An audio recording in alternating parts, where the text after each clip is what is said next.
This stream contains fast flashing images that may affect viewers who are susceptible to photosensitive epilepsy or other photosensitivities. Viewer discretion is advised. Everyone wonders, ¿cuál es el secreto de las Américas?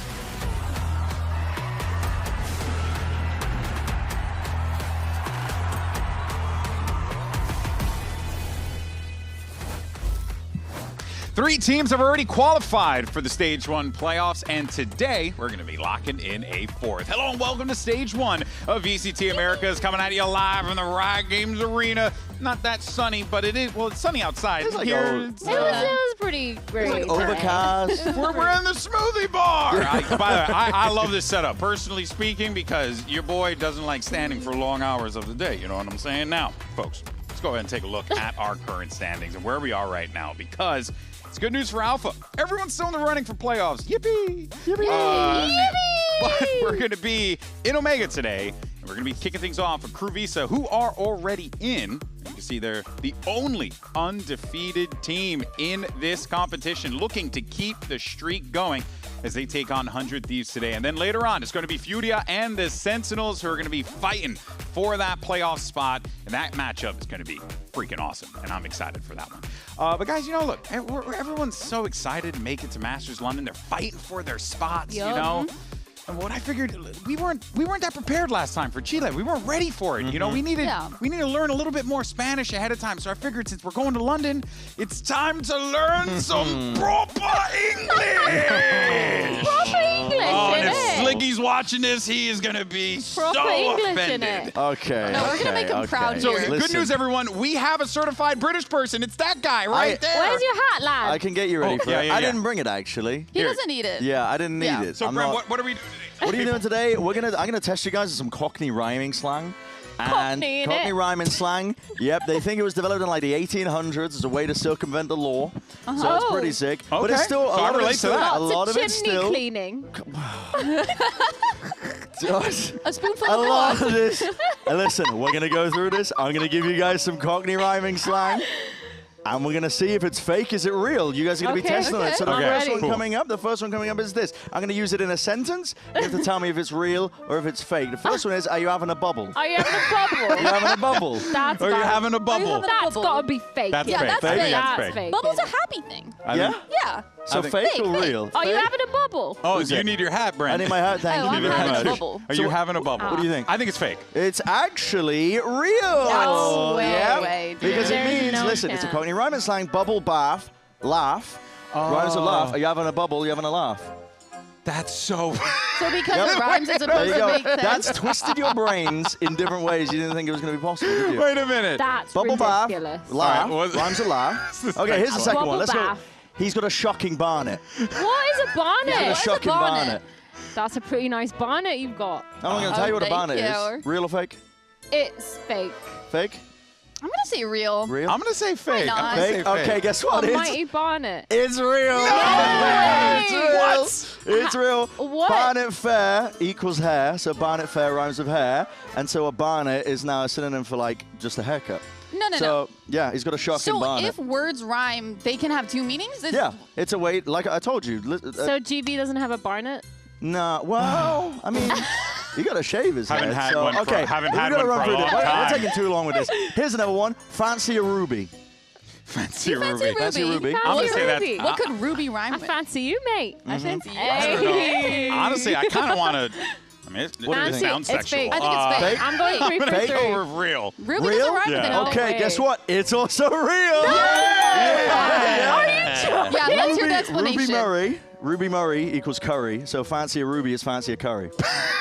What are you waffling about? I'm not kidding. This is real so far, yeah. Bro, and I thought we were All right. cooked in the hood. That's crazy, One bro. more. There's one more. There's one more. One more. Crazy, okay. man. Okay. Up the apple and pears. They say gotta run up the apple and pears. Gotta Gotta run up the apple. But there's no rhyming. What do you in think? apple and pears. I'm going to Up the say apple and fake. pears. I'm going to Apples say and fake. oranges. Jack and Jill. That's what it stands Up the apple and for. pears. It's real. Real? Fake. Fake? Guess what? It's also real. Hey! Yep. I swear Apple and if you're pears. right. Up the stairs, pears rhymes with stairs. What so it's the used as hell? stairs, yeah. So up what up does the it apple and mean? pears. Just means stairs. Apples and pears mean stairs. Why? That one is used a lot, actually. That's one of the more common ones. Why that do one's used a lot. Why do the Brits speak in riddles? So that when you all visit as tourists, you're all befuddled. You know what's going on. But guess what? Tickets for Masters London are now available. So right now you can scan your QR code, catch VCT Masters at the Copper Box Arena. Get your tickets now, June 6th to the 21st. A box full of coppers. Exactly. I learned so much. And, you know, I'll never forget the one time you know what? I'm keeping this on. Let's just move on now, of course. But you know what? Since I learned a little bit of British slang, let's go ahead and try it out. Oi! We got a punch up between Timotino and Les. Oh my God! I don't know. That was almost Southern towards the end. Yeah, I guess it was a little bit. Timotino and Les. Here we go. Timotino. All right, let's jump into this one here. Now, did they have a gentleman's agreement to decide which weapons would be used? Yeah. You just pick a better character. Exactly, bro. It's my third time already playing skirmish. I know the things. He knows things. He knows things. That's funny. Okay, that was some rat stuff. That's crazy. That's some rat That is stuff. crazy. Tweaking, running around. Guardian is my main one. No, you're because actually I'm crazy pretty with the sure. Odin. I beat everyone with Odin just sitting in the base. Oh, Okay. Guardian. It's kind of Les's dream just to have Timotino kind of run into him. Yep. Bro, I am your mind, brother. No, you're actually. Oh, He's actually cooking him. He's actually cooking him. God, Timotino's got a good attitude No, here, but this he's getting rinsed. This is. No. The finish. You're Tim. actually way too powerful. I can't lie. No donuts. Knives only? Oh. No, I respect this so love much. it. Yeah. This What is this? This is American Gladiators type stuff right here. I didn't even know Dude, you he could get has- on that box. He has a high You advantage. actually have This the is crazy. Yeah. Get onto the platform. No! We're so back. Nice knife fight. Well played, We're well so played. back. All right, next one. 4-1 is the score. Timotino trying to bring his boys back into God, it. Ting. Wait. Your pick. Okay, let's Greatest Okay. comeback of all time? Question mark? Bulldog. Oh, Bulldog. You did that weapon. Brother, Yeah, Bulldog's OP. I'm Bulldog's terrible with this weapon. I'm pretty bad with the Bulldog. Wow. That gun don't work. There's the ADS. That just wins it? GG, bro. That Les was gets fun. the win. That was 5-2. It's like they got the two nicest players from each team. Yeah. To verse each other. Great, that was the most That was fun. wholesome No, you battle. pick the next weapon. Please, Yeah, I please, insist. encourage you. Thank you so much. Thank you, thank you. Salutations. Of course, so last week we saw Les and the boys of Crew Visa score a big 2-0 victory over Furia, giving Furia their first loss of the stage. But more importantly, on the Crew side, they haven't dropped a map. They look clean. And just what we're seeing from this team, Bren, it just feels like you can easily make the case that they are not just punching above their weight class, they're establishing a whole new weight class of their own. They're unreal right now. They are finding moments to really calm down when it should be getting hectic. A lot of teams will just run it down in some instances. But I don't know what it is with the communication, the coordination they've got. It's unbelievable. It's a difference maker right now. Yeah, I think it's really just their adaptation that makes them stand out I from the agree. rest. Because when you look at their roster, they have 5 insane players. I believe 3 of them are in the top 5 of the highest rated currently in Stage 1. But they don't often have to rely on that because they're so good at playing together and just creating plans that look like they're set strats because of how well they do it coordinated. But it's not. Like, they're just doing the stuff on the fly. Yeah, and I think it's kind of insane when you even strip it down to that individual level. We saw there in that stat sheet the Dante versus a Lim stat card. It's kind of insane because a Lim, he's constantly been this really good entry fragger, constantly getting multi-kills as well, but Dante has just completely blown that out of the water. He has been absolutely phenomenal. We talked a little bit about his movement before, but he's just overall been this insane beast. And it always reminds me of this one round where he was full blind on Haven, but his movement was so insane and his mastery of Leon that he still slid out of spawn, cleared hell, got a kill all while he was full blind. No, he's just an insane His player. mechanics Incredible. are ridiculous. Like I remember last week you guys were talking about Sliggy had mentioned how he might be mechanically one of the best players, and I actually will agree He's with mastered that. it. But more importantly than that, great plays, great play calling from Sadak, and my man is shooting. He is insane. He's not missing. I mean, Emily, it feels like this guy is playing on another level, and I just want to know what fountain of youth he found it so he can share it with me. I mean, the way I see him is he is the full package IGL. He doesn't fret IGLing. It doesn't take any effect on his performance, and he's still able to show up for his team as just a player, as an individual. And I think it's really cool to see that when you listen to their comms, they tend to have a lot of voices going on, but he's able to kind of pick the best plan going forward, and his team has full trust in him to carry that through. Yeah. That's a great picture. I love that picture. Yeah, I think hype, bro. he's really insane, and I think it's really big props to the way he plays as well. His play style is so aggressive. He's so confident in taking a lot of these 1v1s, and he puts himself in the right position almost every single time to do so. And because he's so far forward most of the time, he has a lot of that info to call the rotates, to call that defensive side, and a lot of the protocols that the rest of the team fully trusts him to call. It's just insane the way that they're playing, and Sadak, he's definitely the leader of that. Yeah, I mean, you mentioned, you know, the trust, and you can even see it in those clips, right? How they're all just laughing, having a good time. And a lot of that is predicated just on the fact that Sadak is just such a joyful individual, and he brings that into the server quite a bit. But of course, for more on Crew Visa, let's send it over to Dryad. She had an opportunity to catch up with the coach of the squad to get his thoughts. Latam and Crew seem to be stronger than ever in Sonic. What do you think is going to be the biggest challenge that could stop the team from getting this momentum that they've been having? Like, to be honest, we're not really thinking about the momentum. We're mostly playing game by game, trying to do our thing. I would say the only thing that could stop us is ourselves. I feel like you get really well with the team. Like, you guys get along really well. What is it like? What was it like to build this synergy with them from the beginning, from when you guys were playing all the way back in Latam to now? I mean, it was super easy, to be honest. Like, the team synergy was from the beginning. I think the first couple of weeks we were already hitting it off, and yeah, it's been to be honest, fantastic. We have the same vibes, same energy, so yeah. I mean, it's easy. It's easy. It's definitely showing. Thank you so much. Good luck. Yeah, I couldn't agree more on that. You can see how much fun Crew Visa is having out there.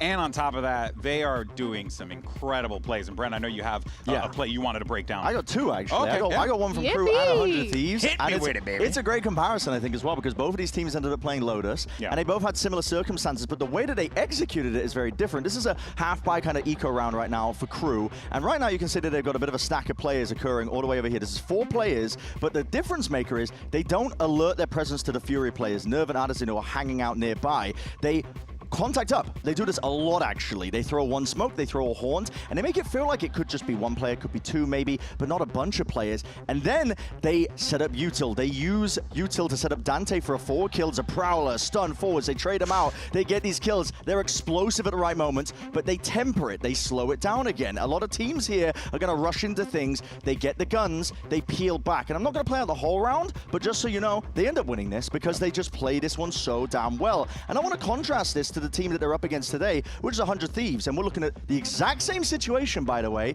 but the circumstances of the way that 100 Thieves played on the defense is very different entirely. They throw a Sage Slow, a Raise Nade, a Sova Dart, and open the door immediately as soon as the barriers drop. And watch what happens. The reaction is immediate. Scuba sees what is present on the minimap. The door opens up. He's like, okay, 3 players, maybe even 4 guys reacting to C. And look at the reaction by NRG immediately. They are immediately alerted to the fact, like, okay, there's only going to be 1 player leading over towards here. We're going to go deal with device util, and they just take all this space up. They contact up as much as they can because they know there's not going to be an eco stack waiting here. And that is really the key difference, I think. Crew know when to slow it down. They know when to contact as much as they possibly can to get away with the most, and then set themselves up to be in really, really solid positions. Like, these rounds that Crew play, I think it comes down to the communication mainly. They are so good at picking out when they should really just absolutely go full throttle, setting up Dante for success, and then slowing it down in the medium and not just getting carried away with that momentum. Yeah, that, I think, that play in particular, I remember watching that back and being like,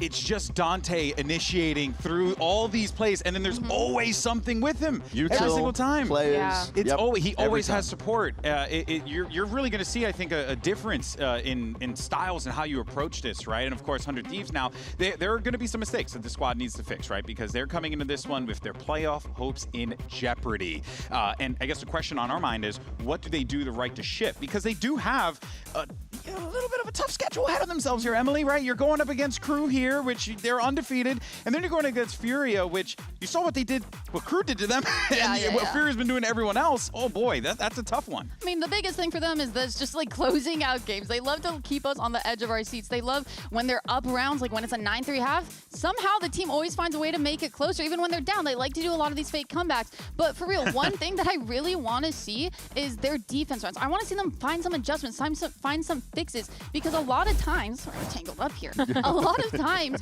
they're so in between on what they want to do. I feel like they're very spread out. They hesitate a lot when it comes to that late round info and actually stacking towards a site that a lot of the times they're getting picked off individually, and then they're forced to play into a retake where they're just down numbers, and it's just kind of like shooting themselves in the foot before they can even have a shot in the round. Yeah, it does feel like for 100 Thieves, one of the things that could potentially hold them back too is a little bit of the inconsistencies as well that we've been seeing, right? Like, I think, you've been seeing good numbers and good performances out of Timatino and the like, but you're definitely looking for a little bit more consistency, Myrna, throughout the rest of the Yeah, I feel like consistency is definitely a little bit wavering. Like, we've seen Asuna have these really good games on Neon, but then we've also seen him be a little bit on the back burner. And when it comes to everyone else as well, like, sometimes the comps have switched up. So I wonder if the comps switching up has caused them to have that inconsistency, because there's so many different play styles that they're trying to achieve, having a lot of those delay comps and then sometimes having those really aggressive kind of dive comps that take a lot of space. And so they're constantly flip-flopping between these play styles that I'm struggling to kind of find where they're going to be best at. That's a good note, actually. For more on that, we have Dryad had an opportunity to catch up with the veteran Bang to get his thoughts on exactly what Athena was talking about. It feels like 100 Thieves is always bringing new surprises when it comes to the compositions, and Bang, I feel like you guys have always experimented a lot, whether it was Kickoff or now that we've seen, for example, the Vice in the stage on Lotus. Do you think right now it's more about finding what style is going to suit you best, or working on what you have right now? I think it's a combination of both. I think it's trying to find out like what style suits us the best, and also trying to adapt to the meta, the current meta right now. So it's kind of like trying to figure out like what sacrifices we have to make us more comfortable, but also make our team like play the best in this current meta. Makes sense. Thank you so much. Well, there you heard it there, right? I mean, 100 Thieves are looking to try and refine, but it's like they said, a little bit of both. And this is about what I had expected there, right? We're kind of in the middle of the season here. Got to really lock some things down, Myrna, right? Yeah, it feels like they need to really specify how they want to play, what their tempo is going to be like, and being able to call around that, because their playstyle has switched up so many different times now. You see on this Pearl, they had this kind of really forward aggression with Asuna just being insane. It was beautiful. Constantly being that forward pressure, and everyone else was following up. Timatino was there with the support, with the Phoenix flashes, and the rest of his team was there ready. But then you switch back over to this Breeze where you have just the Jet. They play kind of well. They're ready, but they're just not in the crossfires. The spacing isn't there. Feels like we're struggling to see Asuna really thrive on the KO that we've seen him on before. Yeah. And then the same thing happened on Lotus too with their comp. They had such a good delay comp, but you showed them the telly. Yeah, it's the execution. Yeah. I think that their general playbook as well, the deeper it went into that series, the more it was obvious to me that I think that it just ran dry. Yeah. And they couldn't figure it out. As soon as NRG immediately realized the adjustment that they need to do on Lotus, it was like, it immediately put 100 Thieves. The emphasis was on them to make changes. And they couldn't really keep up with that. And that's a very difficult job, I think, if you're a team that's already struggling with your identity and trying to figure things out. Yeah. If your preset ideas that you're coming into maps is already getting figured out. Yeah. I mean, they carried that over towards Breeze. They were running mirror comps, but I feel like they couldn't find a solution, and I didn't really see them trying anything new. I didn't see them trying to do a delayed knife to kind of stop that harbor wall from coming in, to kind of stop NRG cycles when they were just spamming that A hit over and over. I also didn't see them really throw any different utility to try and deny it, try and disrupt their execs. It just felt like they were out of ideas. Yeah, you really do want to see 100 Thieves, especially this late into the stage, really see that playbook widen a little bit, right, in those critical situations. Let's take a look at the predictions, though, and see what the talent team thought and who is going to pick up the dub here. Universal Crew, Wyatt and Emily. Emily, you went for Sentinels. Why are you feeling Sen? I really like what they've been doing with this new roster, what Ewok has been bringing into them. I think that they're really good at having these great openings for matches. They have set scripts so very clearly, you can see that. And I also think that they just like added a level to the depth that they go into, whether it's XX, whether it's retakes. I love how confident all the individuals are and just being able to take their fights and ultimately winning them most of the time that we've been seeing. And I just feel confident that they're going to continue on with that today. I think they've been improving every single week, and I don't expect this one to be any different. Don't disagree on the improvement. They've been incredible week after week. Let's see how that plays out. We'll talk about that match later on today. But for now, though, we got ourselves a great one. A nice clash. Crew versus 100 Thieves about to face off. Mimi and Ender are going to take over the controls here on the mic. We'll see you guys in a few. VCT America starts right now.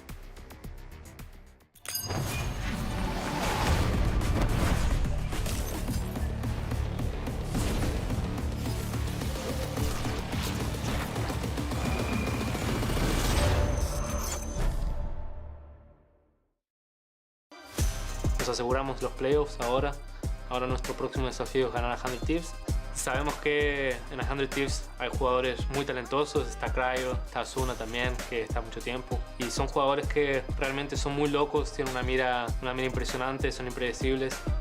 And shots are fired off, rattled off, heads will roll as a result. Crew looking really, really good. Honestly, everybody on their team can be like a real shooter. I think the most exciting is probably like Les or Sadak. Encontrarse cara a cara también con el rival. Tiene que venir a pelear, lo tiene que buscar. Uy, falla, erra Sadak, que logra corregir. Se queda allí quietito. No me lo puedo creer. Pensaba Nerv que le daba el veneno, pero al final no. Pero siempre esa región tuvo esa chispa de agresividad. Si vos vas a otras regiones, puede ser que el juego sea un poco más calmo, un poco más tranquilo, pero el fuego latino, el fuego brasilero, es realmente te hace querer ir para adelante. Cuidado aquí el primer choque. Parecía que sí. Lo gana Lev. Vamos a dar nuestro máximo, no porque estamos en playoffs, nos sentimos que ya hicimos nuestro trabajo, para nada.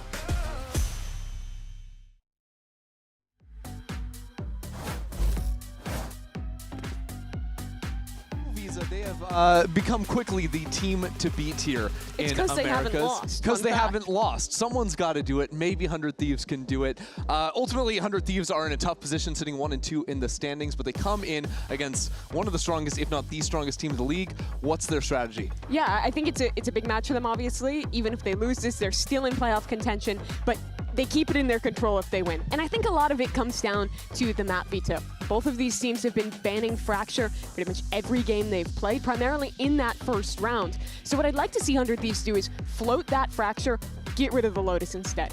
They haven't looked particularly great on Lotus, and that map has been undefeated, incredible for Crew. They've gotten to play it every single series as their first pick. It's been such an insane map for the team. I think their macro prowess on most maps is very strong, but on Lotus in particular. Their Lotus defense is the best in the league right now, in my mind. Yeah, I don't know if you're beating that one anytime soon. We'll see if teams come in with specific anti-strats or whatnot. We are going to be throwing up maps here in just a moment to see where we are headed.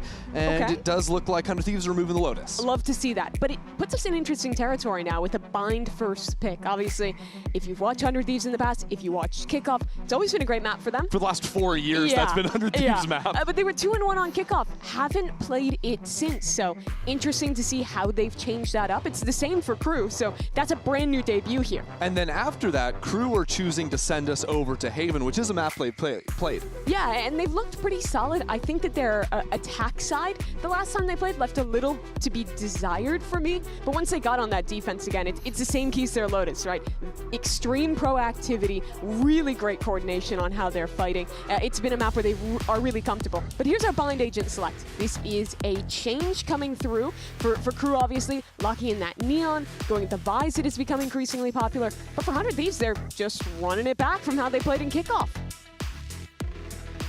100 Thieves playing that chamber on the other side of things, but you're talking about this Crew comp, and they've been playing kind of this this neon fade virtually everywhere you could ask for. It seems like pretty standard stuff, minus the brimstone that is going to be a wrinkle here compared to the majority of comps they play. Sure, but that's, I mean, just buying things to lock that one in. Dante has been so incredible on that neon roll. I've been very impressed with his pathing, with his kind of his discipline.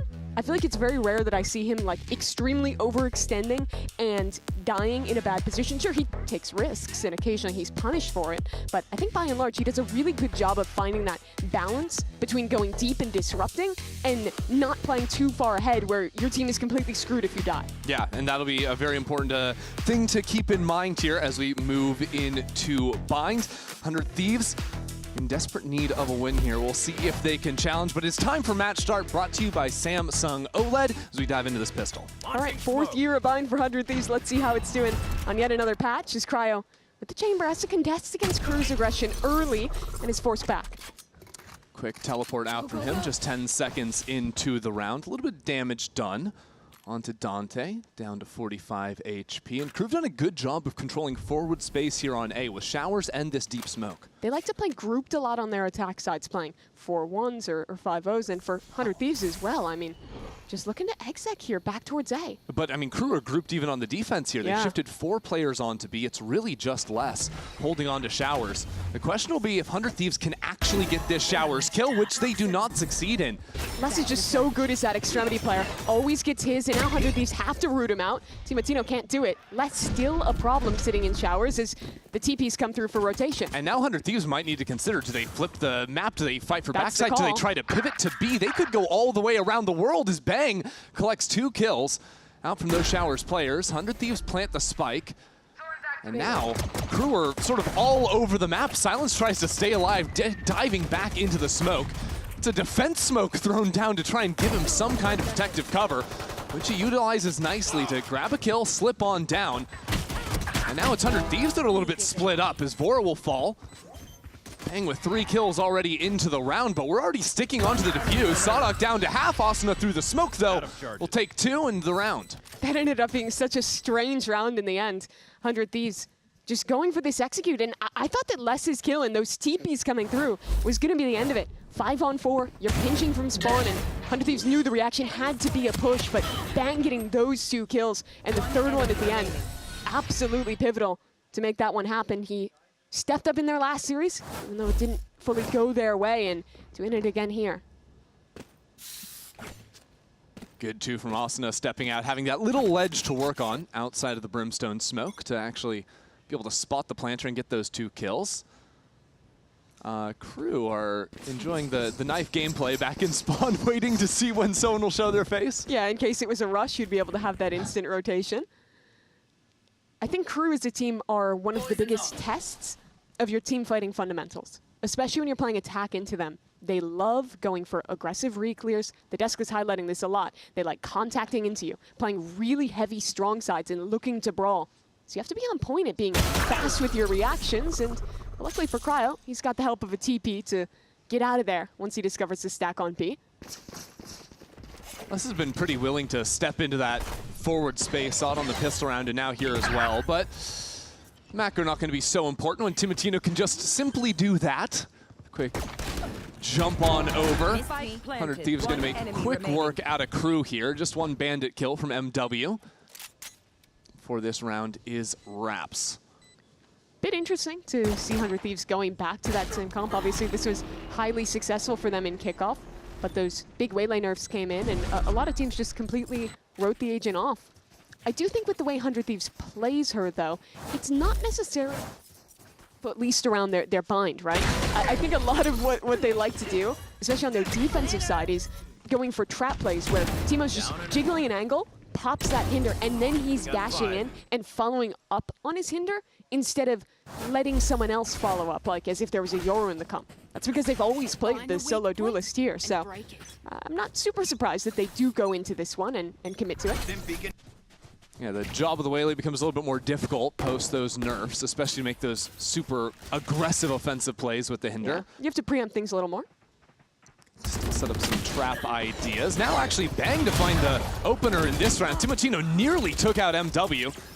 As this brawl goes 100 Thieves' way, that's a kill through the box. And all of a sudden 100 Thieves with no investment on the round find themselves up a man. Yeah, weird start by Crew. A little caught off guard there for the player's back sight with the hookah presence of their opponent. Now this is tough. Silence trying to get up ahead of the orb. Yeah, Crew just steps out straight into 3 players. was playing on the opposite side from Sadak, so no chance to work together on that one. This is quite the start for 100 Thieves if they can close this one out cleanly. Bang needs to be a little bit careful, not get his head ripped off with the jump peek. The double face, though, gives Sadak a chance. He knows Vor is backed into the corner, drops the molly, but I'm not sure that's going to catch him. Cryo will swing regardless, though, and see 100 Thieves lead this map 3-0. Yeah, really nice stuff from 100 Thieves. That was just a straight-up execute early onto this site. But I want to see how they got this pick. You see, Les playing in that pretty risky, committed position on top of the box, ends up looking towards long. And normally you're expecting someone to be holding the angle for him in hookah. But I think he started as the hookah player, and then as his teammates were getting swung on long, that distracted him to turn that way, and he gets picked. So a little slip in the crossfires for Crew, and 100 Thieves take full advantage to win a bonus. Could try to start running away with this one now as well, as Crew have no money to really spare here.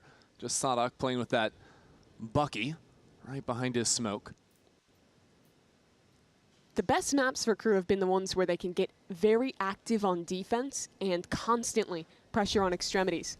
And that's kind of a staple of how they play their Lotus. Their best map is always running through A side or B or C side rather.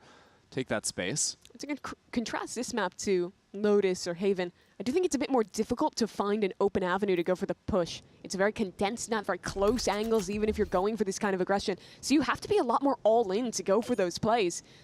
You have to give up more space to commit to it. Makes this defensive macro a bit more of a challenge for them here. Oh, not sure if the dog actually spotted Sadak here. But Bang will see him regardless. No issues so far for 100 Thieves. Dante really backed into the corner, surrounded and burned into death by the molly. 100 Thieves with a very clean exec onto this A site on the anti-eco. With any iteration, I'm never going to doubt that 100 Thieves has well put together executes. That was one of the keys of them playing this map in kickoff. I think it was great executes on attack and really good trap plays and protocols around the waylay. It's always the set plays, whether attack or defense, the stuff they draw up in the Valo plant and get to execute on. Always very well drilled is this 100 Thieves squad. And a 4-0 start has got to feel excellent for them. Cryo especially. I'm loving to see him back on the chamber here. We saw their Haven, which we'll get to see a little later in this pool, where he was playing that Cypher, and I much prefer getting to watch him on these agents where he has more agency, right? When he's playing that Veto, when he's playing that chamber, and you can put him in these positions where he's allowed to just make plays, get aggressive, and still have a way out if things ever go wrong. And when he's so self-sufficient as well, when you can do it all on your own. That's the best part. We'll see, though, what Crew can try to piece together now with another bye, trailing 4-0. This is certainly not the way I think anyone was really expecting this map to get off to as a start. Yeah, normally they're the team doing this. They have one of the highest eco round win rates in Americas this stage. And their defense side in particular has been standout. Yeah.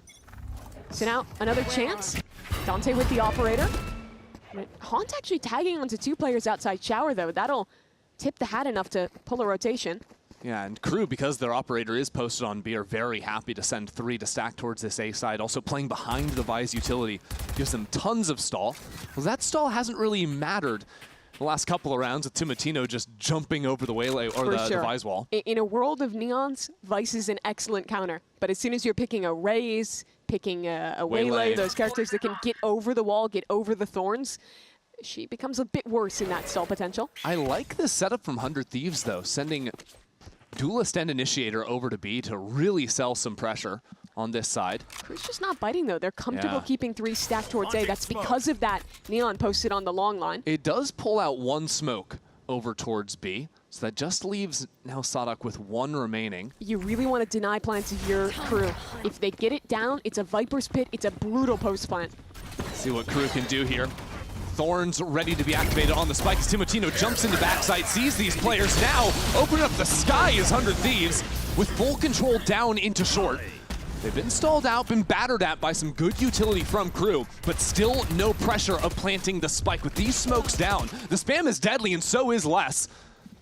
100 Thieves now 15 seconds left. If they teleport back, it's going to be into the ops. They must stick it through onto this A site. As the fights go down, so does the spike. Now it's MW. Down low as a Nightfall rips apart these short players. trying to scout out through the pit as Les will collect on another kill. The pit falls, and now out into the open, Asuna will fall as well. Cryo lines them up, though, for 3 onto the round. A Red Bull clutch, and 100 Thieves for 5 in a row. Comes absolutely out of nowhere for Cryo. He had practically no factor in that round for the majority of it. If I was going to critique something for 100 Thieves, it would be how slow he played in showers. Wasn't able to get active as his teammates were getting spammed while they planted, but he wins that fight against Dante on the teleport and gets put in an amazing position to clutch. Let's Got to see more and more of Cryo in the clutch as he's been playing the Chamber, the Veto. And he has been excellent this year. Such a weird round for Crew. You want to play? Let's They lose play. that now again, forced down onto a bad buy. Couple of rifles trying to get active up a short, but again, Bang has just been playing a phenomenal map so far. 8-2 on the Viper. We'll shut down that push and now allow 100 Thieves to collect themselves on B. Les here with that hero rifle. Oh my god, MW got tagged up through the wall, looks like. I'm not even sure if Cryo saw him. Well, Les is waiting for it. Les has been pretty excellent when holding the extremities on his own, but as 3-4 players fall into the space, he can only get the one. And now up in Hookah. I believe MW was spotted out. Now a good ultimate to push him back into the side. Timotino sees if he can profit off of that investment. The slide comes in, and there he is. Excellent work again from 100 Thieves. This is a revitalized 100 Thieves early on in the half in bind. 100 Thieves are doing a great job at identifying the space that they need to take in their post plants. I think back to that bonus rounds where they're getting pinched and they make the call to go spawn, win that fight. Here again, I mean, it started silly, but this was a risky round with that TP coming through, with MW holding that space, and again, they identify where they need to push. They play it really well together. And they win yet another one of these post plants. That's a 5-0 start, and our undefeated team, the first to call a timeout. Yeah, and this is a strange position to be in from Crew because it feels like they've just been getting taken apart. And a lot of that is every round has been a swing round, right? It's been full investment into a full say or, you know, a few, you know, pistols, shotguns here and there. But I feel like they've only actually played 2 real rifle rounds so far that they've been beaten. Yeah, it has only been that couple, but I think if I was going to see an adaptation from them, I'd like to see them get a little bit more active on these extremities. I think when Crew thrives is when they can push through on defense and have very fast rotations with great information. I don't think the key to most of their maps is being a good retake team. And I think 100 Thieves has been forcing them into a lot of retakes by just 4-1ing with a weak side chamber. And I don't feel like Cryo is being pushed away quite enough when he's playing that weak side of an execute to create a bigger threat here. So do you want to see Crew like running through on the flanks? 'Cause I feel like we've seen like Les been posted up forward in showers, back to like the pistol round, or even like Dante with the op had the B long line, but they haven't actually challenged the flank yet. Yeah, I think threatening flank is good, but even more than that, it's just pushing up enough to make Cryo have to run back. If that's a full flank, if that's just holding, either way, I think you have to dissuade this guy. Well, this is one way of controlling the extremity. Not an aggressive look, but the pit will just shut down business on B long. And that's a boon they'll have at least for this round. You do see a aggressive Vice positioned in showers as well, so 2 very strong extremities this round from Crew.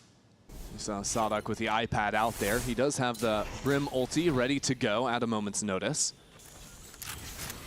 And with the positioning of MW, there could be a siege thrown through the teleport that could be absolutely deadly when combined with that Brim ult. Sadak spammed down to basically 1 HP here. Yeah, now he has to play super passively, right? You don't want to risk giving that up and also giving up your second line of smokes there. So here's the next level of the test. Bang walking back in towards short. He'll hear that Vise wall, but I think he'll call for his teammates to contact up with him. Hard to say how 100 Thieves move from here with the chance to teleport if needed. Dante stuck into the corner, throws out the stun as a counter, but no one gets punished off that trap play. Brimstone ult for nothing except to stall out on time. We're down to 30 seconds. And there's a lurk in Hookah as well. They can pivot through the TP if they want. but there's still going to be the problem of less down B long. This is not a simple round. 400 Thieves are going to commit into the teleport now, though, with no control over long. The question is, how do you deal with less? Do you fight spawn and isolate him, or do you go into him? It's tough either way. We're down to 10 seconds remaining. 10 seconds left. And less in long. He must stay alive for Crew to have a good shot at getting back into the site, but the fight into elbow is going to decide everything. MW strikes first, and now the Steel Guard, and 100 Thieves out in front of it, and they win the fight before the ult comes in. All of a sudden down to a 2-on-2, but it's 100 Thieves without position on the site. And it's just Sodok diffusing the spike. It's planted right in the middle of Tube.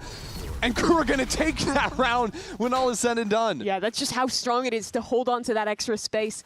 It was a very difficult choice for 100 Thieves to make. Either you're committing into a Viper's Pit, which is not a favorable fight, you're staying on the site and getting pinched, or you commit to a fight like this, and, well, they actually traded out quite well, all things considered.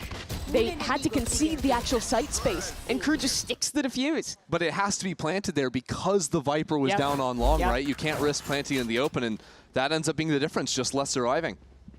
That round it was the Viper's Pit. I'm looking to see Crew find more solutions to hold on to those extremities, to create those problems. Nothing too active so far. Actually, Crew's Duelist is still buying another weapon in spawn. 8 rounds in, Cryo will pick up the attack-sided operator. This will slow the game down some, 400 Thieves. At least it's not their waylay opping. They still have the option to get into sight without going for a gun swap. And it'll let him be a bigger threat late round against retakes when he's holding the extremity. I feel like Crew have thrown in a lot of these like very passive defense side rounds in a lot of their maps they play. Not as a consistent thing, but as something they do in maybe 2-3 rounds and a half, and it really Find you. makes things uncomfortable for an attacking team. Ooh, MW down to 10 there as the orb good falls. Damage. So 100 Thieves walk back. They'll look heavier on the B side of the map, but leaving themselves an option to late TP into their Viper. These guys love running it down to the wire. 100 Thieves on 30 seconds again. 30 seconds left. 2 players facing down into long. Means Les gets another first kill. I want to start tracking that. Les has had quite a few of those already this game. As now 100 Thieves come back into A, but Crew have not rotated off this site. They're still holding for it and bringing in more and more reinforcements. Very limited time on the clock as Sodok enters into the fight. And another one up from heaven. Les secures his. Bora out in the open. No chance for him in this one. That's back-to-back for Crew. If you watch Crew's VODs, you're rewarded for waiting, for seeing what play they're going to make. They're so proactive on defense. But these slower rounds, like you're calling out, are so brutal to play with them. You're waiting for them to make a move, and when you finally try to actually go for an execute, you're just swinging into 2 guys playing a high-low on kind of an off angle there. And this is where the Crew individualism just gets put on display. Hold things down beautifully. And now finally have something going on Bind. Some golf claps from Argentina as Crew start getting things going their way 2 rounds in a row. And as a matter of fact, Mimi, that is an operator on our Vice. Silence choosing to pick that up over on the A side. Yeah, interesting to see that one. He's looking to just challenge onto Cryo. Shut him down from walking into showers. It's not often that 100 Thieves will actually put resources into getting Cryo on his extremity. He almost always slow plays it and walks in very late. Makes me think that ought to be effective. Fight through from Dante, but Timotina was waiting for it on the other side. And the stun of the dog allows Vor to play off of that one. So Crew did try to get more proactive, just off the sound of the dog coming in, but it's punished massively. They're holding for this. Yeah, Les will often try to take a forward line when his team falls, but that would have been almost certain death. So 4-on-3 now, but Thieves don't have a lot of space, despite the man advantage. Mimi, I have a bad feeling about Cryo stepping into showers right now. The op has been holding here for quite some time, and oh no! Cryo doesn't fully swing out there and delivers a death blow onto Silence. Now only chance back in the round would have been Sodok, but he falls as well. This round just kind of fizzled out from Crew. Yeah, yikes. They had a real chance if he had gotten that shot in showers. Well, Cryo lives, and this is just going to be a save for less. Yeah, Cryo says, thank you very much. I'll be taking that operator straight into the next round. Returning his property back to him. Yeah. Yeah, it's been a while since we've seen any aggression from Crew, and their first real attempt here on Bind does not go their way towards long there. And that wasn't even like 100 Thieves having a lot of players there. That was a straight up 2 versus 2. That they just traded better through. You saw that 100 Thieves have been playing these slower rounds, waiting for that kind of play, and well, finally it happens, and of course they're waiting, they're ready for it. I almost think, though, that Crew shouldn't necessarily be dissuaded from doing that. Like, even there, you see it's a 2v2, it's like, wait a second, 100 Thieves aren't like heavy stacking here, so there's gonna be opportunities. Yeah, I don't think they lost because it was a bad play. I think they just didn't trade quite as well as 100 Thieves did there. Sometimes that's how it rolls. It is, of course, risky to go for these kind of plays. There you see the dog comes through just at the right time, and Timo hits a beautiful shot onto the sliding Neon. One enemy remaining. Jovial out from Timotino. And why not? 100 Thieves up 7-2 versus an undefeated Crew. Cryo again with that up. He recovered last round. Timotino was expecting something aggressive here. Holds the saturate. Yeah, he's actually playing support for Cryo with the operator to get him posted on that hookah line. Less up in another proactive angle. Looking to double up on those opening kills. And it's coming at the same time the Crew have this double team over on B long. But really, for 100 Thieves, this is just about getting the operator in hookah and then playing the rest of the round out behind that. Crew have completed their goal as well, though, getting their Neon posted towards long. Both these players boosted up here, but Cryo would have to drop before he sees less on that line. Or it will be that Vise dropping first, the Viper rather. Things getting a little bit uncomfortable now as 100 Thieves are putting pressure down into long. That might entice less out into the open. He's tucked into the corner, and finally he shows his face for the worse. Big opener from Cryo, and that lets Bang put some pressure back towards A. Keep the players on that site. This 100 Thieves call a bit of a freeze. Yeah, Dante had started to move over towards A, but he gets called back. We're under 30 seconds again from 100 Thieves. It is time to go. C's baited out, end the Thorns. That'll bring it down to about 15 seconds before 100 Thieves can pump the gas, so it's time. Teleports over into Showers. Still 2 players of Crew holding for this one. There's a Molly as well. 100 Thieves have not baited out the util enough, but it might not matter. Bang finds the opener. Dante falls as well to the hands of Bang. And now just Silence to stop the plant, but Bang holds him again. This round solo carried by Bang from beginning to middle to end. Absolutely outrageous there from Bang. Another chance where Silence could have won the round, but I think he ends up not quite picking the right target there. The spike defuse comes through, and what was a 4v5 that they very well could have won is just stolen by this. Second shot blind, and there's the skill protecting his teammate planting. I'm not letting you die in planning, P. I got you, all right?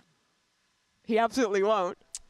Great coverage from Bang, and disappointed faces in the coaching booth for Crew. Yeah, I mean, everything was going Crew's way there with the clock and the util. And it got planted with just a couple tenths of a second. Now that Outlaw does get the ping through the wall, so Silence down to 40 HP, but after winning those 2 rounds, Mimi, Crew are again forced onto the half-buy. Again, they yet to pick any of these rounds up. Sidak very stuck in here, has to just back away with that pressure. Different gun, maybe it's a different story. The Stinger not so deadly there. Nice little flash play from Silence off his own utility. Now forces 100 Thieves to try and get activated. Timotino to collect on one. There's now a Nightfall thrown into the round as well. Crew think they can win this thing, but I'm not so sure. Silence, only 2 bullets left in the tank. He doesn't quite have enough to finish the job. And now as Asuna throws a smoke right on top of himself to stay alive, Crew have a flank approaching. Less on the Phantom will not see anyone as 100 Thieves TP back to B. You're going to be watching flank, though, now knowing that your players are coming from A. They post up for a first fight. 30 seconds left. Silence doesn't give it yet. We have seen some strange rounds so far in this game, and they only get stranger as now Viper's Pit is thrown down. On the back side as well. Plenty of space to navigate for less, and he won't even get more than an inch into that pit before Asuna shuts him out. This has been a heartbreaking game for Crew. I feel like there's been at least 3 rounds where it's coming down to 1 kill being the difference in a late round, and they're just not getting it. Credit to 100 Thieves. The late trading has been incredible. Players like Bang are stepping up, but this was really winnable. They put a lot of ults into it. And with both players on practically 1 HP, Silence thought he could make a play, ends up overplaying his hand a little and getting caught out there. 100 Thieves weather yet another storm. Only 1 more round left in the half. To avoid 100 Thieves getting to 10. Crew need this one. They're sending down the ultimate. Don't think they got the combo. They did. There we go. Timotino falls down, trying to teleport back into the refract. So now 100 Thieves without their duelist need to navigate around. A rare man advantage early for Crew. They'll re-clear towards showers. Oh, Crew really trying to hurl in here. Bang, though, swings back into it. Look at that man. Absolutely unfazed in the face of 3. 100 Thieves speed up as well, but Bang will not be stopped. He has been elite so far today. Not looking to stop that anytime soon. Knowing Dante is over here in showers as well, 100 Thieves will regroup back onto short and take their time. He is 17-4 right now. This is an unbelievable half from Bang. On the attack side as a Viper, of all things, Bang has been the force to be reckoned with.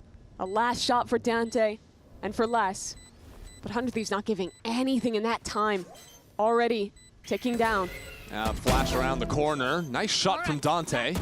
Last player standing. But Bang is there again. I mean, who's going to stop this guy? Like, literally, show of hands, is anyone capable on Crew of shooting and killing Bang? I don't think so. 18 kills in 12 rounds from Bang.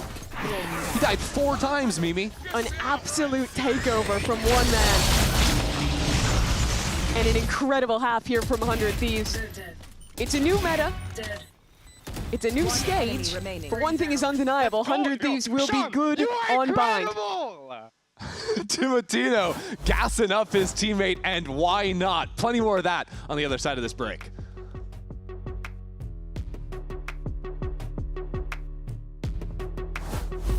Okay, we got this old mattress. Waterbed. And the receipt. How about you beat it with a better deal on one of these fresh setups? We can't do that. Bring in your AT&T or T-Mobile bill for a better deal today. Guess you're not as cool as Verizon. I'm just gonna leave it. Not much longer now, and I will also take to the skies. Me too. You? No, you will always be a worm. Just wait and see. Red Bull gives you wings.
Well, who would have thought, people? 10-2 to start off bind in favor of 100 Thieves, and it's all due to the fact of the man who was just on your screen, Bang, lighting up the server with that attack performance. Yeah, brutal for him, and by the way, he's Viper on defense now. Something tells me it's not stopping anytime soon. You combine that fact with Crew applying this Neon comp into a team who has a Viper, has a Chamber, has a lot of good util to lock down these chokes. The irony of Bang having this crazy performance on the Viper is you think back to 2024 100 Thieves when they won Stage 1, when they were the best bind team in the world.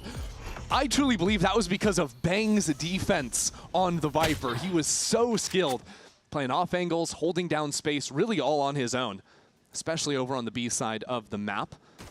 So I'll just say it. I don't have a lot of faith in Crew, regardless of how good they are this year, to actually pull it back. And there's a lot of talk about Bang, but Cryo as well. Look how far up he is in showers. Space is traded with less walking up short and breaking the trip. They have a good stack here on B. Yeah. And Thieves have a pretty good idea of what's about to go down and looking for a fight themselves. Flash through. Not looking at the right things, but Timotino will secure 2 kills. And over on the A site, by the way, that's 2 more for 100 Thieves. Have they just done it? Like, I don't know how in the world Silence is supposed to get back into this round with just 50 seconds left and 100 Thieves owning the spike on B. It seems pretty much impossible here. Such a good pistol round already for 100 Thieves. I like that they never feel happy when they're on defense, right? They're going to be posting a player forward A. Okay, we still want more info. We want to go for this reclear. Take the fight. Don't let them make their play. It's very well done by 100 Thieves. That's 11-2, the lead now. You know, we had the shocker upset last weekend, right, with C9 taking down MIBR. Yeah. But those games were close. You know, like that was the best games of the stage so far. Incredible, right? Like really tough fought. This is just blowing my mind in how completely lopsided it is. 100 Thieves crushing through Crew. Yeah, if you told me one of these teams was undefeated, I would think it was the other way around. And to be fair, you know, Crew, they've only played 3 games in the season, but they've looked real good while doing it. It's so strange, though, because they've only had to play 4 maps. This is their first bind to the stage, and, well, with a forced buy, see if they can get something over 100 Thieves. That's a start. Dante for 1, and now Crew actually have control of this B side. Look at that, all the way around the world. Timotino popping back after the teleport through. Decides to come back in. And Crew have real good positions in the post plant. So you got MW wrapping back into Hookah. 100 Thieves have no position on space except Sawduct is walking into a smoke where there's an outlaw waiting for him. See if that ends up mattering, because still Hookah belongs to Crew. Now Asuna continues just stepping forward here for a kill himself. It's starting to get a little bit strange from Crew. Stepping forward 1 by 1. 100 Thieves now have dialed it down. Just 1 player remaining, and Asuna wins the round regardless. I still don't understand how 100 Thieves have done it. Yeah, that is a crazy round to bring back. They were 3v5 on a B retake. I have to know what Sadak was up to, man. It looked like he literally just walked into a smoke and died for no reason. Everyone's looking the right direction on Crew. That is a disaster of a round. Nice! You're so good! Mora just elated about that one. Poor eardrums on that one. Yeah, well, we've been talking up Bang. Asuna sitting at a calm 16-5 on the Brimstone. Yeah. The smoke squad of 100 Thieves is doing the carrying today. Tag yourself. I'm Vora at 5-9. Just doing my job. I'm flashing for you guys. 11 assists. I got you. Along for the ride for now. So, Crew, full buy again. This time, Silence waiting for that quick TP out from Timotino. And Crew again have themselves a numbers advantage. But do they really have an advantage when Bang is still alive? I suppose so. Nice shot from Les on the Spectre. And now it's just Cryo in a 1-on-4. All good. The classic, we're up 12-2. Get a little aggressive, get punished, and have to play it a little bit long. Just watch the bullets, don't walk into that. Was that Morse code? Was it a warning shot? Again, Sawduct is walking into spawn. It's the same situation Surely as last it won't round. They won't lose this round, though, You right? can't lose the 1-on-4. It's just, there's only 2 bullets in the outlaw. It's not going to happen, people. So Crew keep us jailed here on bind for another round. Jailed? They're given an opportunity for Bang to drop like 25. Yeah, right. You telling me you think this is a real comeback? No. Okay. Jail. That's what this is.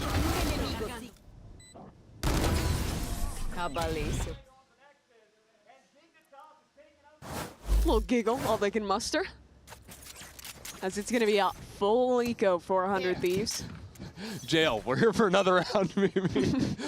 Okay. Well, give me a number. Give me a number when it becomes real. Okay. How many do Crew need? 9. 9? Yeah. I think even then, 100 Thieves just saves up ults and they can end it.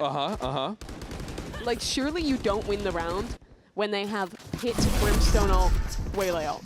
I will say, 100 Thieves don't have the craziest of ultimate abilities. Do you think they win the round when they have Pit, Brimstone ult, Waylay ult? Look, I don't know. I can't see that far into the future, Mimi. My vision's what's your clouded. number? My number, 12. 12. 12. Once we're in overtime, then I'll be like, Yeah, okay, I mean, maybe. I would say 13. Maybe there's a chance. Well, no, they'd need 14, Well, actually. no, I know, for the but then win. they're at an advantage. They're match point. Right. It's a Well, point. we've seen crew with advantaged rounds, I and said it a hasn't chance, not when it was always done. meant they'll win. And another one. Yep. Yeah. If you love watching rounds that mean nothing, stick around for a little bit, because Bang and Timotino are waiting this one out for the teleport into an eventual death to Spike. What do you mean? This means everything to crew. They're keeping all 5 guns to make the comeback possible. They're farming ultimates. Yeah, I'm pretty sure they're going to up. The 5 guns don't even matter. They're definitely upgrading the Bulldog next round. Well, they don't need to now. Whoa. And they've gotten another ult for MWSR, which secures him the Nightfall for next round. Okay. It's pretty big news. Right now. It's pretty big news. Anyways, Cryo has op and Asuna has a Brim ult. Already looking a little grim.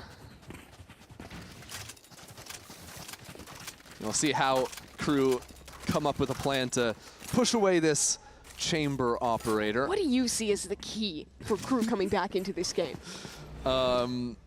Killing Bang first every round, maybe? Okay. I'm not sure if seeing 2 outlaws is my tech to get a round win.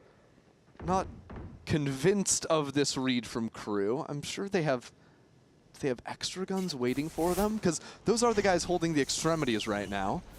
Les has 31K in his back pocket. He could have. 31,000 in the back pocket? I think you might be overselling that one. It's in his 401K. You can't pull it out, though. Right, yeah. He only has 31 liquid. Tap into that in the long run. Okay, well, you know what? Why am I doubting even? That's just the outlaw kill. It is a good buy into the chamber. And they did have the guns waiting behind them, so yeah, very nice. A great start for crew, and this A site looking exceptionally weak now from 100 Thieves. Deep smokes ready to come in as well. It usually means the quick dive into a fight over backside, using the Nightfall to set up Dante to push on through. Keep your eyes on Showers, though, where Timotino and Vora have now entered into the fight. Backside fight goes towards Asuna. And now it's crew actually pushed back with no real space into the round. Open up the sky. That's an ultimate out just to give full information. Clear away.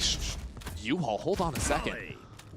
Sadak got the kill. The Molly down onto the Spike as well. Does have full coverage over the Spike. 100 Thieves need kills, and they need them quickly. Not an infinite amount of time to play with him. The sky's opened as well. Brings this down to Sadak. Slowed down and hindered.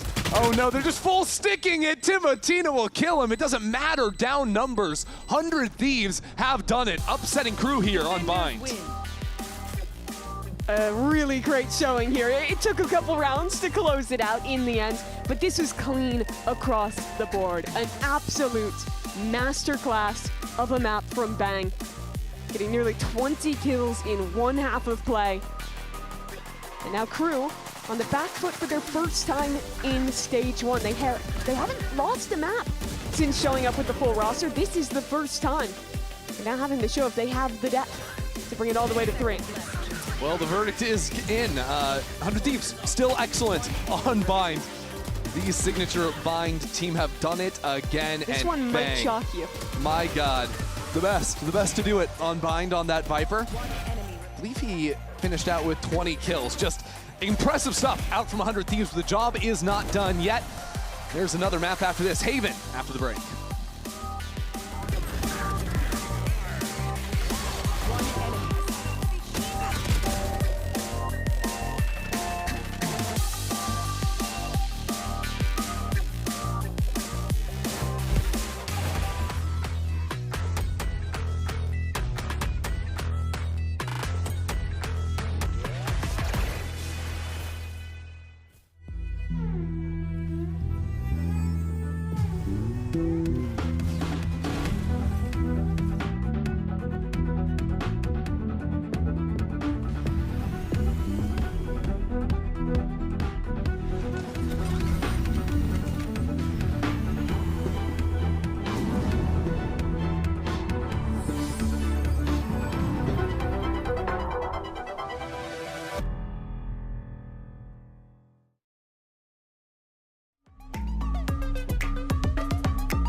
Se queda allí quietito.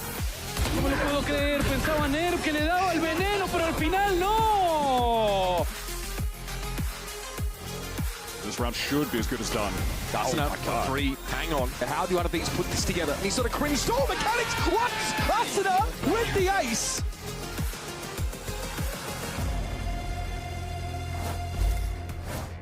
100 Thieves get a dominant win of map 1 against Crew in a way that maybe we were not expecting NBS. I want to ask a little bit about your approach going into the map select. For now, all of the weeks that we've had, you've selected a different map first, and this is also the first time that we see bind for stage 1. So how are you switching it up depending on, is it the practice or is it something else? It is a combination of many things. We have all 7 maps ready, which is like a motto that I try to have in every team, so we can choose which maps we want to ban. So sometimes we can choose to trap people, sometimes we can ban their best map, sometimes we pay attention to how our scrim went. So yeah, it's a combination of many things, and this week we were feeling like bind is the correct choice, and yeah, it went well. I feel like you definitely trapped Crew in that one. Thank you so much. Okay, so they played a trap card, and we were all duped. Hey, whoa. They acted like the series is over. Yeah. Wait a minute, what's going on here? Job's not done yet. Exactly. Who's the social media manager? It's like we're jinxing them again, though. Yeah. No, I don't know what you're talking about. That's not. Hey, no, how did they get up there? Yeah. That is insane. Oh, hey, yeah, Tactic Bear. That's crazy. Good job. I don't know how they managed to do that, because I don't know if you can tell, but no one else is here except for us. Now, of course, let's talk about what happened in that game, because folks, we came into this one thinking Crew were going to look not just strong, but dominant in this series, and actually the opposite turned out to be true here. Some good rounds from Crew, but overall, I mean, Myrna, what we were seeing was just 100 Thieves that came out the gate swinging. It started with the pistol, and then it really just never looked back. Yeah, I mean, on one hand, we've seen 100 Thieves on Bind before. We know that they like to pick this map, but for Crew, they looked a little bit lost. Yeah. And I think 100 Thieves, really good adaptation. They could sense that right away. They started clearing, walking up, and just taking all of this free sight, especially on this pistol. I was a big fan of their reactions, I think, as well, in general, to the rounds that they were seeing. And I think they came into this with very clear game plans. A lot of these rounds, they were waiting for the stuff that I kind of broke down in the Telestrator, where Crew like to contact up as much as they can, explode out with some util to catch teams off guard. 100 Thieves are ready for that multiple times, in fact. They had players in very passive positions, able to react appropriately into the right sites, and they got a bonus conversion, a pistol round win early on. The right tools you need, really, to get on an absolute run and tear, and it also helped that it coincided with, we haven't seen bind. That's what we were kind of talking about, right? Where, this is an unknown quantity for Crew, and now we finally found the weak point for this squad that we thought was really just at the top of the world. Now, listen, series is not over, so could go any direction, but still, good signs of life for 100 Thieves, where they needed a win here to essentially keep their chances of playoff as best as humanly possible. I think they can still technically make playoffs if they lose this, but it's like a very slim margin. It's not good. Yeah, it becomes a lot more challenging, Emily, right? But one aspect of this, though, that was a big portion that attributed to the victory was the consistency that we've been seeing from this player. Bind. You mean Bang. Bang on Bind. Bang on Bind. There you go. Yeah, they're both yeah, no, but Bang as well. I mean, throughout the week, you look at his stats. I mean, the guy's been right there consistent each and every week. I mean, he's kind of been one of the staple names when we're talking about this 100 Thieves coming into 2026. I think he's been a phenomenal player the entire time he's been in VCT Americas. Pretty much any team he's been on. Yeah, literally. He's known as being super consistent. He's known as being able to be that person and kind of clutch up. And we even saw it, I believe it was this round, where he was literally protecting the president, trying to get that bomb down and just secured that round for them. And I think the fact that he's able to stay consistent throughout all the games, whether they're winning, whether they're losing, is very impressive. Yeah, I think his aim is just insane. Like, he's so snappy with it mechanically. He's constantly snapping to players' heads. And I think also for 100 Thieves, they had a pretty good game plan where, yes, they were able to walk up a lot of the time, but they also played with Crew's rotations. And one of the main reasons why was because of Bang. He was constantly walking over that vice wall, making sure it triggers and falling back, pulling those rotations, and using a lot of those timings. And he just did a phenomenal job at lurking, even if he wasn't just playing aggressive and getting kills. Yeah, I mean, you heard the coach of 100 Thieves talking about how they had to have a plan for every situation. Well, let's see how deep that playbook goes as we move on to our next map here. And let's, call a spade here, right? Series not done at all. Yeah. And we're going to Haven. And look, these 3 site maps are pretty good for Crew. They're good at like manipulating the way they want their opponents to go, and maybe this could very well be the thing that kind of gets them back on track. I think they've got one of the best reads currently in Americas with a metagame of just trying to constantly hide your intent, hide where you're trying to play, and proactively fighting and setting up your star players as well with your util. And I think that Haven's a great map to support that as well if they want to try and go for something like that. And the job absolutely isn't finished. What I don't want to see from 100 Thieves is them running out of steam, which is what happened when they played against NRG. They looked really good. We gotta talk about something way more important. Okay. Oh no. Sadok didn't pick Omen. We gotta put it on the bingo card. I'm assuming Bang clutched. Yeah, that's right. true. Have we even addressed the bingo card? We have. The bingo's just been here. It's just been here ominously against the back. Was there a 7? Oh, there wasn't a 7. Forgot that wasn't even a thing. Wait a minute. Gonna lie to you. When were we gonna do this? When was this bit planned? Cryo MVP? Nah, not this map. That being said, Bang though, I'll tell you that what, marker, Brent. let's figure this out. Bren, you go ahead and mark what we got, and let's hear from the coach on the other side of the field. We got Cruz, Zonic, Bren. He's gonna do this. I'm gonna pull the cable and I'm gonna doesn't unplug pick him. Omen. That's okay. We don't need Do to I just cross it? The second map is going to be Haven and Sonic. I think we were not really expecting this kind of result going into Bind, but something that NBS was talking about is that how 100 Thieves likes to trip and surprise a little bit of the enemy depending on the map. Now that you lost this map of Bind, are you concerned at all for this Haven, knowing the compositions and the similarities between the two? I mean, if I can be like straightforward, I think it's a blessing to lose at the regular stage in such manner, because if this happens on playoffs, it's just a different thing, you know. So for me, it's a blessing. Bind is of course a map that's going out of rotation, so I'm not that worried about it. We are not that worried about it, but yeah, we basically are focusing on Haven now. I know it will be better. All right, sounds good. Thank you so much. All right, Brent's still figuring out the bingo, bless him. But I did want to talk about that quote from Coach Zonic real fast. He said it was actually a blessing that we lost here rather than losing in playoffs. I actually agree with that. That's a really good mindset. They could have had a repeat of what happened at MIBR. They had a flawless run in kickoff, but then when it came to those last 3 best-of-5s, they just lost out. Yeah, I think it's a really good mindset, just because it's clear that their bind was kind of lost. It felt like they were almost trying to play it like Lotus too, with Sadok constantly taking a forward position, falling off when he doesn't get that one pick, and 100 Thieves just reading the heck out of that. And what is going on over there? Did you guys mess up the board already? I'm not saying anything so I don't distract the conversation. No, you're good. But we've got the finest minds working on whether or not series score we know how to play. Well, they haven't won yet. They have 100 Thieves haven't won yet. We can't do 100 Thieves win. Do they even know about it? Like, can they see it? Do they even know what we're playing for here? There's a bingo here. Someone start chewing through cables. We need a tech pause, actually. We need that as well.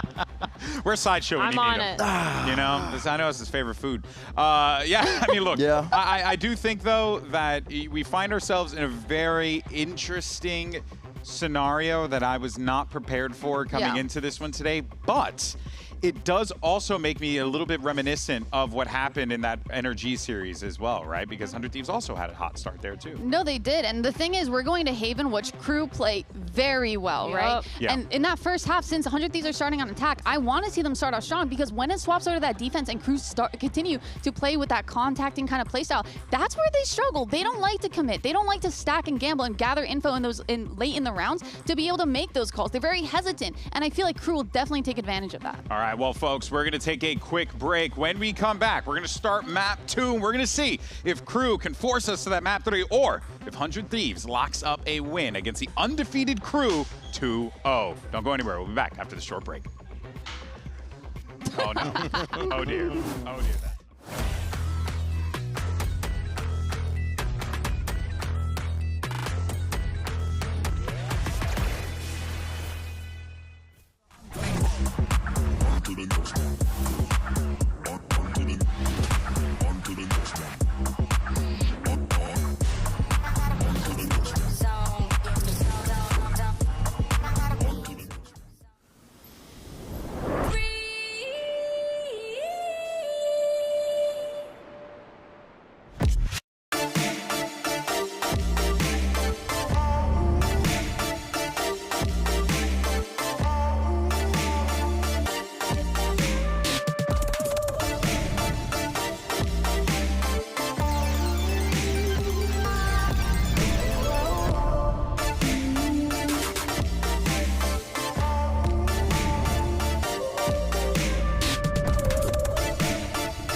we came into today seeing if Crew could lock in the #1 spot in their group, and now we're trying to see whether or not they can even win this series, trailing 0-1 behind 100 Thieves. But Mimi, we are now heading into Haven, familiar territory for Crew Visa, and a mirror matchup, minus that Sova Fade. Yeah, we heard the coach of Crew say that it was a blessing that they lost here and now. I kind of agree. I think when you're a team that is going in undefeated, not dropping a map to playoffs, kind of sets you up for failure after that first loss. But now they get to show us how good are you at bouncing back. Their Lotus is obviously the best map for them, but I think the Haven has probably looked like the #2. I've had some doubts about their attack side, but I think their defense, the way they call here, the way they get proactive, it's been excellent when we've seen them on Haven thus far. Now, the defense side is the side they kind of got dismantled on back on Bind. 100 Thieves kept playing these very slow There wasn't rounds. much of an attack side to be dismantled, to be fair, but that's yes, fair, their yeah, defense did but get the owned. defense was rough, 2 to 10 in terms of round score, and I think really for me it came down to a lot of these very late round executes from 100 Thieves where the team fighting and the trading was there for 100 Thieves, and it just wasn't on Crew.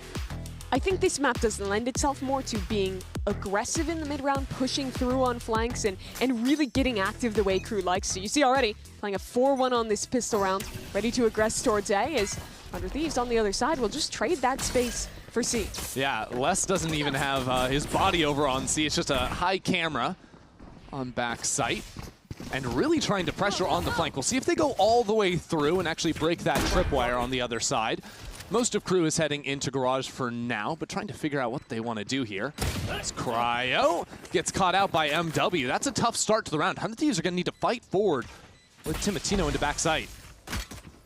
Les not blind though on this extremity. His job is just to police, keep them in, and let that flank work, and it's already working. Yeah, 100 Thieves looking all over the place, trying to figure out where these fights are coming in. A shock dart kill is really all Vora can find from backside. That'll be 2 for Sadak and a pistol round, the first for Crew on the series. And that's much more classic Crew. A very clear strong side, weak side, where Les is on his island. He plays it to perfection to push players away and lets his teammates come in for that pinch and just rip into this defensive hold on the site. That was a really nice shot from Silence as well. He had some noticeable rough moments on map 1. He's been good on this Phoenix, so hoping to see him find his form here. No force-ups from 100 Thieves on this round. And Crew go back to a little bit more of a standardized setup, I suppose you could say. Dante with the Outlaw actually over towards C to take the forward line and deny this orb if possible.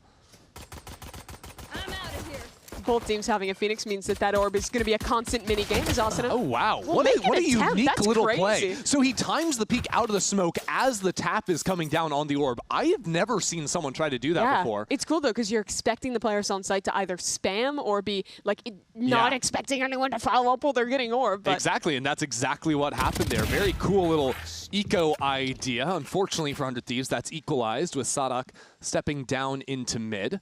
MW, though, is alone down here on long. A 1-for-1 trade is not good enough for him. That'll be a Bulldog now in 100 Thieves' hands. There's a weird interaction in spawn, though. 2 players looking to fight here. Asuna, does he know about Sadak? Oh, no. He's not even continuing forward. So now 100 Thieves think their flank is covered, and it absolutely is not. That is a ridiculous timing Sadak just caught. And especially with 100 Thieves not even planting the spike yet, just opens up an easy kill for Sadak.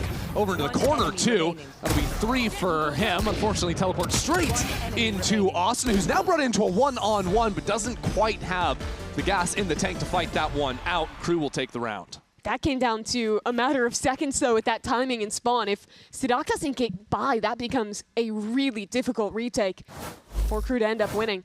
Despite it all, though, great damage onto your full eco round with only classics, and making sure that that only weapon gets saved through is a good scenario for 100 Thieves, all things considered. It's now 100 Thieves with a buy for themselves, and Crew look might at actually this buy. get real aggro down into mid. Keep your eyes on this. The flash ready inside of Garage. Dante's walked all the way down for now. Little off angle, bang, the master playing those off angles. Get a little bit of fire down onto Crew and push them back, but now the drone required to flush out Sadak. That's when the flash comes online, but 100 Thieves taking 0 chances. Rip the Phoenix ult and just decimate Crew down mid. We didn't actually get a ton of rounds from Crew on map 1 where they went for those type of aggressive plays, but here on Haven, on their Lotus as well, which we won't see this series, that's the bread and butter of their defense, going for mid-round re-clears or trap plays like that where you're full committing to a fight. And you see that Humphries was literally just waiting for it. They make enough noise to queue it in, and then have all of the players in position to refight and shut it down flawlessly. So round 3, Phoenix ult. All ready for Timotino. We'll check and see how many he can get. Can he go for the rare 4? Crew back to some A lobby control 4 now. Remember last round, or a couple ago, they were a little bit less invested on that side, but now really trying to control A lobby. Yeah, despite having this A lobby control, they don't have their Phoenix here, so there's not a ton of orb maxing happening for Silence early on. Yeah, valuing the Phoenix flash over in the close corridors on Garage. And to be fair, it's so strong in that position, and having a Molly to help stall for your Cypher is great as well. Yeah, I think having the Phoenix play around Cypher utility is very effective, especially on this map. Are we going for the slide? Okay, Dante, a little crazy on that one, getting right in front of the enemy drone. There's a nice paranoia to set it up, though, meant no one could swing to trade. And now 100 Thieves realize they don't really have any control on the map. Know that Crew were somewhat overloaded on the A side, so it's time to challenge Garage. Careful though, because Silence will always be a problem to flash in, but good hold from 100 Thieves having player outside of Garage.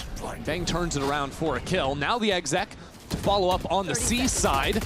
Les sliding around back here to stay alive and be a constant problem for Crew, and a problem he is. 4 in the round. Destruction out from the Sentinel. He just looked like a turret backside in that round, practically not moving at all from his position. Turns and shuts down 4. Crew could not play the style that they do if they didn't have a guy like Les on the Sentinel role.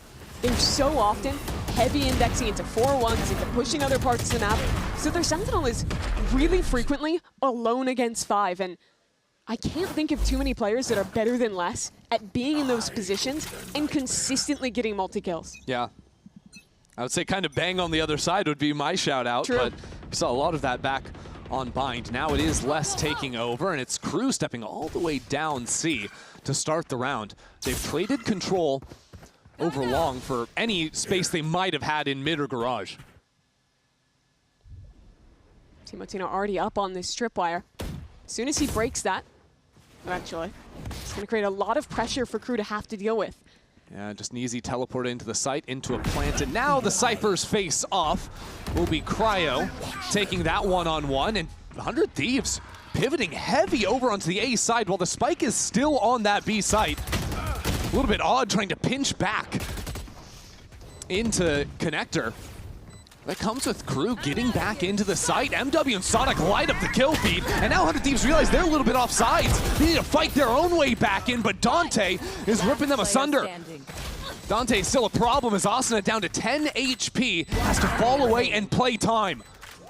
He's brought it to one-on-one. Dante holds, but he needs to get on the spike. He has to stick this. He can't actually play for the one-on-one. There's not going to be time, and Asuna is clutch for the 3K and the round. That's incredible. Did 100 Thieves come up with the Red Bull clutch there? I thought that they had a misread of the situation. You saw them full committing to that fight towards A link, only leaving that Neon, who actually had to wall back into the site to even get to this position he ended up in. And all of that's happening, Crew had complete site control. So good. Thankfully for them, Asuna is incredible. He keeps that round in control. Yeah, I think it's pretty clear that 100 Thieves' love language is words of affirmation. Yes. Like, they're hyping each other up so much these last 2 maps. Positive atmosphere over in the 100 Thieves camp for now. Yeah, underrated part of good communication is having that positivity for your teammates. That'll be the first kill for Timotino, and now MW caught out with nothing much to do. Les has already walked his way up on the flank. Yeah, but a tripwire will stop him for the time being. And unfortunately for him, he's probably going to fall down in mid as well. Crew trying to get back into the site. Good work from Silence so far. That's 3 for him in the round. Cryo is not really in range either, so now Vora needs to stay alive. It's another one-on-one. Last time, Dante couldn't actually get on the spike, and this time he goes for the fight as well, back-to-back. Dante will fall in the clutch. We're tied up at 3. Timing was so rough for Dante at the end there. Just turns at the wrong second. Cryo takes it away. That was a bit of a miscue early on. You saw Sadak trying to sidestep away, get a re-smoke up, but they'd walked up way further than he expected, and losing that early means that this comp that has so much speed, so much pace, just accelerate in, trade out well, and now get some momentum going. 400 Thieves, that's a reset on Crew's economy. Not much for Crew to play with now. I'm liking what I'm seeing from 100 Thieves early. They've done a good job of baiting out the aggression and the trap plays in quite a few of these rounds. Now they've shown you just a super fast look where they're pressuring in towards A. They're already starting to set some of these themes early in their attack side calling to make Crew's job a bit more difficult when they choose to commit to that aggression that they love.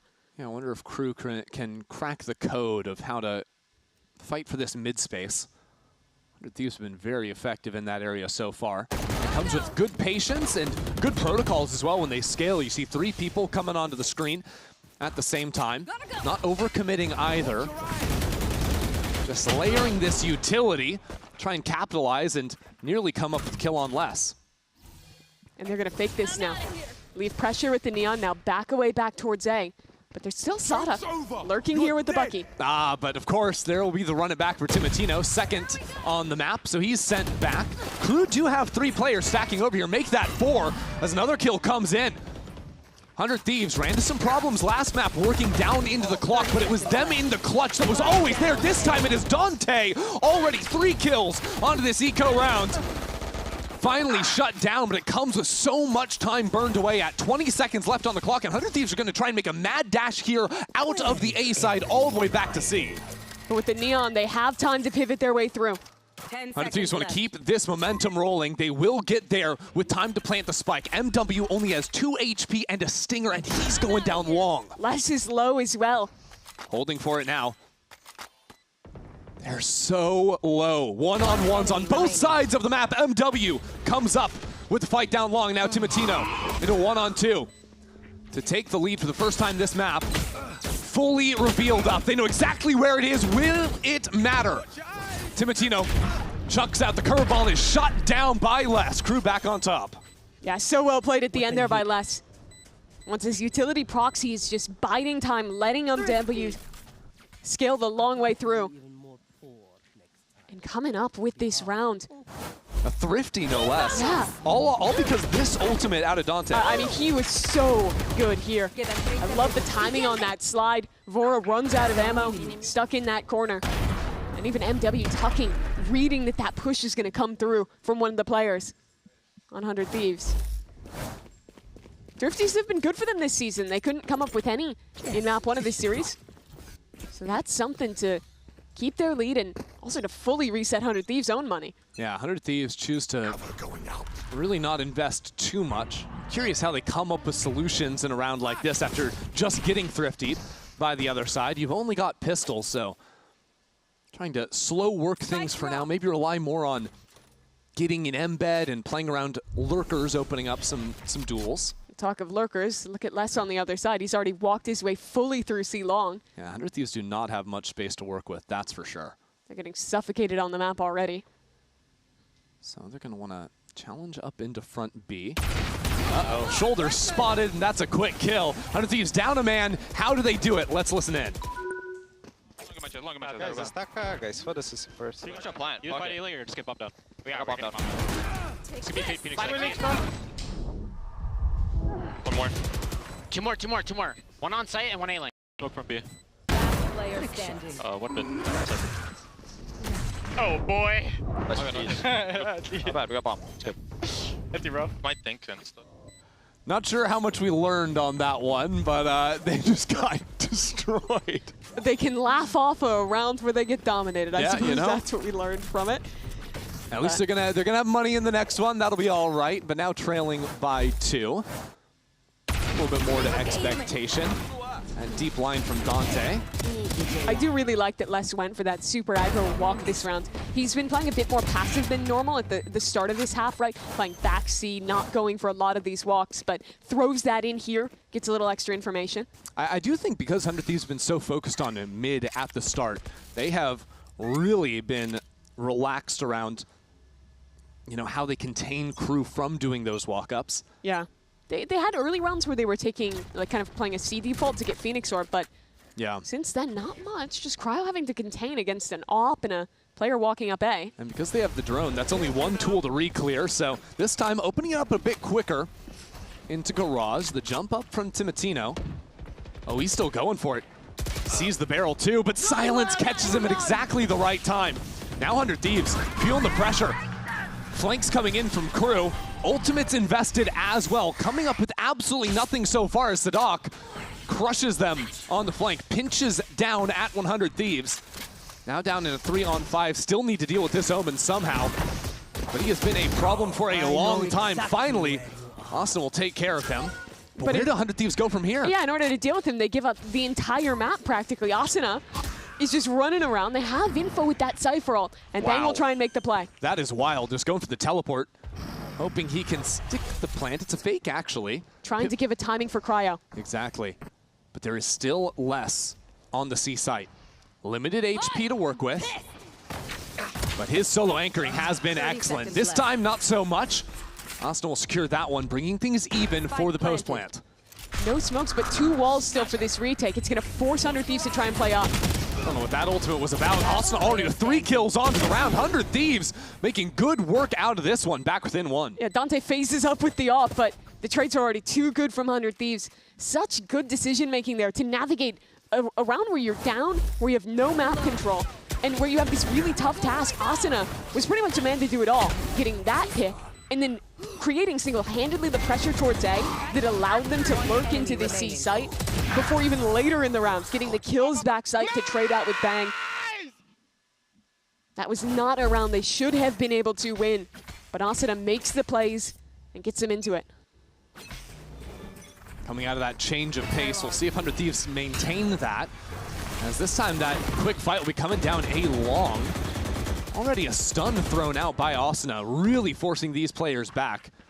But again, when you pressure heavy A, look where your extremity goes. Les has walked straight into it. Thing is, crew don't have that patrol in mid, so not fully comfortable just yet until Dante repositions with the operator. That'll finally give them some amount of comfort.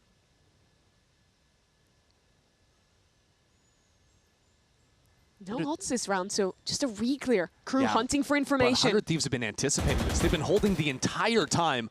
Asuna, just a millisecond. That's a kill on Timotino. Or rather, on Silence on the other side. So they back away, work back towards their Cypher, which just lurked up Garage, and that means Les. It's his time to shine. There is a drone from Vora. Will he use it? He is so committed. This is dangerous. 100 Thieves want to keep it quiet, and it's punished. No drone, no dice for 100 Thieves. Les is just holding down the trigger as well. A monster in this position. Diving around the smokes. Sure, Cryo's got a lurk, but there's nothing else for 100 Thieves to play with in this round. Finally, that walk down pays off big time for Les. Wow, Les did that in the previous round, but they did not see where he ended up. And after they've been conditioned of him playing this passive deep line and crew instead committing for active re-clears with their strong side, no one's expecting him to be in this corner. And he's so good at following up off of it. The extremity man strikes again. He is always such a menace when he's alone there. Wow, so 100 Thieves are going to call a timeout here with only 2 more rounds left in the map. Maybe coming down to talking about, you know, how they move into these later rounds, these slow rounds, they don't have control on the extremities. I think the late rounds could have been the issue map 1. They ended up dominating 10-2. But there was a lot of moments where clock ticked way down and they were hitting into sites with low information and crew were just whiffing shots or not quite in position to punish, and Bang was hitting every kill. I think it was more like Bang was just 1v5 every single late round. And here, when 100 Thieves are going for some of those kind of similar plays that were working for them earlier in this series, they are actually getting punished. So this is about a bit more intent to how you're playing those late rounds, how to navigate those situations, or maybe just avoiding them entirely, picking up the pace, going for those plays a little earlier on. Yeah, it seemed like they had picked up the pace in terms of like they were actually showing presence at round start, but then going back into those mid-round freezes where it seems like maybe a good macro read with with Crew stepping back into the reclear, but it wasn't paying off for the kills. And if I'm Crew, I'm considering a return to aggression here. We were very aggressive early, have shown a lot more passive looks beside our walk down, obviously, from less. I think it wouldn't be a bad time to start to look back for mid-round reclears with your Phoenix. Yeah, maybe not this round where 100 Thieves just have the Sheriffs. There is a Neon spotted skipping and jumping her way down into a short. The Prowler will send her all the way back. Nice shot, Timmy. Good Lord. He's sent back. And now in a tough position. Flame Wall goes up to try and carve a retreat. But at the same time, 100 Thieves have been moving on to the C side. Just less now, trying to stick around the utility, but now he is taken out. 100 Thieves up 2 players on the bad buy. MW jumps straight into the site. And now it's Sadak in a one-on-one. Knows Timotina was behind, and it's perfect sense out from Sadak for the 3K in the clutch. Yeah, ends up with a 1v3 there and the Red Bull clutch. But wow, that was a 3-on-5 that they need that clutch to win. Yeah. Timotina walks up alone. This was 2 duelists, both solo faking. Asuna solo faking towards A, then the Phoenix solo fakes B after getting that pick to let the C hit come through. Sorry, that kill on Voro was ridiculous in the box. Nasty from Sadak. Oh! My honest reaction, my team doesn't lose the anti-ego. Yeah. Gotta be happy Not for even it. close, people. This time, 100 Thieves don't go sprinting down a short. Go for the pop flash, and it's a good idea with Dante perched up on long. Some danger, though, as people are giving the fights now to Dante. It's just crazy, this pace from 100 Thieves already into the site. A very different look than anything we've seen so far this map. And it pays off for them so far. Up against the wall, Timotino takes his time. Les is going for the fight. That is nice. Oh no, Dante is dropping and dying out from heaven. How on earth is that happening? Now it's 100 Thieves in a 3-on-1. Silence stuck behind the dark cover. Wondering where his teammate went. It's all on him now. 100 Thieves won't let him breathe. Cryo takes the last kill for a 7-5 half. Hell of a pace change from 100 Thieves there. Rip a practically instant A hit. The Phoenix and Neon util so good to chop these players up, but I have to see how this kill happened to Heaven.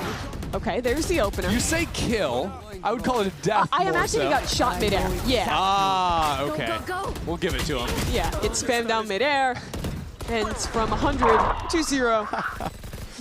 Does look exceptionally silly, though. Yeah, the shins take the last bit of damage. The 3 bullets to my body weren't enough to kill me, but my ankle's brutal. Well, we got a break. Come back soon.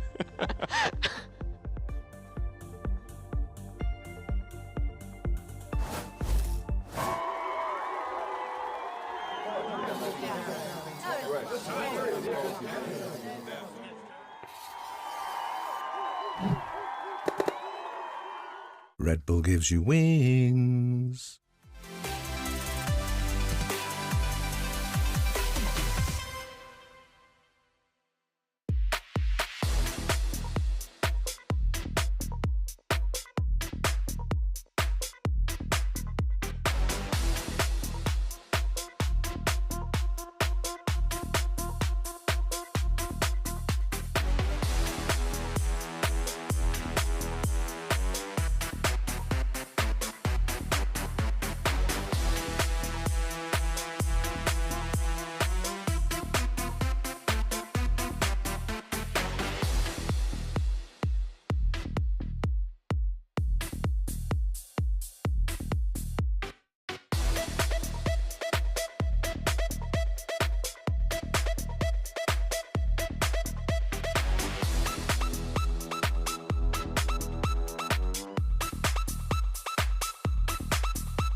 Well, it was a fun finish to the first half, but now it is time to lock back in here. 100 Thieves trailing by 2 against Crew. Yeah, much better look from Crew in this one. I think that their defensive side, the way they want to play it, really lends itself to this map. But credit to 100 Thieves, I think they had good answers throughout.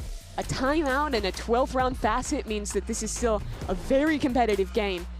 As we get to look at Crew on the side where they haven't been quite as successful. See what they can do here on attack.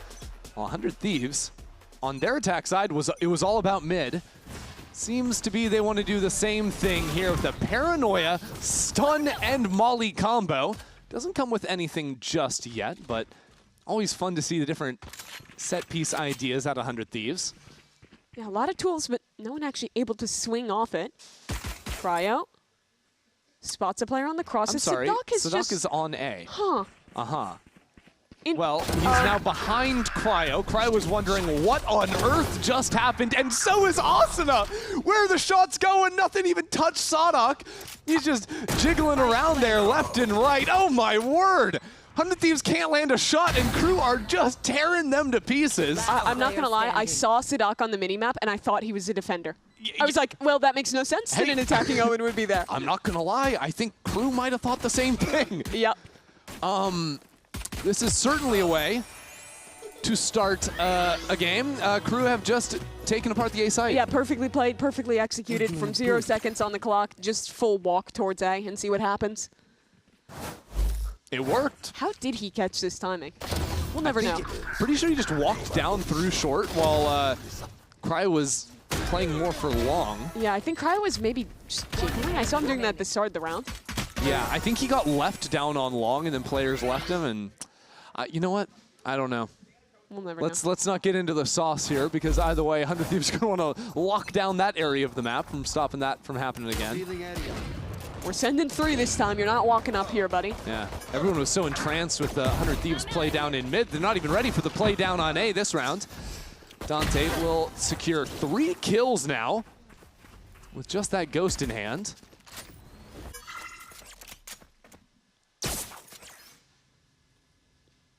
And now with a very clean anti-eco, sets Crew into a great course for this second half. What do you think? So we've seen Crew play this map before.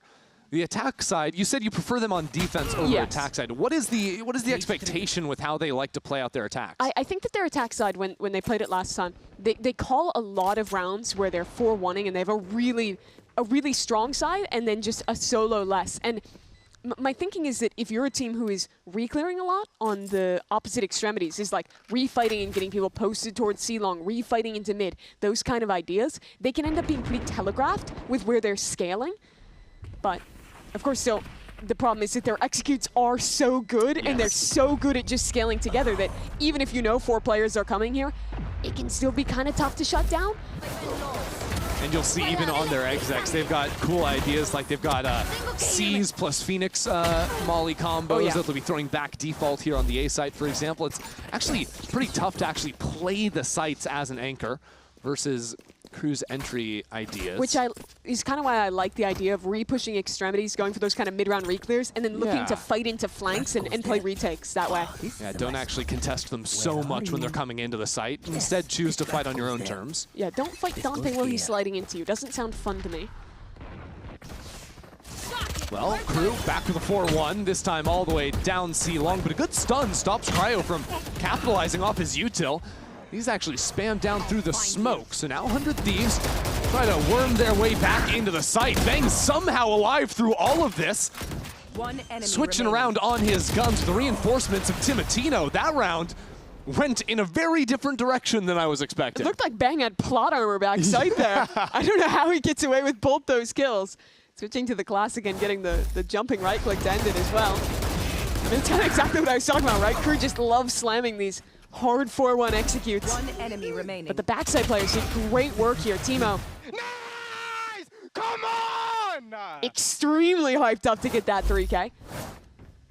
That'll mean Phoenix ult already on line here for round number 16. It is an interesting one as well, with Timotino playing right around the wall here. Crew start off with a default towards a lobby. Thieves just playing back. Asuna holding in the smoke with the judge, maybe thinking of punishing if that orb gets tapped. Wow, Cryo just gets that kill. Cypher 1v1 down C long. Not sure if Les just went for the swing there. But now that's going to lead to a re-clear with Timotino pulling the run it back here. Sadak really pressured down into the corner, and he swings out with just half a second left for Timotino. Hands in the kill. Crew suffering in this round, already down 2 players. Going up. They will take the C site. Uncontested, but the retake is going to be really good here from 100 Thieves. They're already posting, expecting aggression in this post plant. And there's no smokes even for Crew to try and shut down some of these angles out of garage even. I mean, they want to kill before they plant so bad, but they just don't have a way in. And I like the choice from Crew. They want to go back into a garage fight because they know without smokes they are just going to get torn to pieces if they go out in the open here. Taking their time. The spike is finally planted. Look at the reflank. Now Asa knows exactly where Dante is. Calls in the blind and takes a moment, but Asuna will get the kill. Silence realizes there's nobody actually giving him a fight. Makes things all the more uncomfortable as he's pushed back onto default. MW with a couple nice shots, but there's just too many players on the other side. That round belongs to 100 Thieves. I really love that round from 100 Thieves.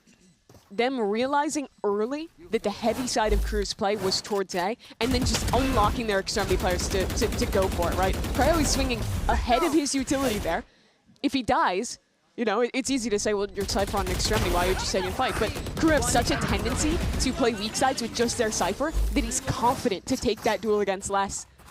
Wins it, they keep control towards mid, and manage to lock up a real nice 5v3 on that retake. So Crew have now both losses versus the rifles of 100 Thieves. Actually forcing up here a little bit. That's only a Sheriff in Les's hands. Light armors across the board. As 100 Thieves aim to seize major control of A lobby. Already pushing Les back. He wanted to stick around, but not for long. Molly good for that. They'll try to accelerate straight towards B. Oh, but it's a fake teleport, sending it back instead of into the site. But they can't really scale anywhere off that. They don't have long control. They don't have garage control. I think they were hoping that someone would peek their head out of garage there and try to get a quick flank out to mid. And look at 100 Thieves. Players ready to re-clear. They know no one's embedded towards front B. So they're back to a comfortable 5-on-5. 100 Thieves have sacrificed the forward line on A, though. And now by actually floating back between the A and B site, 100 Thieves do not have an advanced warning system. There is a camera over on C, but Cryo can't even click into it because he's worried about getting pushed up from garage. There's no support for him on this side. He's in a lot of trouble, just him and Sadak now. There's a full abandonment of this C site. 100 Thieves will have a player already working on this flank. I think #1 priority is flushing Les out of mid. Les hasn't been dealt with. Oh my God, what a shot!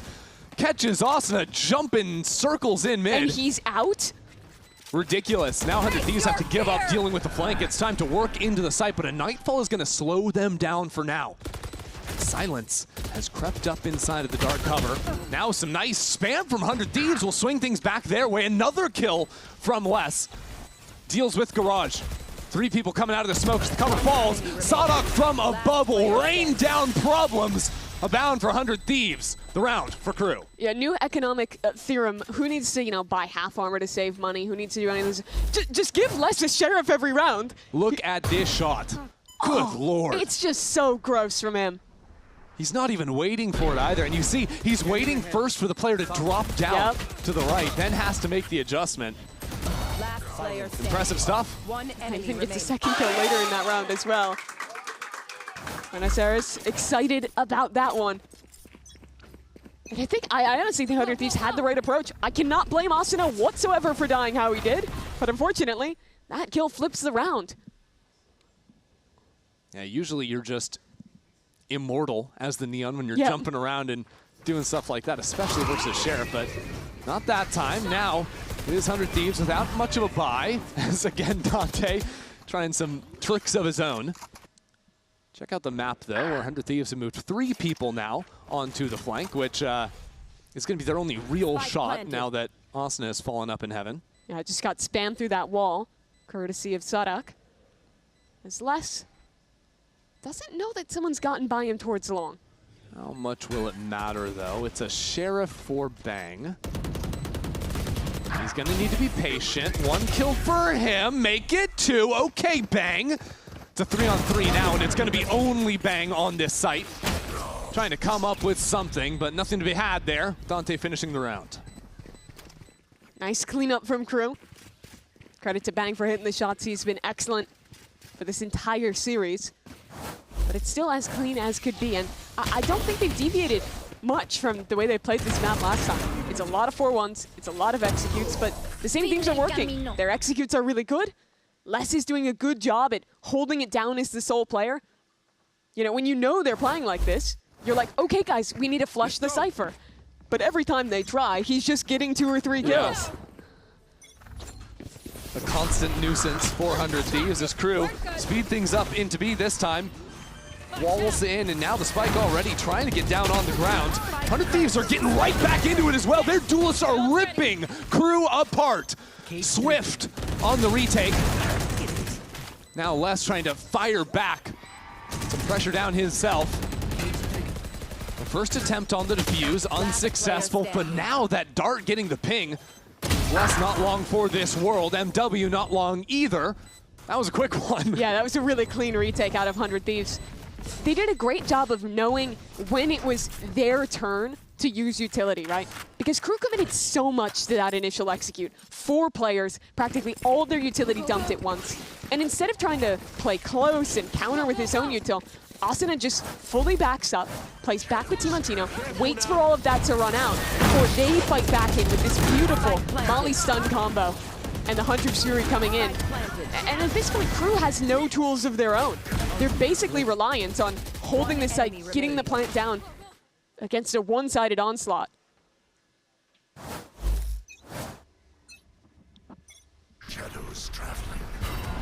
Quick fight over into A lobby. Neons flying forward at one another.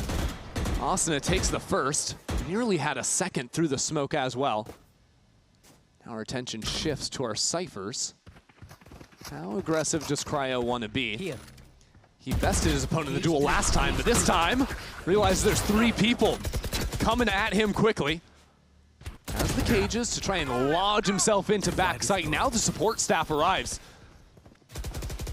Bang and Crew on the way for 100 Thieves, and that spike's still out in the open. Crew need to take things slowly, but the slow play isn't working for them. Les now bruised and out of this fight as 100 Thieves still cling close. Great play from Cryo there. It took 30 seconds to clear him from that site. Sees 2 players off his initial jiggle and then just backs away. This is how it started though. Kind of just a flip of the round on that A lobby fight. As 100 Thieves, after getting that kill, they know it's going to be an acceleration on the other side and are really quick with that rotation as Cryo buys them time. So, timeout now called from Crew. This is their first of the map. They're the ones still in the driver's seat, 11 and 9 at present. But I'm looking at things, they've got plenty of ultimates coming into this next round, Mimi, but they don't exactly have the money maybe to go for a half buy or something along these lines, but really, how do they just piece together now 2-round wins to force us on to split? I don't think it's going to come down to this round. I think that if I'm looking at this bigger picture where they've been struggling is at the rounds where they're either losing their extremity player or 100 Thieves is just fully understanding how their play is happening, right? Because they're always playing this 4-1, because if they see that Neon early, it's such a tell that 100 Thieves is willing to over-rotate in most of these rounds.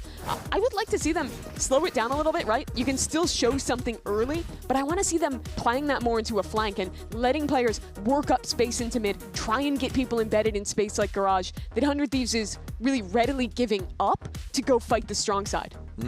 Okay.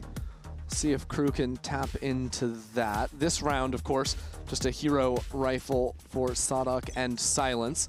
I do think this round, when you have an eco, you do just send it somewhere and see what happens. Yeah, these early fights have been going a little bit more towards 100 Thieves the last couple of rounds. This time 100 Thieves walking down into mid.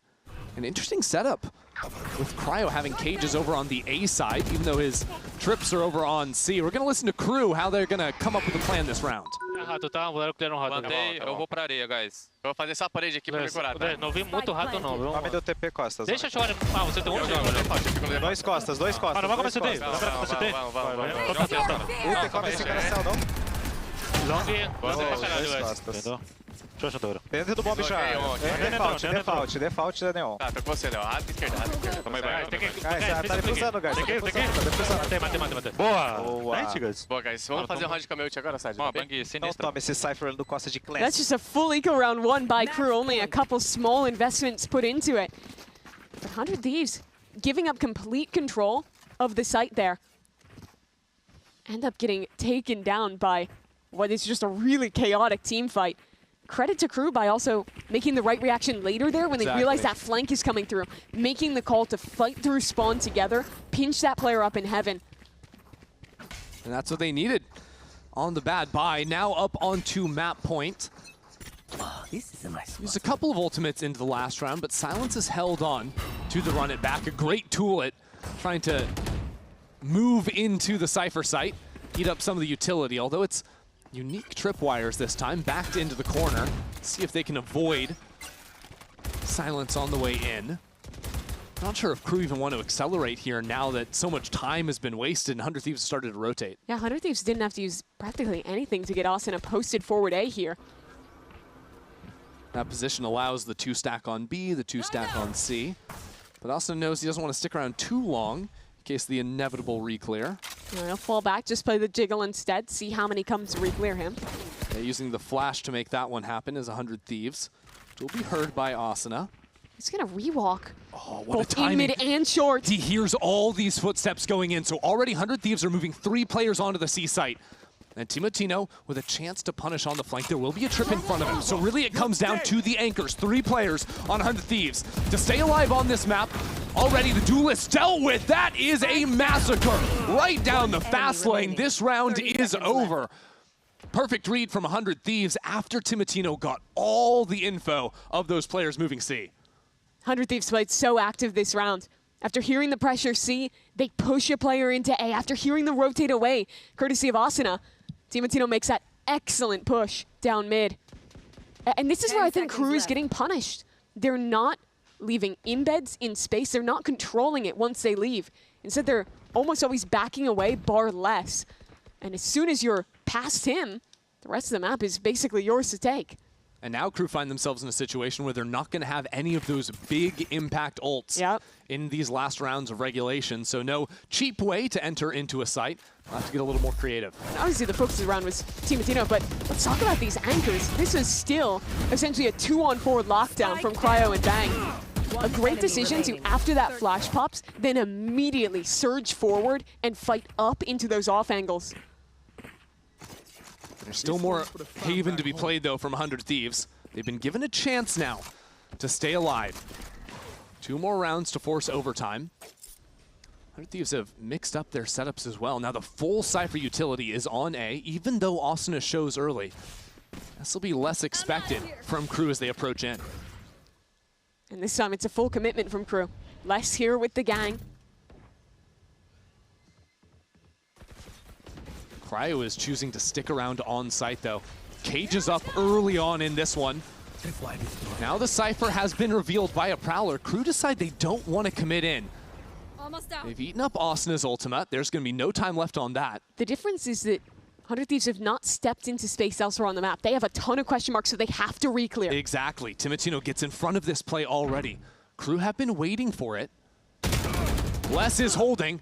Shots fired both directions, but now the game is up, right? But both they only teams. saw the Cypher. That's true. Crew might want to still freeze and look to re-hit here, expecting them to rotate away, thinking that's just a lurk. But they're still here. How long can you wait? Timotino, no flashes left, so he's just walking out into the open, baiting for Cryo in the corner. Good movement is 1 kill. Traded evenly. Now Crew continue into this site, but Timotino waiting around the other side brings this down within 1 player. Crew get low on the clock, but should be able to plant this spike with numbers advantage in the post plant. Both players coming from spawn. They have a lot of tools, And it's a guy that's been excellent all day. Can Bang keep this game alive? Bang blinded up and out for the count. It's all on Bora now. 1 kill goes his way.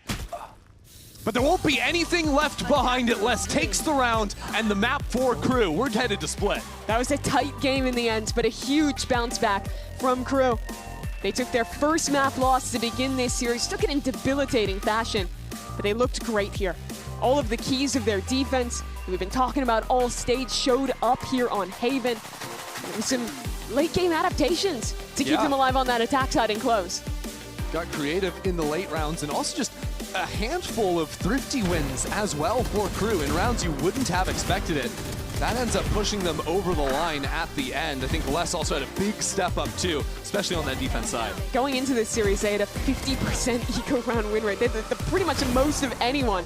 And they're showing why, showing that skill here. Les especially was a monster on this map, but there's plenty more to play. Map 3 as a decider if Crew can lock the #1 seed in the group, or if 100 Thieves can keep those playoff ambitions in their hands.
Se queda allí quietito.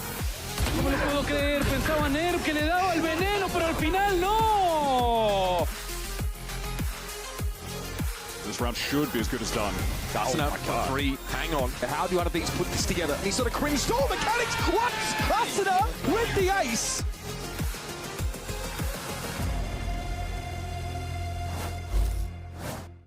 Realmente tener un psicólogo nos está ayudando muchísimo, porque ser un jugador profesional es difícil, es presión constante, es estar lejos de la familia, es estar en una cultura que no es tu cultura, es competir, y todo eso necesita cuidarse. Nosotros somos atletas que jugamos con nuestras mentes, no con nuestros cuerpos. Entonces necesitas que alguien cuide esa parte mental, que te ayude, porque no somos superhéroes. Y tener a alguien que siempre está diciendo, mira, esto no es saludable, de esta forma no hables porque pasa esto y esto, intenta esto otro. Todo eso te ayuda a crear un ambiente del equipo muy sano, muy saludable, y que te da ganas de estar con ellos, te da ganas de estar el día a día, compartir las derrotas, las victorias, sonreír. Y todo eso se debe gracias al apoyo psicológico que tenemos de Artur. Right off the bat. No.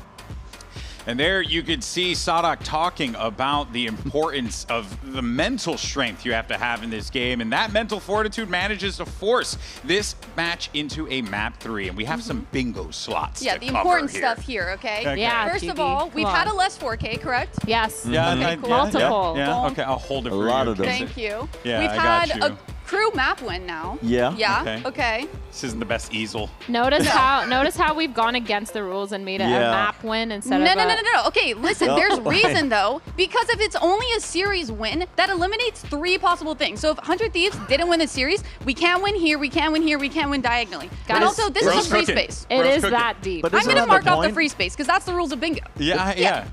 There was a thrifty, no? There was a thrifty. There was, in fact, a thrifty. Yeah, okay. What else do we have? What do we have here? What do we have? I think that's it. Series scored 2-1. Series scored 2-1 because no matter what, it's going to be 2-1. Oh, Mimi? What do you I hate to litigate the rules of bingo, but please litigate. Isn't the point of the game that not every number comes up? If every number comes up in bingo, then everyone would win, which isn't the point. There's supposed to be losers in bingo. Not limitations on the numbers. Okay. Like, if a number gets called, that doesn't mean like they're automatically winning. It's random chance, though. Is it not also random chance? Well, it's not random chance, but it's chance the team wins or loses. You know what? Certain numbers don't have Everyone rules. should win. What are we doing here? What's going on? Certain numbers do not have rules. All numbers are equal in bingo. Let's talk about the matchup and what we saw. Crew massively clutching up, getting the wins that they needed here. Emily's back on the mic. I mean, an absolute firecracker. I never left. She never left. She never left. Bro's cooking. Anyway, speaking of the game, hey, that was that 4K for us. This was an insane 4K. Dude, that was a bingo board. I think Crew pulled out some absolute magic overall in this series. I think credit to 100 Thieves as well for making it incredibly close, but he also made some crazy decisions overall as well. It was a pretty active game. Both teams trying to take initiatives at times as well in the defense halves, just making sure that they like constantly push. I think 100 Thieves have come into this with a clear identity of trying to punish Crew for these contact plays where they just try and work their way around the map, set up players really well. But there's just been this evolution where Crew are just getting one step ahead of it and not overextending ever. If they get caught out, they're always happy to just pull back a little bit and just try it in a different direction. Oh my god, this kill was insane. Crazy. This was the other one, by the way. He was full blind and got him through the wall, running up the He got the kill, you know? Like, absolute insanity. That's why he was your top performer for Crew in that one, coming up with a massive performance there. Asuna as well on the 100 Thieves side. Of course, trying to hold things down. It did feel like you were getting 100 Thieves that were to what we were talking about. We're starting to be okay with the fights. They were okay with getting in Crew's face, saying, "Hey, listen, we can meet you on the aim duels." And I think that's actually a pretty awesome thing for them. It shows a lot of confidence for this 100 Thieves. And that's exactly what we didn't get when they played against Sentinels. It's like they were overthinking a lot of their rotates, especially on that defensive half, and not doing it. But here, we saw them actually being proactive. We saw them going for reclears. We saw them taking space and willing to stack towards a site later in the round after they got a little bit of info. And that's something that I want to see them carry over to Split. I think they have a great defense. I think when they switch over to that attack is where they start to slow down a little bit. But so far, they're looking great. Do you guys think they're going to keep the Sage comp on Split? I think so. Yeah. I feel like they've done a good job with it. They like to say, they have enough different looks of it that it's not, I don't think it's hard anti-able. Do you know what I mean? Yeah. Like they switch it up often enough. My big worry, though, is that they just kind of run out of gas, I think, when we end up with a similar situation and it does feel, looking at the layout and stuff, it matches feels the a little NRG bit like game. that. Yeah. It feels familiar. Bit, right? Like, it's like we've been here before. Yeah, I don't want to say it, because Split is a good map, I think, for 100 Thieves. So I hope that's not the case here, but yeah, they got to finish strong. I think one of the players that I really want to talk about is Bang, because he's been so good consistently. I know we talked about inconsistency earlier, but I feel like Bang has always been that person where when he is on that anchor side, then he's really good at getting those multi-frags, almost like Les, almost like Cryo, and he's consistently good at being this lurker and being somewhat aggressive. And now we're moving on to Split, where he's now the Omen. He's not necessarily the lurker, but he's more likely to be ping-ponging on the other side of the map, being around with Cryo, and just being really annoying on the defense. Yeah. So I'm looking to him because I feel like right now, if we're looking at the way that Crew is playing, they're very together on their attack side. They do like to default, but it's easily punished, and 100 Thieves have kind of seen that now. So maybe he's able to just play a little bit more aggressive and be... Whoa. I think we've seen that, though, on their attacking rounds. Him having to step up and be the person to get that trade when their duelist gets shut down. Yeah. Yeah, no, of course. There is a lot of questions, right, that we're going to have answered going into this Split game. Because without a doubt, like, one thing is for certain, right, for 100 Thieves, this could be a massive moment for them to be able to topple an undefeated Crew. And then, of course, for Crew, they continue their path of success. Can 100 Thieves pull off the upset, or will Crew manage to take map 3? Find out after this.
Well, Crew's win on Haven is going to send us to a decider here on Split now. Quite the situation now for 100 Thieves to be in. Back-to-back weeks where they win the first map, fall down, now come into a decider. Couldn't get past that hurdle versus NRG. Now have to try and do that against an undefeated Crew. They couldn't just not get past it. They massively tripped over it. They lost 13-2 on Breeze. It was the fastest map of the stage. And they have to show that resiliency on a map that, to be fair, has been good for them, right? They've played this once already, got a win with the same Sage composition. And I do think locking in the Raze when they get on attack is going to be a pretty solid matchup into the Vice. They have a lot of tools to get past her stall utility with that double satchel, with that Omen TP. And that's all well and good. But Crew have been scary here as well. The Dante MW combo has been lethal in terms of fighting early in rounds. The Prowler with the Neon sprinting behind is tough to deal with. Yeah, I think I do overall like the Fade a little bit better on this map. I think especially the synergy you're talking about there is so overwhelming. And for 100 Thieves, they have a bit more to kind of refight with those flashes versus just having the information tools. It's going to be interesting. Both teams have played this map once. Both teams have looked solid on it. They have very different approaches, very different reads, and it's going to be interesting, I think, especially to see how this Neon can match into that Sage that is going to have a ton of slow util. They can really deal with her going for those aggressive early plays that Crew likes. It's interesting because the first two maps of this series, both teams were playing very similar comps. There were some differences in agents, but the main ideas were the same. This is our first time seeing wildly different reads for the two teams and how these different styles are going to end up matching. It's a new map, but it's similar for Crew. All 5 players fighting together early. Oh, nice shot from Vora. Catches MW after his teammates had already come into the site. As a matter of fact, Dante has found himself all the way forward in screens, a shorty in hand. Chooses to fall back for now as Sadok can't get the last bit of damage on Asuna. Betrayed a bit by the frenzy. And that'll make things oh so difficult for Crew with only 2 players left alive. Both of them in isolated positions, no less. But there's a gap in the smoke, somehow giving Les an angle into the fight. Silence gets one down there as well. It's now Les in a 1-on-2. Worried about a player up high. Half stick already for Asuna. Now Les down low. Gets a third on the round. Who is this guy? But the full stick is there regardless. 100 Thieves will take the round, with both teams coming away with 1 survivor. Yeah, incredible that even looked somewhat possible at the end there for Crew. But it was a great reply from 100 Thieves of seeing that 5 hit. They just condensed back, made sure they held on to Heaven Drive. I mean, did we have to show that again? I think we did, actually, legally. It was an inflex point of the round, right? If Sadok lives there, gets Heaven control. Well, Asuna would die for one and wouldn't full stick the defuse. Yes. Call that the butterfly effect. Usually the butterfly effect, it's a little bit less obvious, but this one, it's very obvious. The moth effect. Yeah. Well, does mean that 100 Thieves have 4 Spectres into this round. I've never seen quite so many Spectres purchased in professional Valorant. But Bang's happy to find those 3 kills, and hey, this time Sadok's Frenzy will give him a bit better luck than the last time around. The Bandit not too bad either for MW. Yeah, a bit of damage done this round already. Sadok is going to be a menace, walking around in heaven with the judge. But you see how passive 100 Thieves are setting up now. I'm going to say he's a menace if anyone is playing, you know, close angles, but 100 Thieves have really spread out now to deny that possibility, and now get notice of where that spike is going to drop onto the ground. Play this one out accordingly. You don't want to make noise there, generally. You don't say, well, maybe he wants to bait them into it. Oh, wow. No. I think he wishes he had anyone left to try and help him out. That'll be a 4K for Bang to get this 3rd map started. Nice eco frags for him.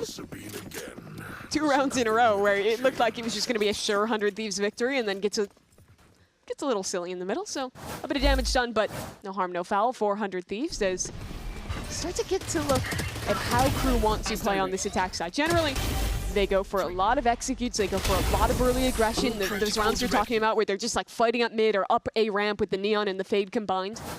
But that Sage is a pretty hard counter to that, right? One slow orb, and instantly you're at least canceled out for a bit on that type of play. Well, this time that slow orb is headed into B lobby, but Sonic TP'd up in front of it. Didn't really care about that utility at all. Now we'll have to try and teleport away, and he will escape just narrowly. 2 health, though. Oh, yeah. A lot of damage done. And they keep a player posted in B main. Crew wants to re-clear it. Yeah, keeping this fight over on B while Les activates a lurk on the A side. Maybe thinking there could be a gap on that side. He's so aggro on that. Yeah, but I'm pretty sure Vora spotted him out. I'm not sure what's going on the A side, but it will just be a 1-for-1. 100 Thieves did call in the reinforcement, so almost certainly Vora did see Les going for that. And on a bonus round, a 1-for-1 where you get a gun, you kill the lurk feels pretty good. Now you can read into that this basically has to be a B finish. Yeah, and there's another slow orb that now goes down to make all of this utility from Crew mean absolutely nothing.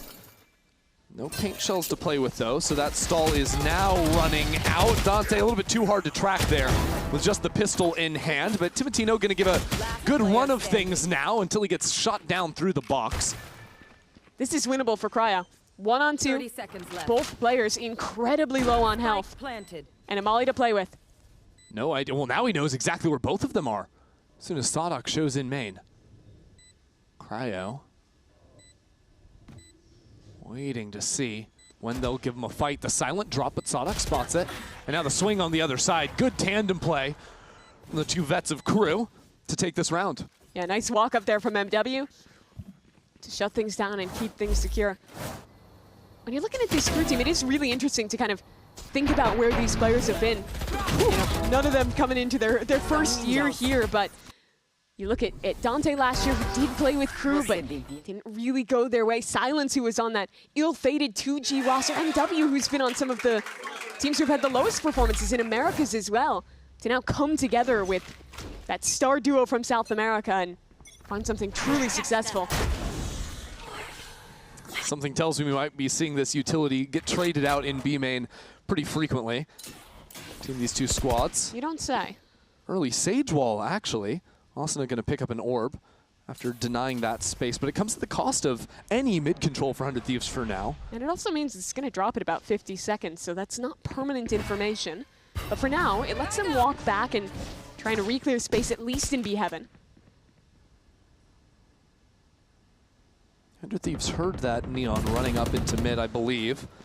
Now hear that wall being broken over in B main, so really it's all just trying to get Crew to pull some attention back to B main, open up a male player to be a little bit more isolated if there was to be a fight to come in. Les feels like he has to be a lot more passive on this lurk now towards A. They're going back into it, though. But they don't leave a player mid. If that gets re-cleared, that's already a good tell. And Timotino is on the best line you can ask for in that spot. Actually, though, without his player sticking around in heaven, now he doesn't hold the forward line. He's worried about someone coming up through vents because of the mid attention. The supportive flashes will tell him there's people here, though. He'll make his chance. Paint shells down, but Dante is too quick on it. Timotino didn't even pull the gun out. Luckily, Cryo is there as a second line of defense. That's not going to be too much help to Vora, who drops in an instant. Bang's still here now, pinged out by the Nightfall. He gets traded quickly. So Crew with good play off one another. Advance into the site. Now Cryo can't hear anything, but it doesn't matter. He is lethal with 3 already into the round. And Les is so low as well. Quiet from him. Waiting for that overstep. He knows he needs it, and he gets it. 1 bullet, 1 kill. That's what Les must have in this moment. He won't find it. Asuna will steady the course for 100 Thieves. Great retake there from 100 Thieves, and they keep it cool against an opponent who's been so good. Little eco-res to get Cryo back online. Yeah, see how little money is in the pockets of 100 Thieves. That gun being saved over is a big deal. Yeah, heads-up play from them. But taking a look at this round, Crew, I feel like they spent a lot of time to not actually leave many embeds. They ended with this super late push where 100 Thieves, it was a pretty simple matter of just pushing back through mid and then having really quick rotations, actually, to deal with this problem and trade it out here. Let's go, let's go, let's go. I'd like to see them try and get Les a little bit more active. He had that round, I think, round 2 or 3, where he just kind of sent it on A, but I think he plays really well when he's in positions where he can fight. This one, though, just a full team fight looking like it early. I'm not sure if they're going to get it. No, Sadok teleports onto the right side of the wall, I suppose. Quickly in front of that one as Asuna backs away. Just one rifle for MW. As crew slow things down, take control out of ramps, and wait for this fight to come their way. Jump spot. Peers at a couple players as crew quickly sees control over heaven. No one looking at Cryo, though. Those two kills instantly take the wind out of the sails of crew. He takes such a good timing there. Now 4-on-3, 100 Thieves just have them locked down. Yeah, Bang has that flank fully contained. Vora, though, crouching down, gets picked off. That opens up a big gap in mid. At the same time, Bang drops on the flank. So now crew almost have too many options. They could go just about anywhere, and two predicts it but Cryo. Tells Asuna to get in front of the fight, but Asuna's not ready for it. That was even a little quicker than it would have been expected, because Sadok wasn't one of those players in vents. Sees that timing, and it's actually Sadok with the mind read, a 50 round for crew. Okay, Sadok, 4K there to get the win, and they were completely encircled. Yeah, the start of the round 2 is so ridiculous because he teleports on the other side of a sage wall. No one's there with him, but Timotino doesn't hear it. Yeah, you saw Xeon was trying to slide ahead to get on top of the wall as it went up, but ends up just taking a one-on-one. They're in a bad position in heaven, but they just take two different brawls, win them both, and take away a 3-on-5 victory. On top of that, 100 Thieves money is boom. Yeah, and again, it's these thrifty rounds. Like, crew won multiple thrifties back on Haven. In what was a 13-10, that was the difference. But crew are very crisp, very clinical when it comes to their own anti-ecos. Even doing all the little things, pick up the orb on the way into the site, taking their time, making sure that MW gets the plant down. Sadok's already got the ult. He doesn't need the extra orbs. They're a very thorough team. Oh, except when they look the wrong direction. Yeah. These things happen sometimes. Sadok is a very thorough player, though, you have to say. Which is why he... Except when he swings in front of the paranoia. Actually, think Any more accolades to give to crew this round? No. They're really good in 3v1s. They always close these out. Stop it. Stop it. We can't be saying these types of things. See? So it's just I'm the fool. Yeah. You, everything you say is correct. Yeah. Okay. I suppose so. We're all tied up now. 3 apiece. And now looking ahead to this round, money up. This is going to be a big one for ultimates. 3 apiece on each side. Crew thus far, they've actually shown us quite a few slower rounds, but I feel like even when they're doing so, it's normally still that kind of same 4-1 style, take an extremity, and then work back the other way. Yes, but Mimi, I spy with my little eye of Vise operator again. Silence has been loving to pick up the op on the Vise. Attack or defense. This time he's trying to look mid, but there's a Viper's Pit. Yeah. So he's going to have to rethink his decisions. It made a little more sense to me when he was playing against Cryo on the Chamber, who wanted to swing into him with the op. Here, I think he's a bit more hard-pressed to actually find impact. And now 100 Thieves have locked down mid with Viper's Pit. Their Sage Wall is A, stopping the lurk. Yeah. And crew have an op in B main. That's it. So I'm not really sure where crew think they're going to go from here, other than waiting for that Sage Wall to eventually time out, which it's been mostly broken regardless. I don't think Silence is going to get an opposite.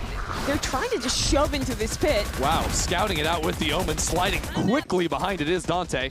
No kill found just yet, but that almost certainly will deny the pit. Now Vora, I'm not sure if he was spotted there. Dante seems very suspicious of the angle, and for good reason. Crew rip apart mid, and Cryo drops as well. Now with only 2 players remaining, Timotino tries to lock it down. The showstopper could be everything. How many does it find? Nada. Zilch for the duelist. And now Timotino being pinched upon with that operator out of main. He skids away. Last player standing. But battered and bruised, he will eventually fall this round. Just collapsing from the 100 Thieves camp. Spike planted. Even Asuna has to deal with this ridiculous angle. No chance for him. That round's all crews. Another round now where looking at the map, you think that crew, or rather that 100 Thieves is in such a winning position with the way they're set up, with the information that they have. But Crew just rips it away. The util combo they used to re-clear onto the pit was so well done. Yeah. We can see it again here. It basically kind of ended up being like a checkmate onto him, right? Because it's the Omen ult which pushes you back. There's a Molly in the Factor too. As a Neon is sliding and stunning on you behind the Prowler, you either stay and die or back away. And despite the fact that they don't actually get a kill off it, it lets them work deeper, secure that map control, and get the kills that they got in vents. Yeah, and you know, I've seen Sonic do that same play scouting into the Viper's pit with the Omen before. It seems very effective, especially when you have a Neon that can capitalize behind it so quickly. You teleport in there, put down a ping in the direction of the player, see if the Neon spam can get you anything. Yeah, it turns what is normally like at least a 60-40 for that Viper in the pit into one in your favor. There's still a risk, right, that your Neon gets spammed, that he just shoots the Prowler and dies, but with all of those tools together, it is really tough to play against. Yeah, well, when the Prowler's in front of the Neon and tanking bullets for you too, that can give you an even extra bit of edge to take that one-on-one. But 100 Thieves have called themselves a timeout here. Yeah, it is interesting because, again, what I'm saying, I think that they're getting themselves into really good positions in these rounds. And it seems like in a lot of them, Crew is just kind of Houdiniing out of it and finding the sole player who is securing them into the tough position and fighting through into it. So I am really curious as to what they're talking about in this timeout, especially like in this round where they're just going into a pretty low buy. One thing I want to see from 100 Thieves is that maybe pairing up and working together a little better. When these execs have come in from Crew, it's been pretty isolating to 100 Thieves, you know, scampering back. One guy goes up into mail, the other goes into vents. I wouldn't also hate to see when they are in these advantaged positions, instead of just holding and waiting, just committing together to a fight and pressing the advantage. Well, this round, they're actually holding hands over on B. You can only see Timatino on the minimap, but he's got a friend right underneath him in the form of Bang. They have become one on the B site. They have melded. Will it be enough? Will Crew even go that direction? Not yet. We've seen that variant of the Poison Orb thrown a lot more recently. I think it's great for scaling into vents, which it's very rare to actually see an anchor play. It's also very good for Neon to pop out of on the left side into mail. Utility exchanged. Sending Cryo back. He had the shotgun, so he's going to want to post back up there on top of the pot. Jumps up, but Sonic was waiting for it. Gets a lot of damage down, 5 HP on the in-game leader. Maybe getting betrayed by the Bucky a little bit there. 30 seconds left. And, well, Crew... 25 seconds? Yeah, I think they're going to commit into B here, where the meld has actually turned into 3 players of 100 Thieves. Bang out of the equation, though, means that, well, meld's not going to pay off much for 100 Thieves. Silence with that op shot takes a flawless round for Crew. And the thing is, I wasn't worried at all seeing them hit into a 3 stack with 20 seconds left. Why should you be? It's just like Unbind when it worked every time. Yep. Never a problem for Crew. They're up 5-3 now. And we get into the real meat of what was discussed in 100 Thieves timeout. One of the changes is an operator getting purchased here for Timatino. Normally Cryo wielding that weapon, but with Timo on the raise, it'll be him picking it up instead. What do you make of that decision? Where do you want to see him go? Yeah, I would like to see him just press up in towards mid, which is where he's playing here. But Crew, this round, they're just going to go straight towards the extremity. 4 players in A main. Quick reposition from Timatino, though, after not seeing anything in mid. He comes back to a deeper angle in A heaven. For a team that does play a lot of weak side, I think that having that op just late round posted on angle is big for information. Whew. Don't forget there's an attack op. This time it belongs to Les. And there may be a 1v1 on the cards. Timatino reveals his purchase, and that's going to signal the go button for Crew. Dante down low already. Board just needs 1 bullet, but it won't be there. Dante is just simply too quick with it. Now recovers the spike as well. He's the only guy on the site for Crew. Getting it all done for his team. This time Silence picks up the operator, nearly gets the second. But it's even here, 2-on-2 in the post. Cryo 4-3. Settles the score. But Sonic has a ridiculous timing. He's waiting for it as well. Wants to get as far out as he can, but there's not a lot of time. Bang is just sticking the defuse. Bang is holding it through this one. The spam is not there. Another full stick for 100 Thieves. Repeat of the pistol round. They'll take it away. Such a big chance there. But unfortunately, the dart cover, the spam, none of it connecting. And again, 100 Thieves navigating out of one of these scary late rounds. It's quite a few that were going the other way. But the operator was definitely the difference maker in this round, getting that opening duel onto Les as he tried to repost onto ramp. Held onto that heaven control for late round, which made any attempt at this retake so much more doable. But with the players lost, they won't have the money to retain that op and buy it again this round. 100 Thieves go back to this two-player setup in mid, the Raze and the Viper. An effective combo on this map. Crew have also thrown that same orb as well if they want to cross over into vents. Quick slide sends Timotino packing. So Crew walk back towards heaven. 3 players from 100 Thieves here ready to fight. Careful now, that paranoia is gonna rip you apart. 100 Thieves now scattered into the wind with Asana zooming up the ropes. No kill for him, but Bang turns around for one of his own. And Crew decide they don't want anything to do with those players up in B. Heaven, some spam on the other side though, settles it at 4. I mean, that is a scary play to make. MW is alone mid with the spike, just sprang. Unfortunately for his efforts, it's immediately nullified by the res. Yeah, MW actually goes back into mid to throw the Prowler to pretend there's a little bit more punch behind it. Pumping the orb up as well, but 30 seconds Vora left. flush with the wall here. And the support inbound. Timotino satchels in, and it's Vora with 2 kills. That distraction sets up for the Anchor to get a couple of kills. Now Timotino with that judge in hand. Needs to get in here somehow. He gets a kill. How on earth has he done that? Les into the open now. As the double swing comes in, it'll be Bang to wrap up this round and even things at 5. That was a really great hold in mid from 100 Thieves early in that round. Could have been risky. The paranoia from their opponent connects first, but everyone was in a position. That's how he got it? Okay.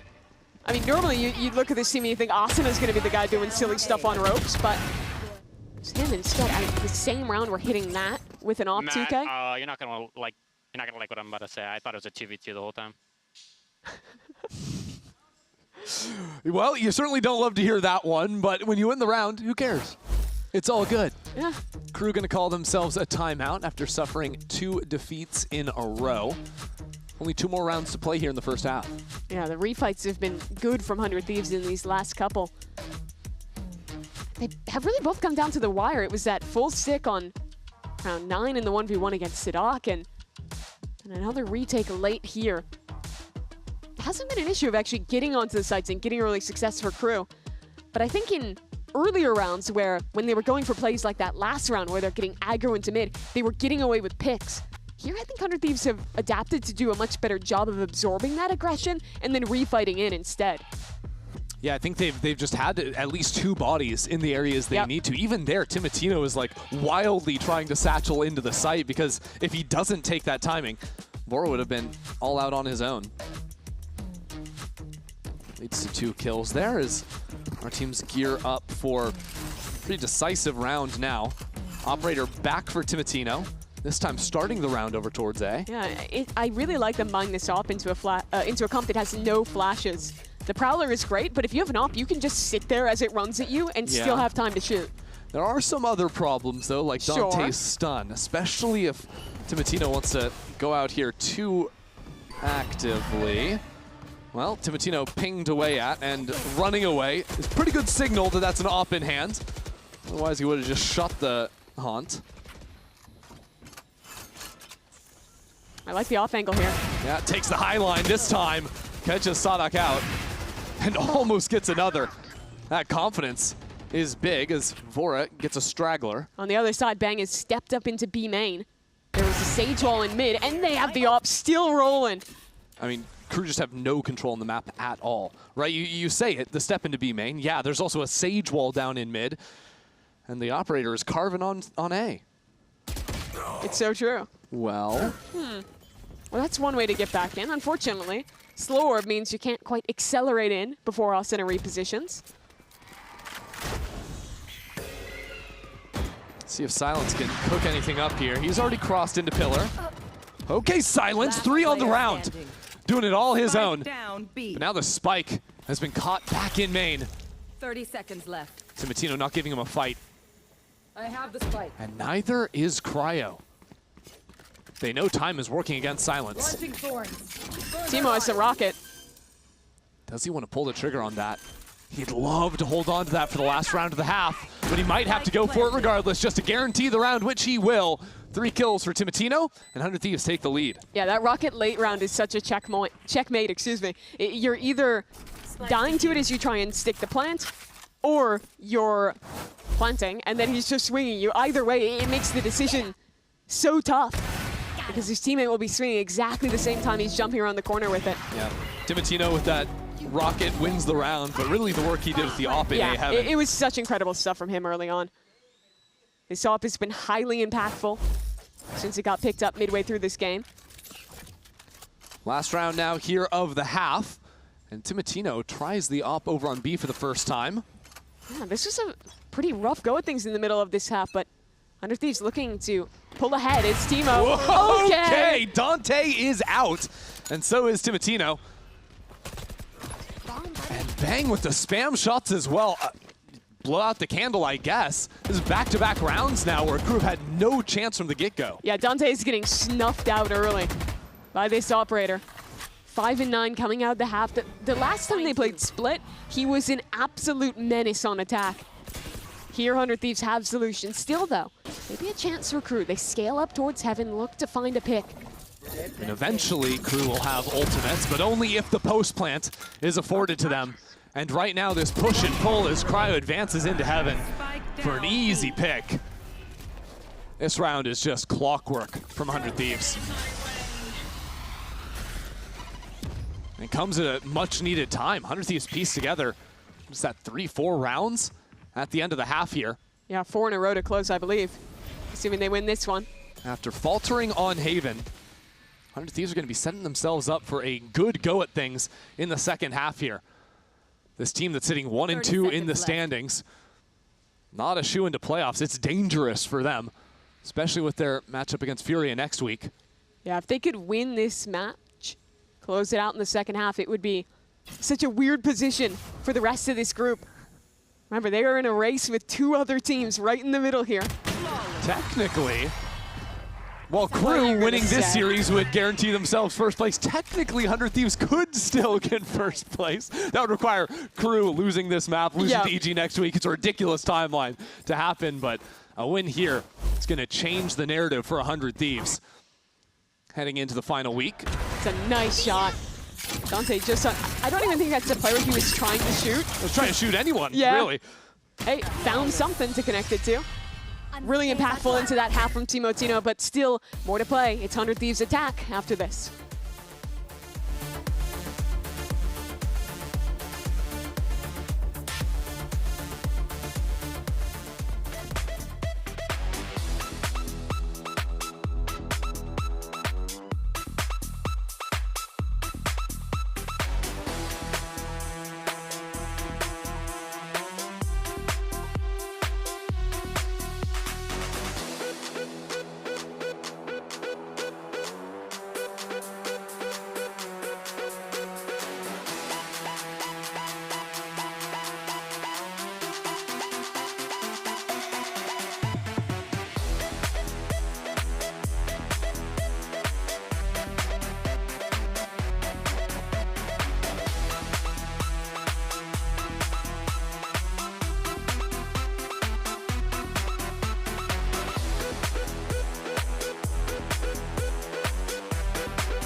Thieves lead 7-5 after the first half. Now look to close things out here on Split.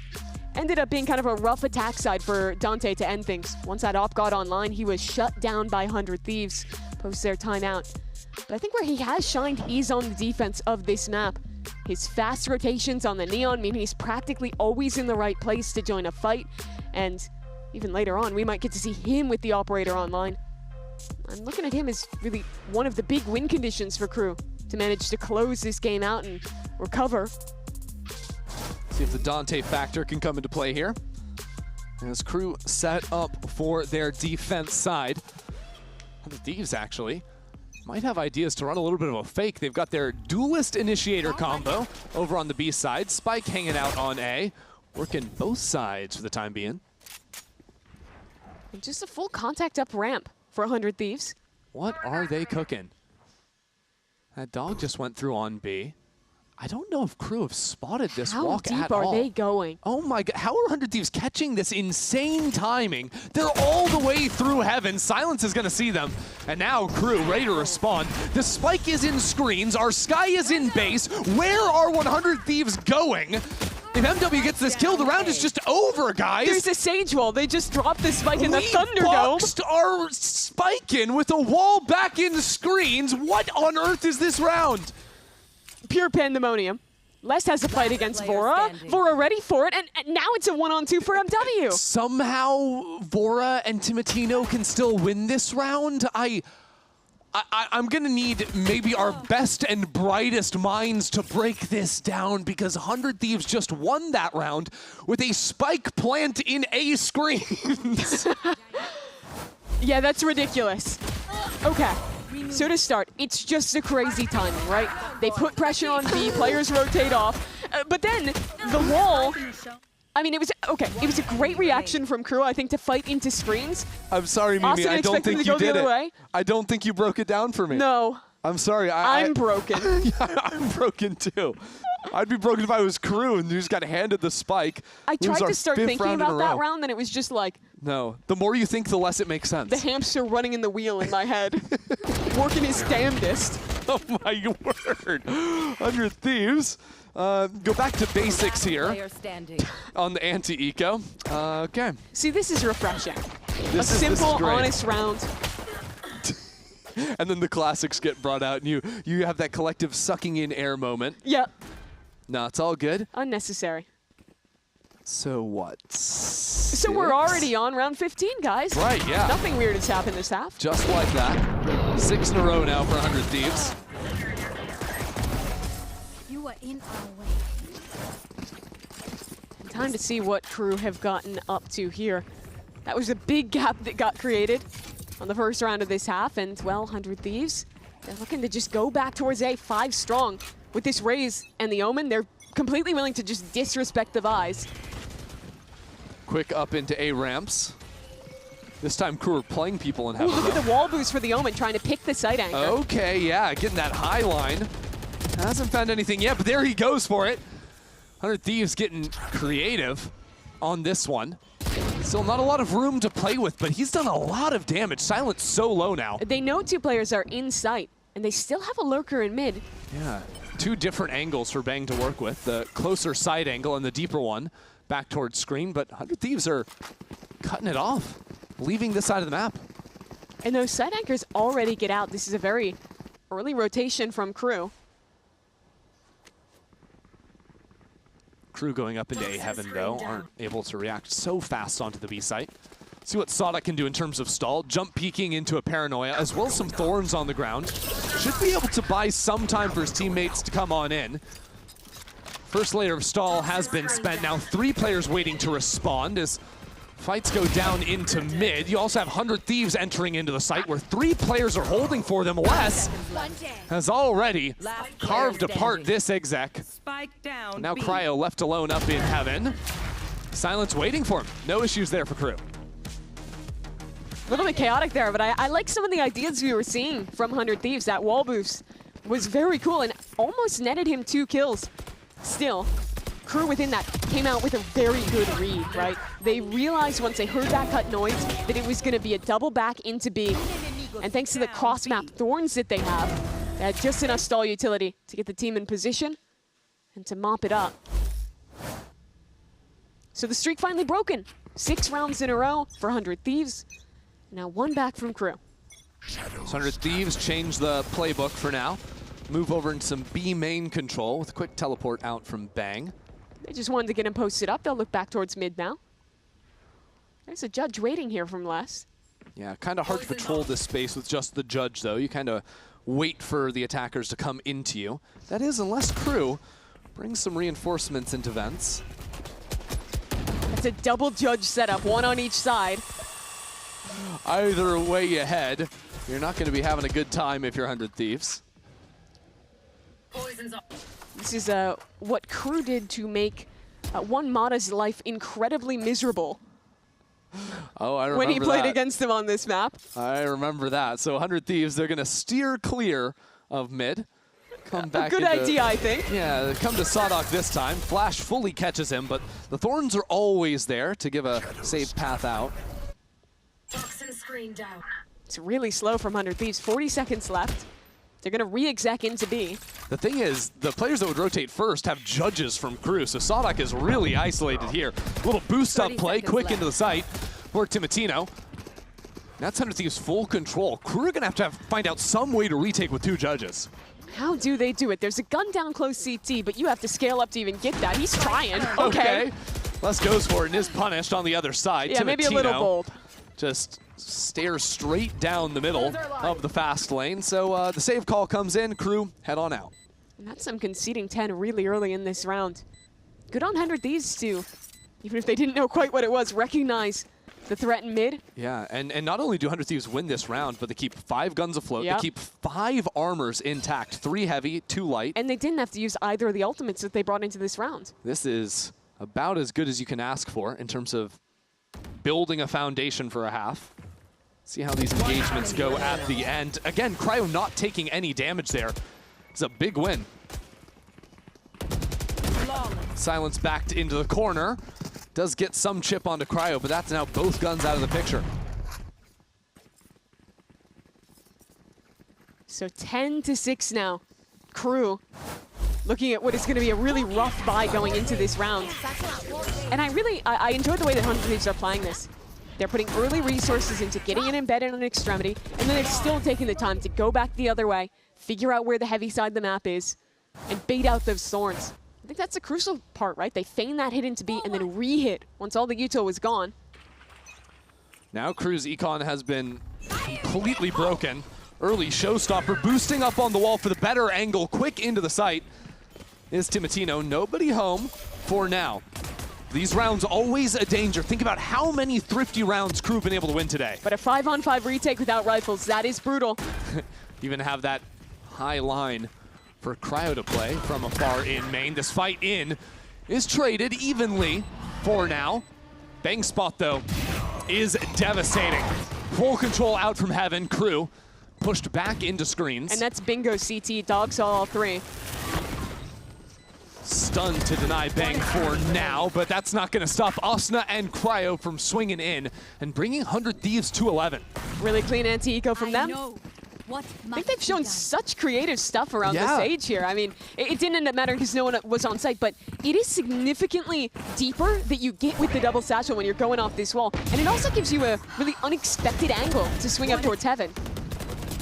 It's nerdy, it's fun, and it's looking beautiful for 100 Thieves. And this series has felt weird, right? Because the first map was such a blowout. Yeah. Into the close map 2 that Crew win. You don't really know how real it is, but now 100 Thieves have strung together 8 of the last 9 rounds. They are on pace for this major upset versus an undefeated Crew.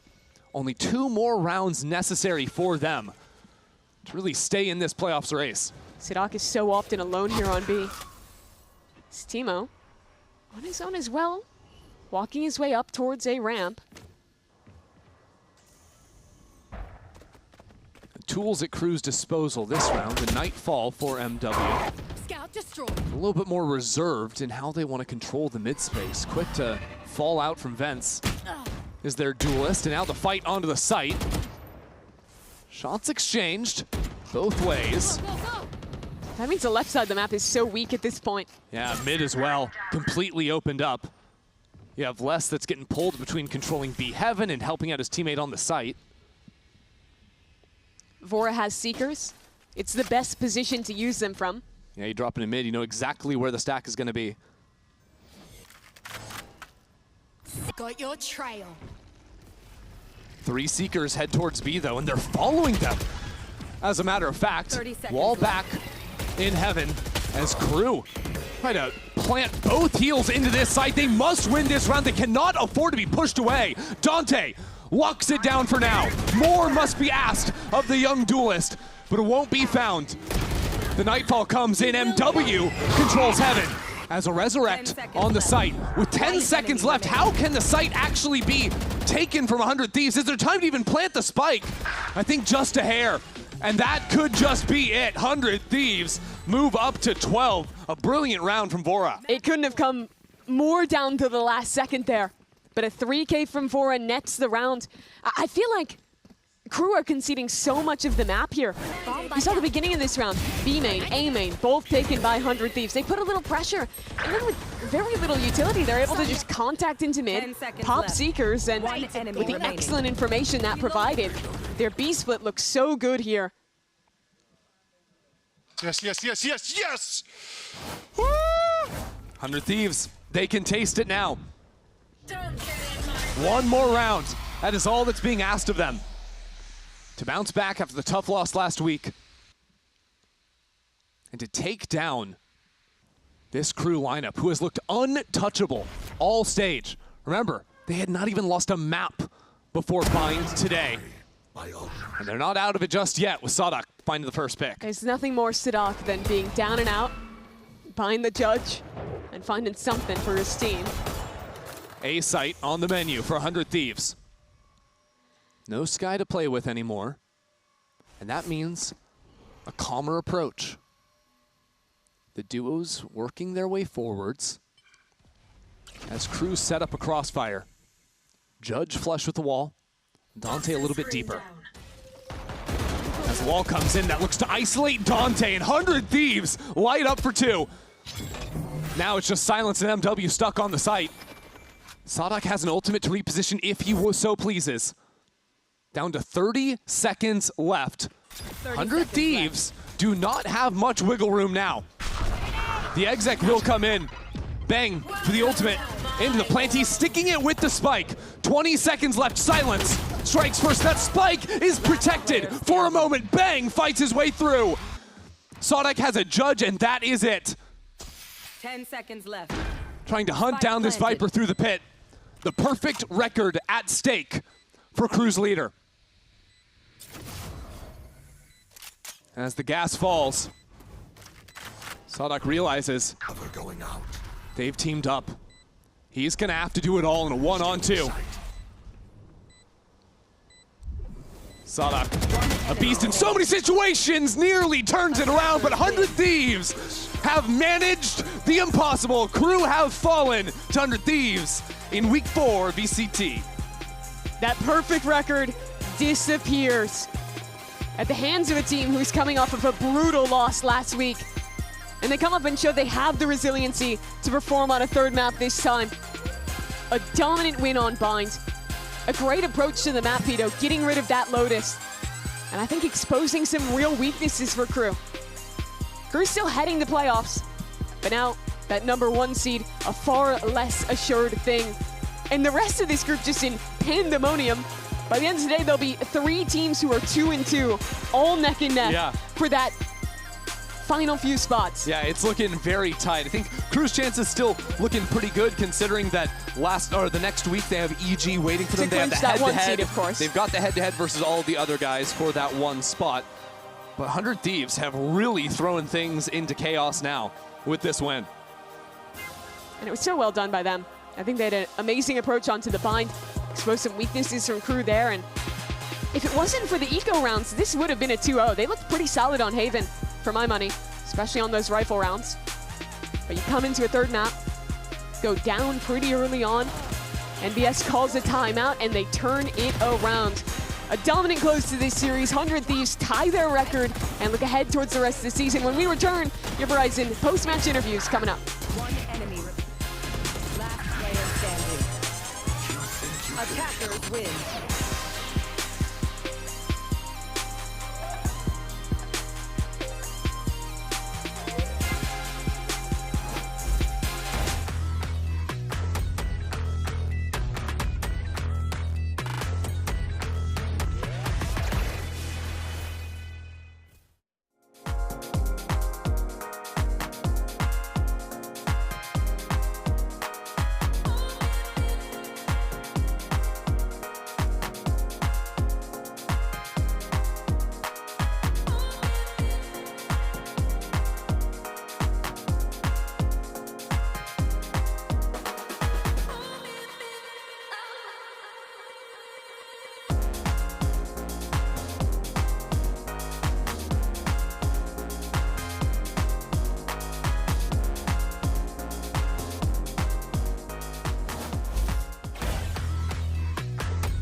100 Thieves gets the win over Crew Visa, and I'm here with Cryo to talk about it. Cryo, congratulations. This is a win that you guys needed really bad, and you're able to get it against the team that was undefeated.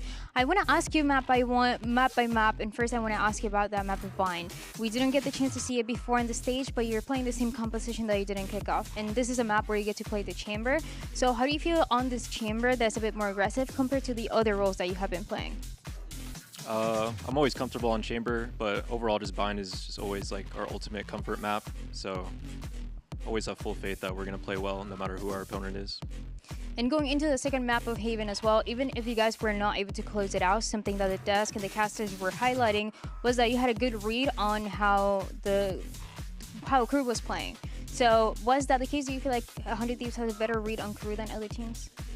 I think overall we were really prepared for Crew this match. On Haven specifically, it was still a close map. We weren't really that sad about how we lost it. I felt like we had a lot of control throughout the whole series. We just kind of messed up on a few rounds here and there, but overall I felt like we were just super prepared, so lots of credit to our coaches.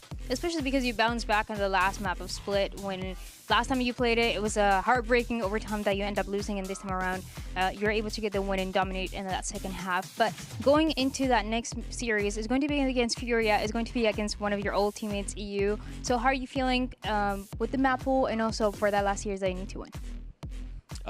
Feeling really good, you know, like you said earlier, we have to win this for playoffs, so we're going to give it all we got, and just super excited to play them. I love a lot of those people on those teams, like Koala and EU, so yeah, it's going to be a good match. Thank you so much, Cryo. This is everything that we have for the Verizon post-match interview. We're going to send it to the couch with Timotino and Asuna. And GB, do not show the predictions. What are you talking about, Dan? I have a feeling they're going to show. What are you talking? I'll never show the predictions. I'll never do Whatever that. you guys see. I'm not that guy. It's not real. Welcome. Not real. Welcome. We have Timotino Asuna here joining us at the desk or the couches. And whoa, Guys, unbelievable. don't do this to us. Guys, listen. No. We did that so you guys would win. Yeah. We gave you the guarantee. It has to be a glitch, right? No. We cursed it for you guys. Yeah. We believe you. We had intentions. We believed in you the whole time, totally. Yep. That being said, though, I do want to talk about just, and we're going to play a little game here in a little bit, but I did want to ask a quick question. It's about the matchup because you guys look great, and I know that this was a big game for you guys, but more importantly, Crew, they looked phenomenal, and heard Cryo talking about how much prep went into this. So, you know, does it feel rewarding knowing all that work paid off given the results of this game? Oh, 100%. You know, after losing 2 games in a row, I'm just super happy we can come out with the win. We're super prepared. We had a lot of ante on a lot of things that we're doing, and I feel like we played better against slower teams, and Crew is kind of a slow team in my opinion. Yeah. It felt like a very good matchup for us. Yeah, fair enough. I feel like for Asuna, I know you're a flex player and you're insane at it, but how do you do the neon and then into the stage? Because those are completely different play styles, and you guys also play around it really well. So I wonder what that's like for you and what the prep is like.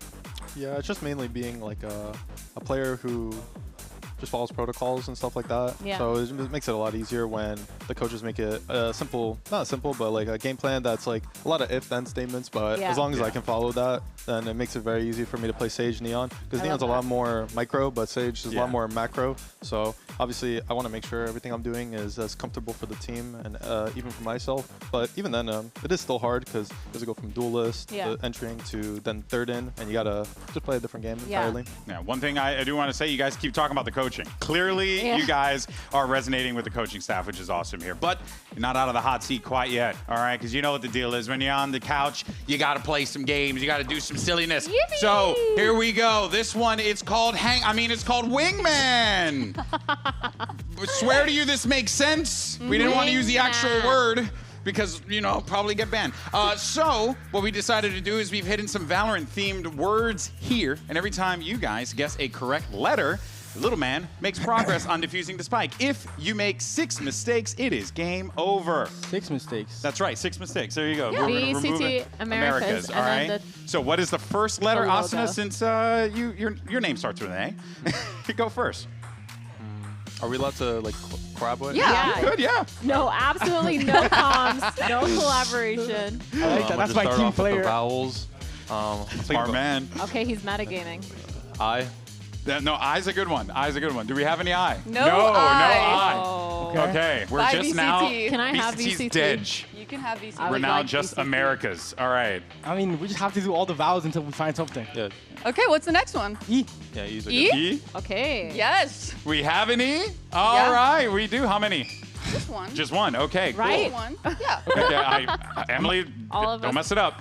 Am Yeah. I allowed questions? I mean, if your question doesn't lead to a letter, you know. Is this a one-worder? Well, it's, Yeah, it's it's that one word right there. word. It's that word right there. Yeah. So it is Why is 8 she characters. saying it like is 8 that? characters. What did I say? You saw that? I One cannot. word. I mean, 8 characters. it would be diabolical. Actually, no, we said I was about to say if you guys did Americas and like right there is Americas, that would have Who been. knows? Give me a letter. True, Give me a that's letter. Well, we already said I. Give me a letter. So I, E, Let's do A. A. All right, what do we have? Yeah, there is an A. There is an A? Yep, somewhere in there. You Guys, have to carry me. we got the worst person to write. We did, truly. All She right, can't next up. spell. So we got fine. Well, at least I can we got read. E. We got A.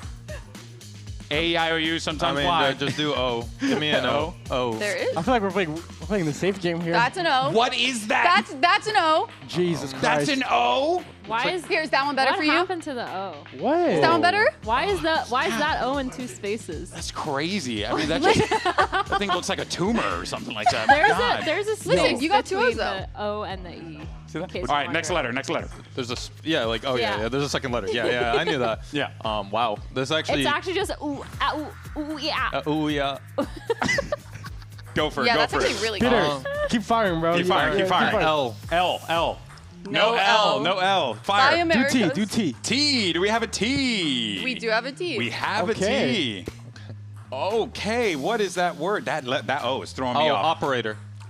Oh. Dang! Hey! You got it. This guy Well is good done. at those games, bro. I just hard carried. Let's go. Easy. Congratulations, guys. And of course, we're looking forward to seeing more from you guys throughout the stage. And we'll be catching up with y'all a little bit later. But for now, though, coming up next, we got Furia Congrats. going up against What do you got? Sentinels. You don't want to go anywhere. We'll be right back. Thank you. Furia, that'll definitely be one of the games that will test us a little bit more. I'm pretty excited to rematch him. Right now, I'm feeling very confident. Cover's up. Oh my gosh, Redux just running through. I have my boy Cortez over there. We were talking about it, and he said, bro, I stand up, I yell at you, you don't even look at me. RCZ! Don't say it, bro!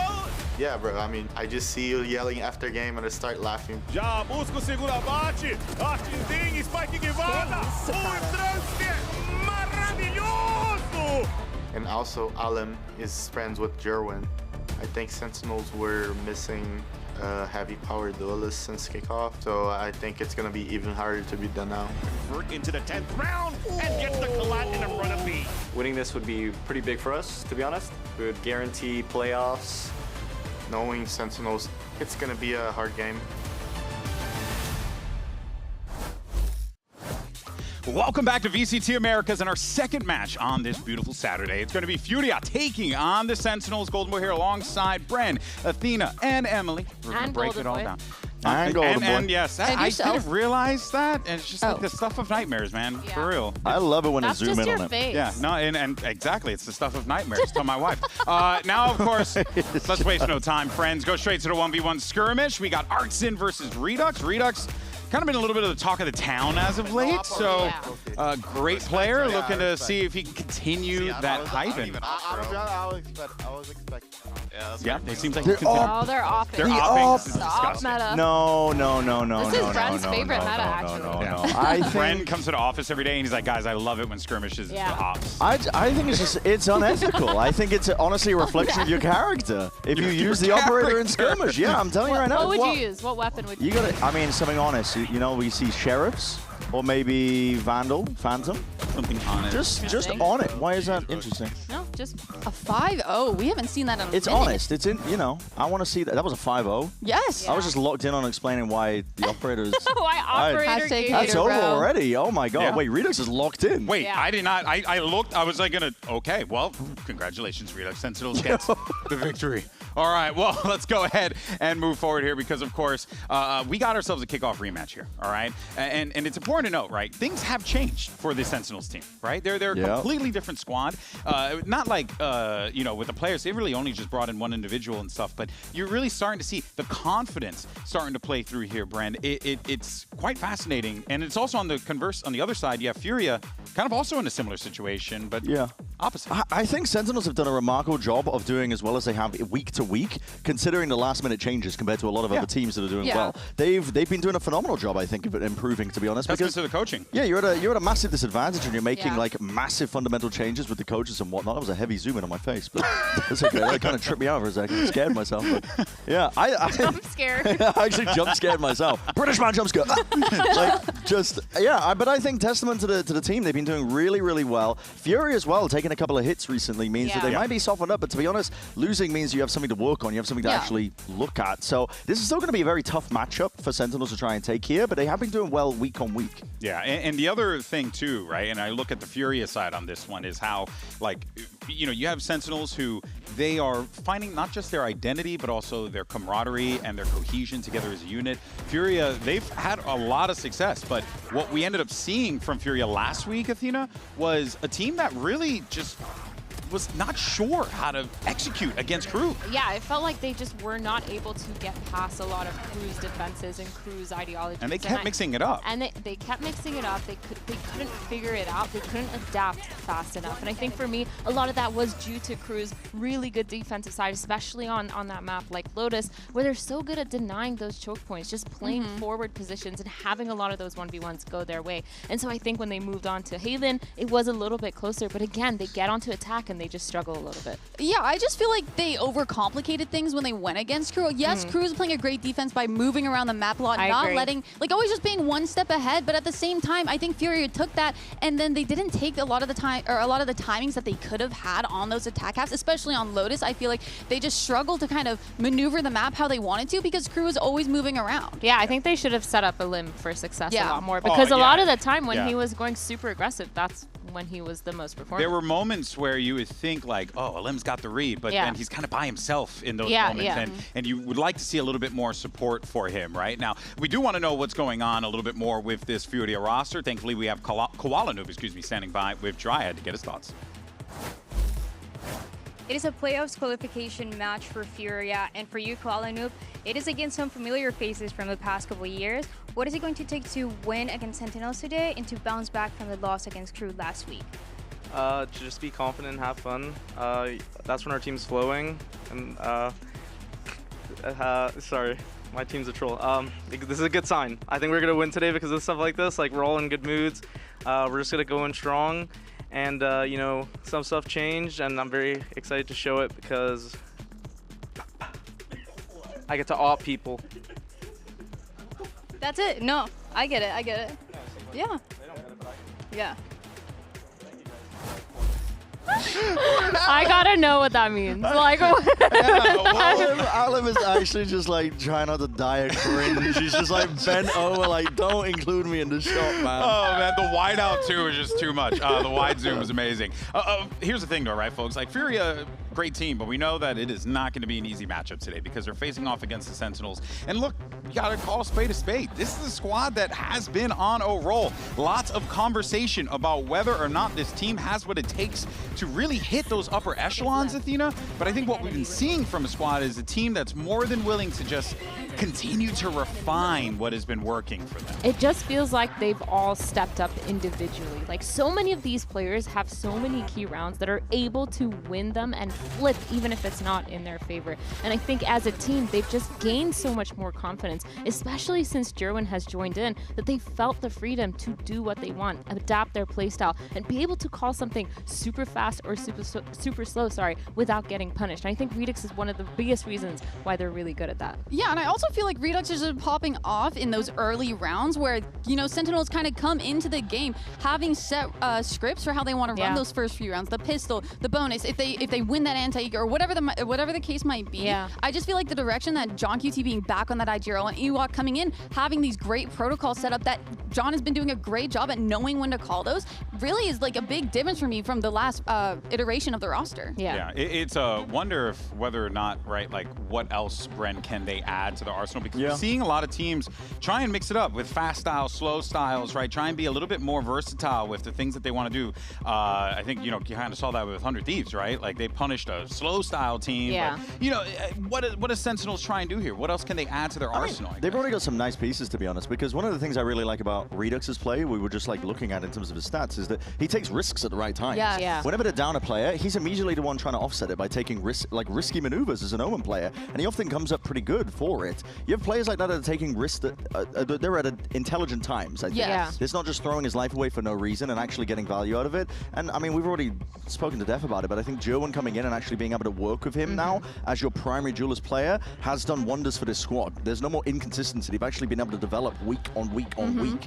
And it shows. I think it definitely shows. This is one of their biggest challenges yet, though, even though Furia did just come off the back of a loss. Yeah. No, yeah, I see a lot of those aggressive plays that you're talking about, the confidence coming in from VX on those defensive rounds. I like how they're not willing to just give up sites for free and play full retake. We see them willing to stay on site, take fights, and try and buy time for the team to rotate in, and that's been something that's worked out for them a lot of the time. Their delay has been phenomenal. Yeah. Their delay's been really good. Well, let's hear a little bit from the Sentinels team, shall we? We have Redux standing by with Dryad to get his thoughts. Sentinels is looking better and better every week in Redux. For you, you're starting also to look like that aggressive player that you were in Tier 2. Is that an adjustment that you made yourself in the past couple of weeks, or is it just this current team enabling you? I think it's a little bit of both, for sure. Feeling like more and more confident every time I step on stage. So I think I'm backed up by my teammates, and I back up myself now, so I'm just pretty comfortable on stage now. Sounds good. Thank you so much.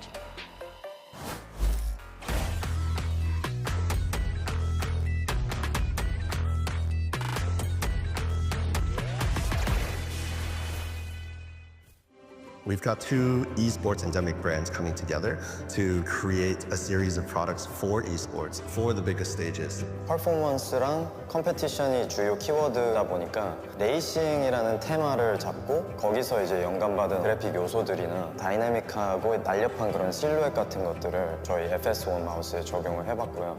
我们希望可以协助 Pulsar 成为电竞圈的顶尖品牌，而 Voxy 是其中一个助力。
Coming into stage one, it was Furia that seemed to have the read on the meta. They were very well drilled, they were locked in terms of their protocols, and hit the ground running probably faster than anybody else.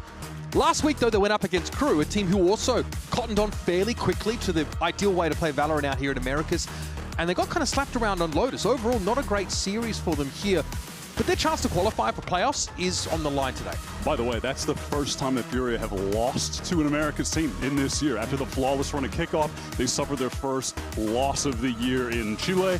And honestly, despite not having a great run there, they still had really close games for their first international look.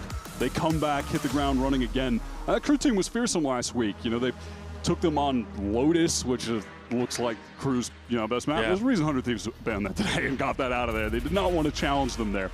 So we'll see if Furia can bounce back. For this SEN team, though, my perspective on them right now is that this is just going to be their biggest test yet.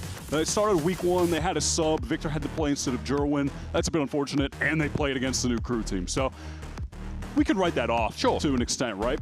Then from there, they get that close win over 100 Thieves when Jerwin comes in. Feels like he hit the ground running, played a really solid Neon. And then they beat EG, who are the lowest ranked team in the league right now. But this Furia team, who have been really consistent in Americas outside of the crew game, which might be a blip on the radar, is the real test of how good is this new SEN team. Look at this. Furia are choosing to ban Lotus here in the second rotation, so don't want to go back there after what we saw last week. It was a lot of Alum, honestly, just running into Vice Util on that map, just running afoul of a lot of this Sentinel setups here. So a change of tact here for Furia, starting off with Split. That is going to be Furia's pick now. Both these teams are lossless on this map. They're both 1-0 here on Split. And Sentinels have opted into the Sage look here, while Furia have gone for the hard Senti of the Vice with Artsin, which, frankly, I prefer to the Sage. I love Furia's approach to the comps right now in the meta. I think they're pretty optimized as far as that goes on every map that we've seen so far. And it doesn't automatically mean you're going to win. Sometimes the agent differences really exist within the margins, right? But I do think the Vice is fantastic in the meta at the moment, and you're really going to need to see SEN have great protocols on attack to be able to deal with getting that wall triggered, getting that out of the way early so Furia don't just have an easy read on where to set up on defense across the map. That's a massive part of being able to succeed right now against Furia's look. Something worth looking out for on this map and all the rest is how Furia deal with sort of mid-round aggression. That was something that Furia were able to disrupt them with very heavily, and some of the post-plants, on Lotus specifically, but you know, something worth looking at on a bunch of maps is where Furia have been kind of put under scrutiny recently. Yeah, for me, that was really just on Lotus, though. Like, Split, I think, highlights how incredible these guys are with the fundamentals. Back at kickoff, where they really shocked everyone with the level of teamwork these guys had for just having come together. Cortezia on the run, wow, caught straight away from Allen. That's the Viper out of the picture. That's mid completely exposed, and it activates a rotate from SEN, who know this side of the map is just so weak, and that Redux really needs help. The noise cut here, though, is pretty scary. Redux doesn't quite know what's happening until right about now. Relay Bolt's coming. He's going to hastily try and smoke out, but Artine is going to be watching him from B main. Fury have every contingency accounted for. And now Jerwin and John just have to throw themselves at the problem. And frankly, nothing seems to be sticking.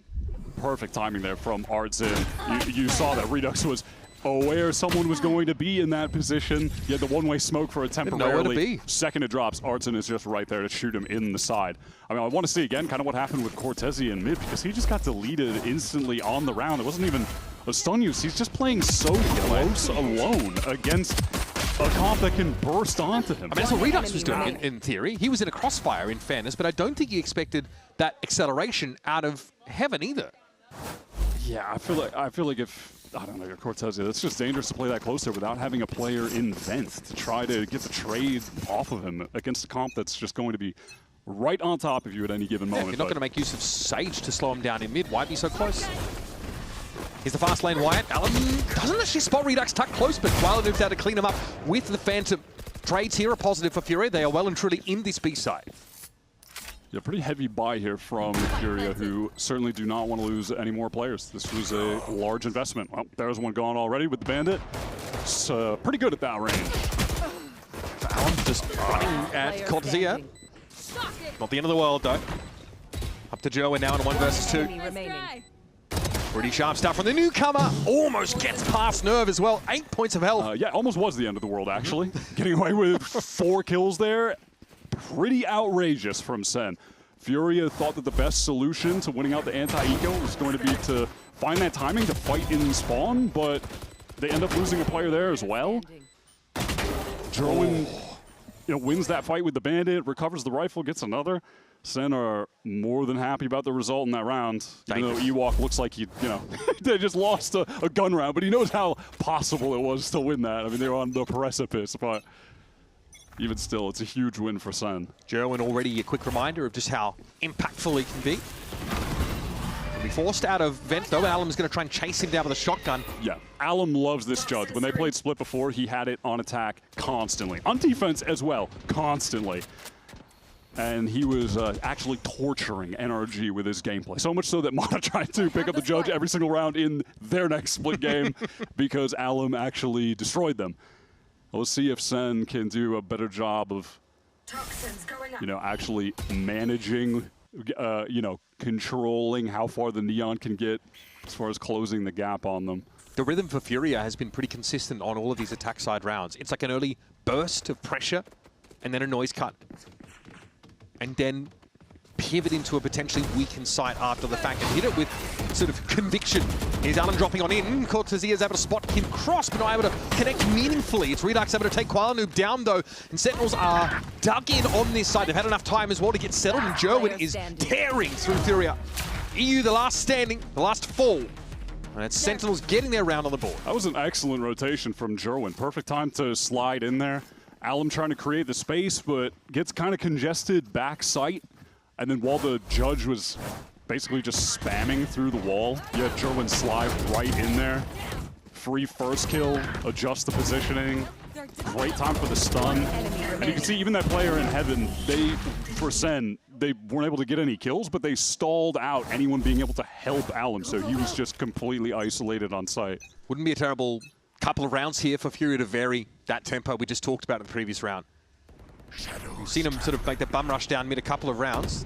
And Furia are just on a full force here, 2 shotguns. Jerwin's able to hear EU in mid, and that leaves Alum essentially stranded up in heaven. The stun is good, but Alum, regardless, he can't feel comfortable to actually just dive in there. Playing close here on the corner, this could be nice. At least good for one. Awkward, that snake bite could be a problem, but Alum is able to avoid it. Now we're actually walking up into B. There's just contact here behind this Omen smoke by Furia. Look at this from SEN, though. They're able to just get into the site, ignore Alum for now. He can't do anything. Focus on where the other players could be coming from. He's going to pull out the classic and go for it. It's not a great spot for the Neon to be. Alum's managed to commit to the site, so he needs to close the gap, and Artazine gets in there. Cortezia trying to bide his time, but Koala just swings that corner on him. This is starting to fall apart for Sentinels now, especially with Artazine finding his third. And Professor P needs to try and salvage now what's looking pretty rough. Artazine earning his ult. TP away from Koala Noob now. Crossfire set up and waiting. Great first shot on Koala. Oh, that's going to connect, though. I respect it. I respect the commitment of the Steel Guard. It's an important round for Furia. They forced into it. Artazine exits with 7 kills. Yeah, Jonah just tried to get that swing right before his weapon would have gotten taken away, but Artazine was super ready on that angle. That's a crucial moment in the round. Redux is playing top box. There's no one to swing for him. Cortezia was tucked on default, so just a misunderstanding between the two players of what they were trying to accomplish, and they both get isolated there. Frustrating for SEN, given that they had a good rotation into the site. They weren't giving Alum opportunity to get anything done with that Bucky, but they just do not position themselves well enough to deny the hit from main. First proper main hits coming out here from Furia, and they got the weapon advantage. It's 3 Buckies for Sentinels, and they are going to have to play in spots that can abuse them. Joe in here pushes straight through, and Nerve is waiting for him. Sentinels have no choice but to stand up and deliver, and Alum has the right gun for the job. It's on Cortezia in a 1 versus 5. Furia have been relentless with the early round pace. Just committing that early paranoia up towards ramp. Alum is sliding in there with the judge. They get that space straight away. SEN have not been able to contend with these early round fights at all. That round I'm gonna forgive just because the weaponry really wasn't there. But in general, yeah, these early thrusts have always been good for Furia. It's kind of after the fact when it started to fall apart. Maybe there's a world where like Furia can find timings to try and pop or disrupt this. But Wyatt, so far it seems like they've just been getting overwhelmed on these sites. SEN are going to call their first timeout right now. Which, by the way, in this game, just to further set the stakes, the winner of this just go through. This is for straight-up playoff qualification for either side, and whoever loses is going to be fighting for their life in the last week. So a lot on the line for both of these teams. Yeah, I think if Sentinel's able to win this series, things get really funky next week in terms of the teams that are still fighting for that last playoff spot. Yeah, I mean, also, 100 Thieves, they win their game today against Crew, and if Furia win the game today, then that means that 100 Thieves are in, and then SEN against NRG is a straight-up do-or-die for both of those squads in the last week. So there is so much on the line for the teams in the server, also for the teams watching right now. This is a really big game. Creeps up on you very quickly in these 5-week stages. Now, of course, Shaw and Ewok going head-to-head in terms of the coaching booth. It's up to, well, Ewok to come up with an answer because this early push from Furia has been undeniable. There is a resting utility, right? You do have a Sage here, but you don't have that traditional Vice. Harder to keep the Neon quiet, but Alan's hardly been the main issue for Sentinels here. Yeah, between those two coaches, look, Ewok, not a whole lot of time to work with. Shaw's been just grinding with his team throughout the whole offseason into kickoff. Just so much more experience with them. What a shot from Jerwin. The cojones to swing that a second time, bro, into the relay bolt is wild. And it pays off. And then Redux took a little peek over towards B main. Wow. What a timing from Nerve. Redux here, eyes for heaven. Maybe not expecting another push. Oh, Redux has been getting caught a couple of times with that B main push. Koala Noob just has a feeling for the timing that Sentinel's Omen player can't respond to. If Koala really wanted, he could go for a crazy teleport, but he's just going to stick it here. How can they play together to try and win out this 2 versus 3? EU's a bit of contact. Wow, just a swing out. Okay, some confidence there, but it's going to be EU on his own regardless. Gerwin looking dangerous, has the op to play with there from upper. And yeah, it's just a straight up walkout by EU. Undone as Gerwin gets his 10th frag. He's looking so good right now. And look, you could absolutely feel the impact that it had when he was able to finally join up with the team in the 2nd week.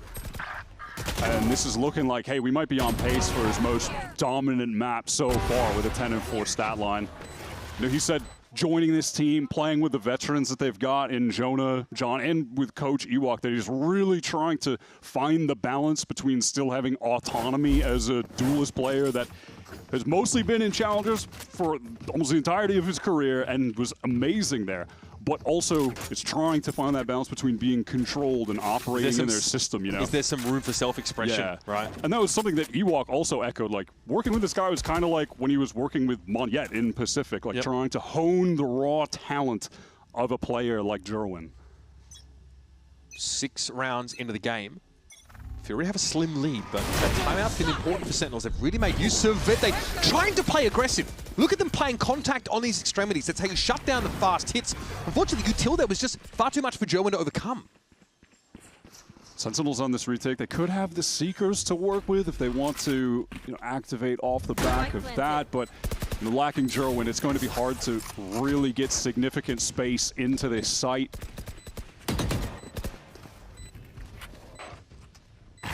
Jonas sends the Trailblazer because he isn't going to come up with much. Checks that close corner. It's clear.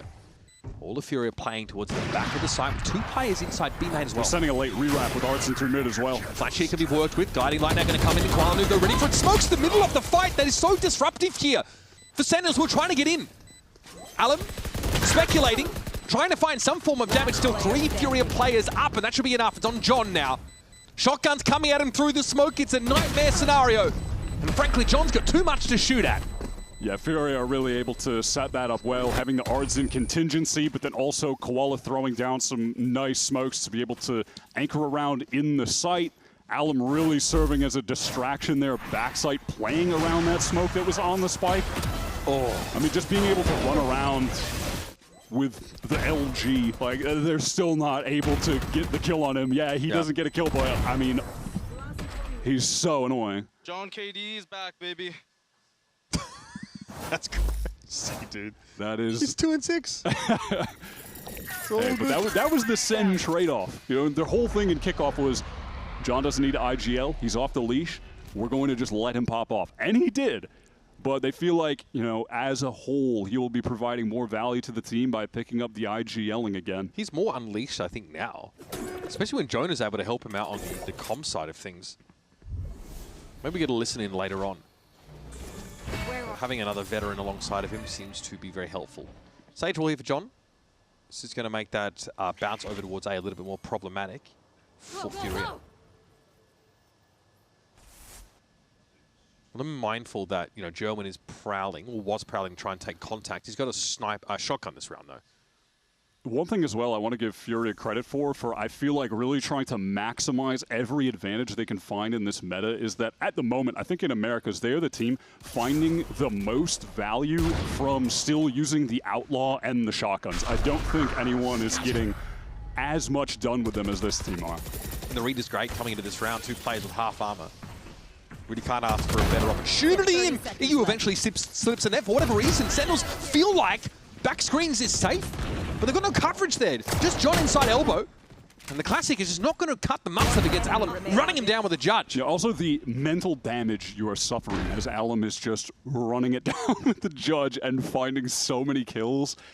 It really does activate a level of frustration. I've got to, like, credit was due here to Furia. They know they're running into like a half buy. Massive pace difference in this round. And they pick things apart. They get into heaven, they work their way over towards defense side spawn. Get into screens, they defeat the John QT elbow position. Like, they've just denied all the rat angles. I think that's also based on a trap that 100 Thieves fell into when they lost that really long OT game against SEN. When they played some of the rounds out late that they were losing to, like, eco/semi-buys, it was because of Cortezia having a shotgun. It was because of Sage slows in the choke, and then they're getting mollied, and then they're getting picked apart by Buckies everywhere. And so this Furia team, at least in that instance, yeah, they're able to be more systematic with it at picking things apart and not just overly getting delayed, all going out from the same choke. Like, this is some serious disruption. Alum's look really good here. Man, honestly, there's not a lot of stopping power. I don't think the Sage is it. And on top of what I'm saying as well, right, it's like you don't want to over-index going through the choke point because that's where the shotguns are going to be positioned, like back flowers are close at the choke. And so Alum can just get in through heaven, and those guys are useless. Shoulder peaks here for Alum. German wanted to play contact. That gets harder this round with the smoke in his face, but slow orb means that he might still have a chance to peer down mid at a relevant moment. Furia don't want to have to attack that part of the map in a delayed fashion. Yeah, so currently Furia are gathering up a few players towards A main as Alum is very patient in mid. Art's in there with the spike. This wall will go down and let Alum through. Yeah, no I'm one's kind of actively just watching. waiting for the Alum activation moment of throwing up the wall, sending a relay bolt, sliding into mail or sliding into vents. But it doesn't seem like that's going to come to fruition. They're just gathering back up for the A main. But look at that. Koala throws a smoke over towards mail to make it seem like there might still be something happening at vents, and Jerwin has to be concerned of that. Denied for the second time. He wants to try and play contact. Again, the answer is no. Jerwin now deal with Koala as he tries to TP up onto rafters. This does leave Furia short-handed. With only 30 seconds left in the round, these stall utilities starting to become a problem for them. They are getting picked apart a little bit at these chokes. Something you mentioned, 100 Thieves struggled with in their slower rounds. There's, yeah, just no way the Fury are going to be able to win the round out over on that A side with 3 players there, but they have a chance on B. John just needs to not reveal himself, stay tucked, and try to deny the plant. 10 seconds left. He's got to reveal himself. To do from there. Oh, he does go down, and now there's actually a chance for Fury. Another 2v3 with Artson and EU on this site, and he has the Nightfall again. He has util, and there might be a really late haunt here around a defuse attempt that could be massive. This could be a sick position from EU to play with, but if he lets the Nightfall out, they're going to know that he's on the flank. So what is the decision from him? Play silent and try to backstab, or get the Nightfall off? The Vice Wall is huge in heaven. That is such a handy piece of util to have. Oh, the timing! There's a TP into the smoke, though. There's the haunt that we were expecting, and the Nightfall as well. Decaying on down. Some extra information. Redux has got to be brought to his knees. Furia, short-handed for the entire round. Come up with the answer. That's really beautiful from EU. He does the most with what he's got there. Able to get the kill from being in the unsuspecting position, then it's revealed, then he can throw the Nightfall out. He gets the seize onto the spike. That is a really fantastic sequence of play from EU. Who I think we don't need audio for that. No, we don't. In so many facets of the, I mean, listen, we've heard the players say before they have to turn down Koala Noob's audio in Discord when they're playing. He's a little bit too loud anyway, so, you know, production took care of that for us. So that's fine with me. Yeah, Johnny's got some lungs on him, no doubt about it. So Fury showing us that they can play a staggered, slow round and win. I don't know if that's something you want to rely on every round. They really clutched up, but again, the money is in the bin for Sentinels. John QT with the bucky on the close corner. It's going to be a trade. Alum always going to be there with a judge of his own. This is going to draw Jerwin across. In fact, he was awful close to getting caught out there. Redux inside the smoke. I mean, this guy has had to really work overtime wide to stay anchored on this side. It's been challenging. I mean, with a Sheriff denies Alum in the smoke, that's pretty outrageous. But look at this. This play from EU is so nice. He heard them rotating out of heaven. He gets that kill, and now he can just group back up with the rest of the team. They can play with the better weapons now in the post plant. Maybe Cortezia has an opening with this timing, but he'll have to do something with the classic unless he closes the distance. The bucky is just horrific here for him. You're right, it's a decent timing. Great hit. Jerwin has to duck in. Oh man, he got absolutely slapped down. Furia are so good. Right, it is. These guys absurdly clean. Are just so good. And when we've had the comms listening to the comms as well, which we'll get with them at some point in this match, I've just loved how they're operating as a team. They have such an understanding of where they need to go on the map, dependent on the utility that the enemies are using. You hear a lot of amazing calls from EU in particular, Koala and Artzian. They're so good at working the map together. Their comms are so clean. They're not over-comming with each other. And I feel like you can just see that play out in these mid-rounds. It's all being executed so well. Good opening here against Sen being forced to play aggressively on these chokes. And I'm out of the picture early, not the end of the world, but losing EU, that's a little bit more concerning for Furia. Yeah, was he just spammed down in the smoke? It's possible. That's what happened with Jonah, who's now going to re-clear ramp, so Nerve might be in a bit of trouble here. That's a great jump swing to get Jerwin on the angle. Yeah, full awareness there from Jonah P that Jerwin can be set up for success there. Now, the stall util. Getting deployed. Artesian had an amazing clutch a couple of rounds back, but this one might just be out of his grasp. And so Sentinels, flawless round. In fact, they take a summon total of no damage. Yeah, Furia just try to mix things up, go for a straight-up A-pop, which, hey, that's fine to throw something like that in, but what was the situation with the kills here? Yeah, Cortezia just gets the peek. Alum out there before that smoke drops, and Jonah just catches one going for the play. And then Sen activate into a really nice retake of that ramp side of the map. Jonah gets the dog, spots out Nerve into the jump peak, and then Jerwin picks up the angle.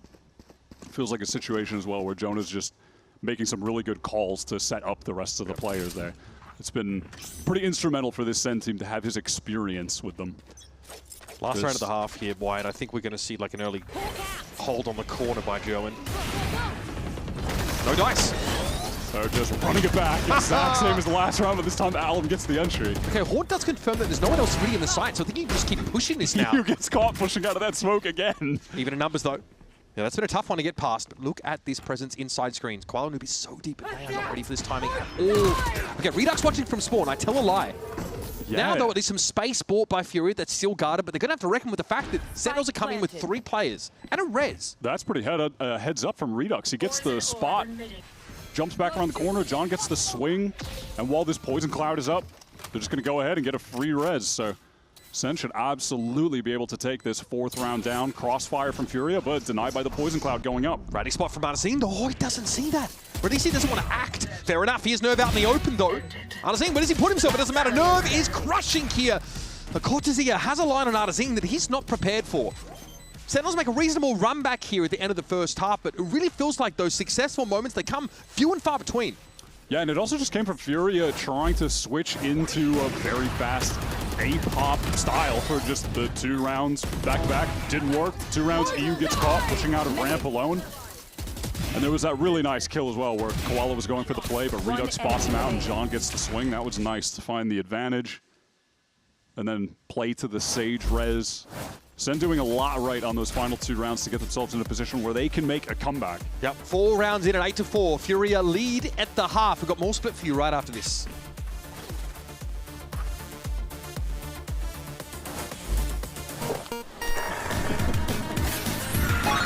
Red Bull gives you wings.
Been a pretty lively split, but in general, Sentinels have struggled to deal with just how clean some of these rounds have been from Furia. Some really well-called attack side rounds with some variations thrown in, but the one constant for Furia has been aggression in the early round. Alim throwing himself into the fight, creating space, trading himself, and giving Furia a foothold for a post-plant.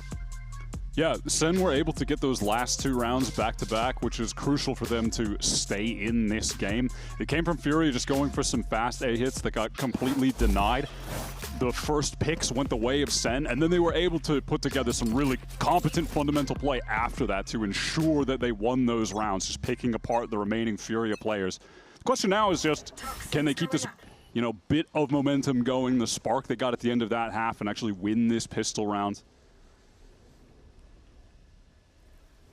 Multiple players hiding inside this smoke top mid for Furia. Yep, they are ready for that to drop and take a fight, and it looks like that might just happen. And are they ready for this? Oh my goodness, they are. There is no reason to be ready for the three men just stood in the smoke waiting for it to drop. That's crazy.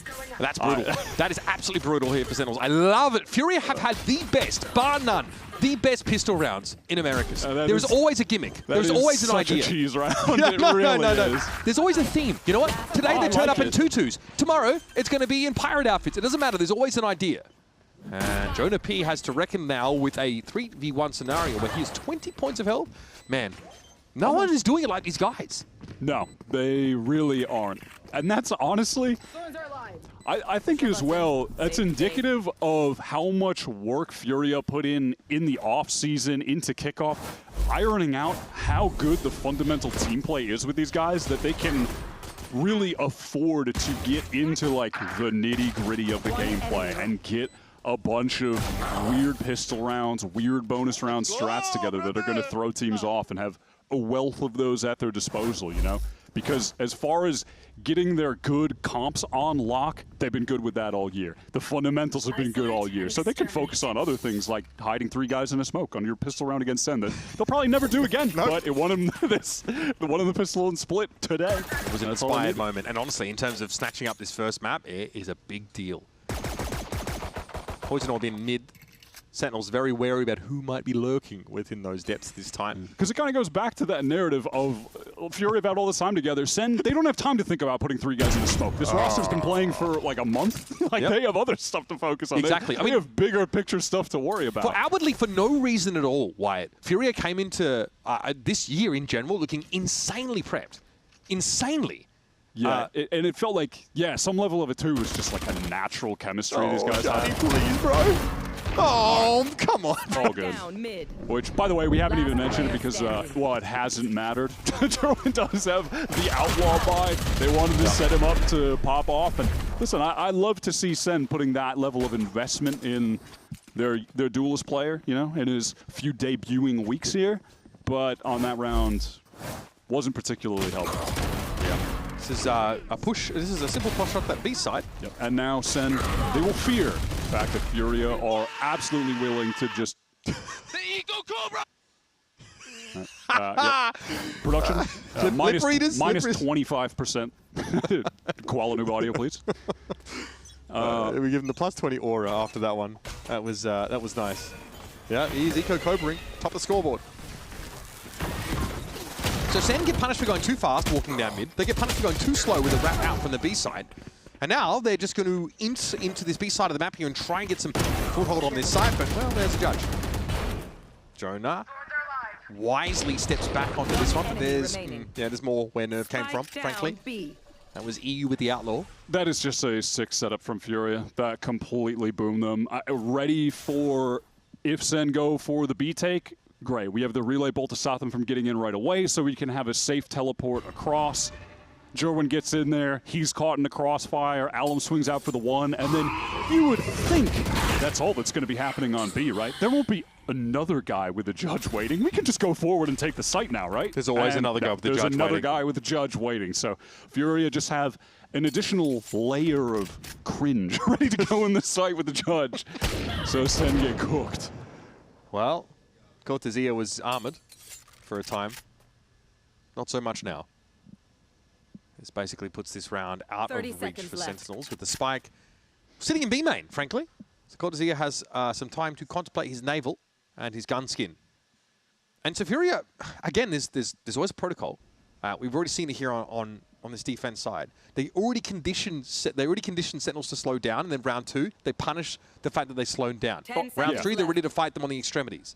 Also, just going to go back to this is what we were saying on the pistol round. They have time to come in with another little weird bonus round play of setting up this double judge bait play in B main on a bonus round. Do you mean that's not like a default approach? These guys just have the time to get in the lab and have a bunch of silly little rounds like this. If the Guiding Light doesn't confirm Koala Noob is in the corner, I think that goes even worse for Sentinels. I don't even know if they check that. Jerwin has to flick his head to the left in order to see that player, and ends up being traded at best. Very, very difficult game here for Sentinels to play. It feels like they're going up against an opponent who is 1 to 2 steps ahead at all times. And now they need to take another impactful timeout to discuss what their overarching approach needs to be against a team that is showing you a different look for every single round of this second half. Yeah, different looks, so many more layers. And again, it's like the SEN team that have had Jerwin on stage for, this is week 3. They've been scrimming with these guys for a little bit over a month, something like that Ewok has had as far as time to get this all structured out. You know, the time of actually trialing players into this. So, you know, they are, to some extent, kind of winging it. They're still working out their communication structure. They're still getting their rookies up to speed. Whereas, yeah, Furia, they still have a couple rookies coming through, you know, rookies to the league in Alum and Nerve. I mean, calling Nerve a rookie to Valorant seems hilarious because he's been grinding since the beta. Probably has the most every official matches recorded of anybody but in the Americas, other 3 guys, Artzin, this is his 3rd year in the league, even though it kind of doesn't feel like it, but it is, right? He had that tenure on MIBR for 2 years, got a lot of experience, got as a global duelist experience. initially, yeah. EU's been in the league forever. Koala, he was playing with Ghost Gaming back in 2021. Like, these guys have been around forever. They have a lot of experience, and that's, I think, also why you hear them communicating with each other so well, and SEN just have so much to figure out. Still a bit to be decided in this map, though. Fury, though, again, we're back to this. We're back to judges for everybody. Now, there's a chance that you catch Nerve here. Alum with the judge. Has he bought a rifle? I actually don't know. Generally, I don't know. I don't know either.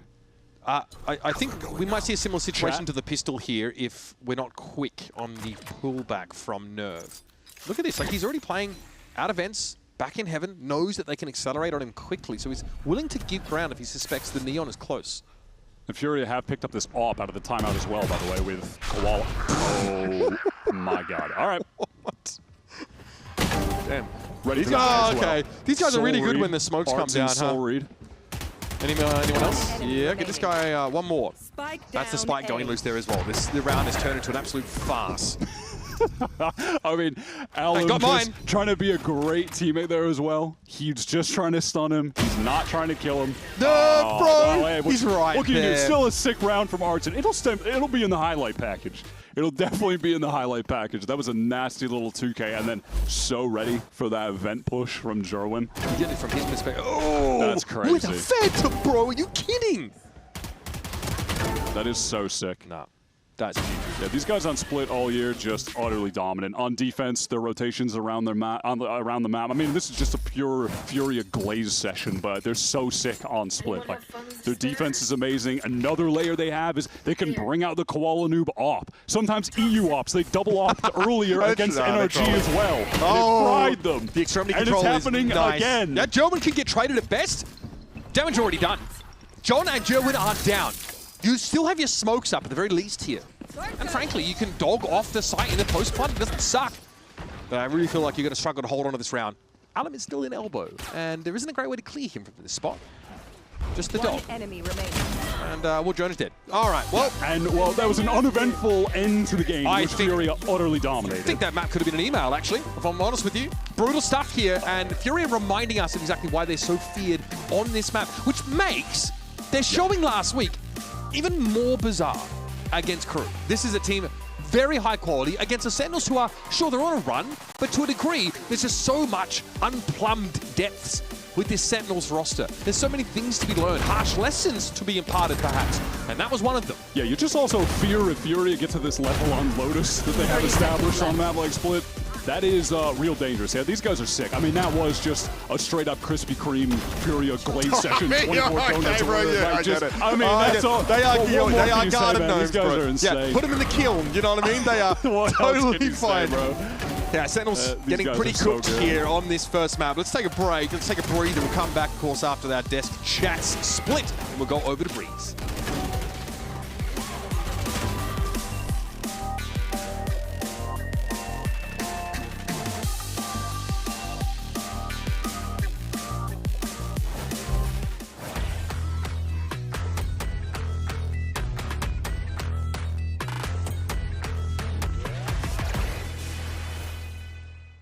Want to find your fastest server every time? Express like a pro and optimize your connection in one tap. Express and game without ISP throttling. Express and shield yourself from DDoS attacks. Express and choose the VPN trusted by gamers everywhere. ExpressVPN. Experience gaming the Express way. Fast, stable, competitive. Outplay the world. It's time to Express. Unlock free cosmetics, including Lightning Kicks Buddy and more. Scan to subscribe.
Mas mesmo tem que fazer, cara. Não tem que fazer.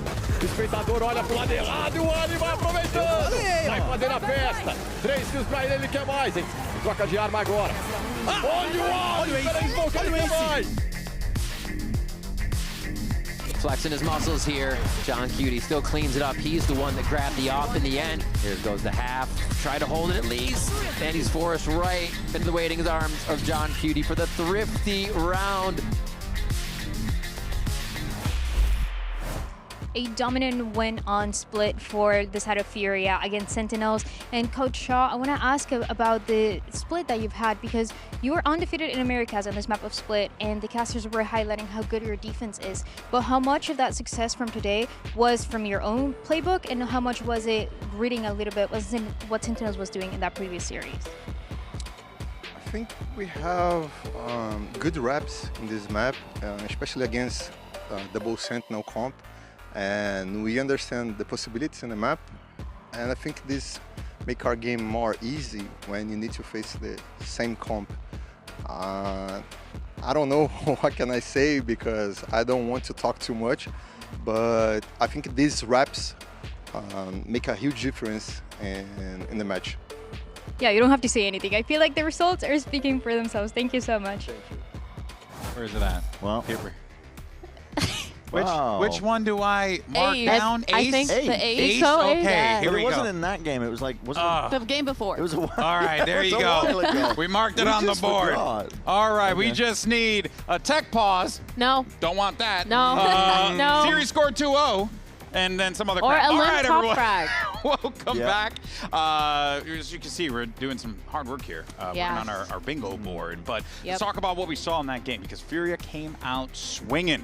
And, well, it's reflected in the score, but it was also just reflected, Emily, in that early game. I mean, just the way the Furia were playing, it really felt like a team that wanted to right the wrongs of what happened to them last week and come out of the gate swinging. No, they had great ideas with what parts of the map they actually wanted to prioritize taking, whether it was that B main early or that B heaven, and really like prioritizing taking that mid away away from SEN. And SEN just didn't have any urgency to retake that space a lot of rounds in that half, causing them to be in like very uncomfortable positions on site where they're just doubled up, people waiting in spawn.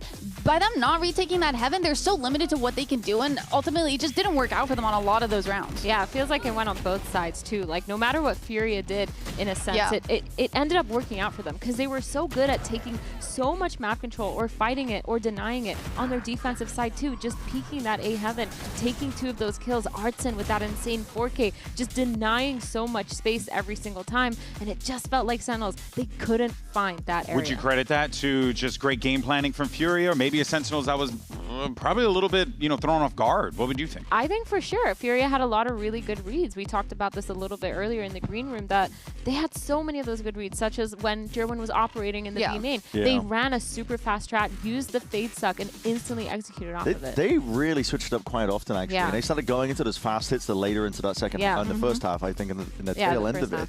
And yeah, I mean, they had a fantastic preparation, I think, coming into this entire thing as well. Yeah. Another player as well who I'm always impressed with is EU as an individual. Because this guy, whenever we do the listen-ins, I'm always impressed with his communication, but he always puts up massive numbers as well. But genuine intangibles that this guy has every single time is a treat to listen to, because he has crystal clear-cut communication at all times. His mid-rounding, fantastic. The calls and the plays that he makes, also really good. And in this instance, I mean, he's just popping off, man. I mean, look at the numbers. This guy was going crazy. I also think he's a great person to kind of step up and be a little bit of a leader for this team in those hectic moments. He's with his comms. A lot of times, he's the one saying, guys, clear comms focus to help everyone kind of create a plan and be on the same page. Yeah, like a voice of reason for Art in those comms, right? I think is a very, very important thing here. Yeah, EU continues to be impressive. He's an incredibly consistent player, has been for a very long time as well, which I think is like every team he joins, you're always like, oh, EU brings something to the table here. Yeah. And now, as we get ready for a potential,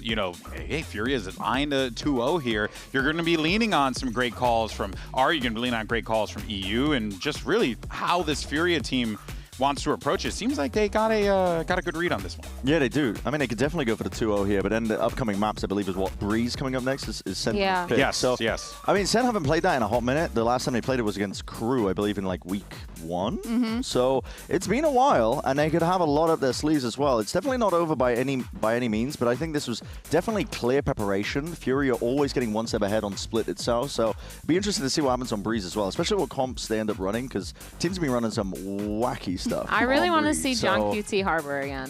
Yeah. His Harbor was Is there a really reason good. for that? No, that's got nothing to do with John QT Harbor? No, it's got nothing to do with the word. No, because when he played on Bind, it was really good. His delay was really good. A lot of that execute was super, super good. And his retakes as well. It just felt like it really fit the way that they wanted to play. And I feel like that stage on the split just wasn't... Wait, that's insane. I love that. You got to win the actual match, bro. That's cold-blooded They just fired him up, That's though. cold-blooded. They just fired him up. They just cooked them. Everyone's having way too much fun out there. All right, well, let's, of course, see what's going on with the Sentinels side of things. We have Coach Ewok standing by with Dryad. The second map of today is going to be Breeze and Ewok. We got the chance to see this map of Breeze week 1, but that was when Victor was still subbing in, playing the Neon. And you guys were playing that double duelist Neon ISO comp. Is that what we should be expecting this time around? There's some changes in there. There's some changes. Anything that you can tell us? We'll see very soon. Some things will look similar, but we've put a lot of work into the map since then, so we're feeling really confident going to Breeze. All right. Excited to see it. Thank you so much. So they're going to do it, or mix it up, or maybe something completely different. Perhaps. We don't know. I guess we'll never know. I mean, to be fair, though, right? They had Victor. They had to figure out how to slot him in very quickly. Yeah. What would you like to see them run here? I mean, I don't know, to be honest with you, but I am feeling a lot more confident by the fact that they've been working on it pretty much as well from that first week, that initial week. And again, it's up in the air because they weren't running with the full roster back then, but they have to put in work here because essentially this does matter significantly, right? This is the playoffs on the line for Sentinels as a team. Yeah. So this is it. It's do or die essentially for them at this point. It can't be, you got to come out swinging. Yeah, no, that is the truth right there. A playoff spot is on the line here. We've got map 2 coming up right after this. You don't want to miss it. We'll see you on the other side.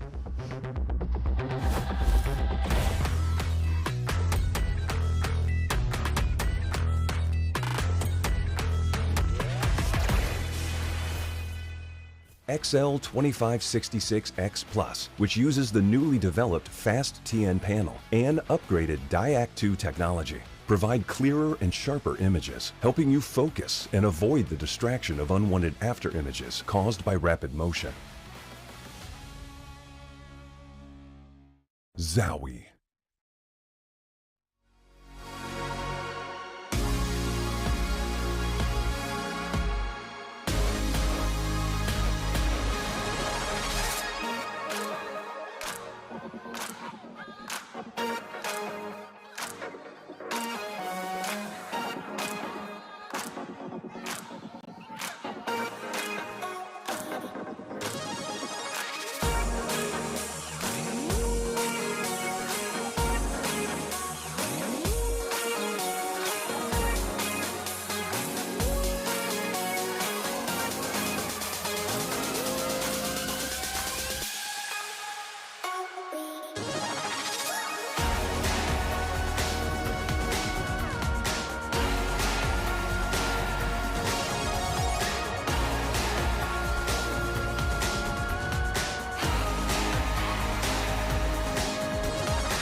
Seems like Furia are back to their winning ways. This first map in this series honestly looking very decisive, very clean, controlled, and confident from that squad.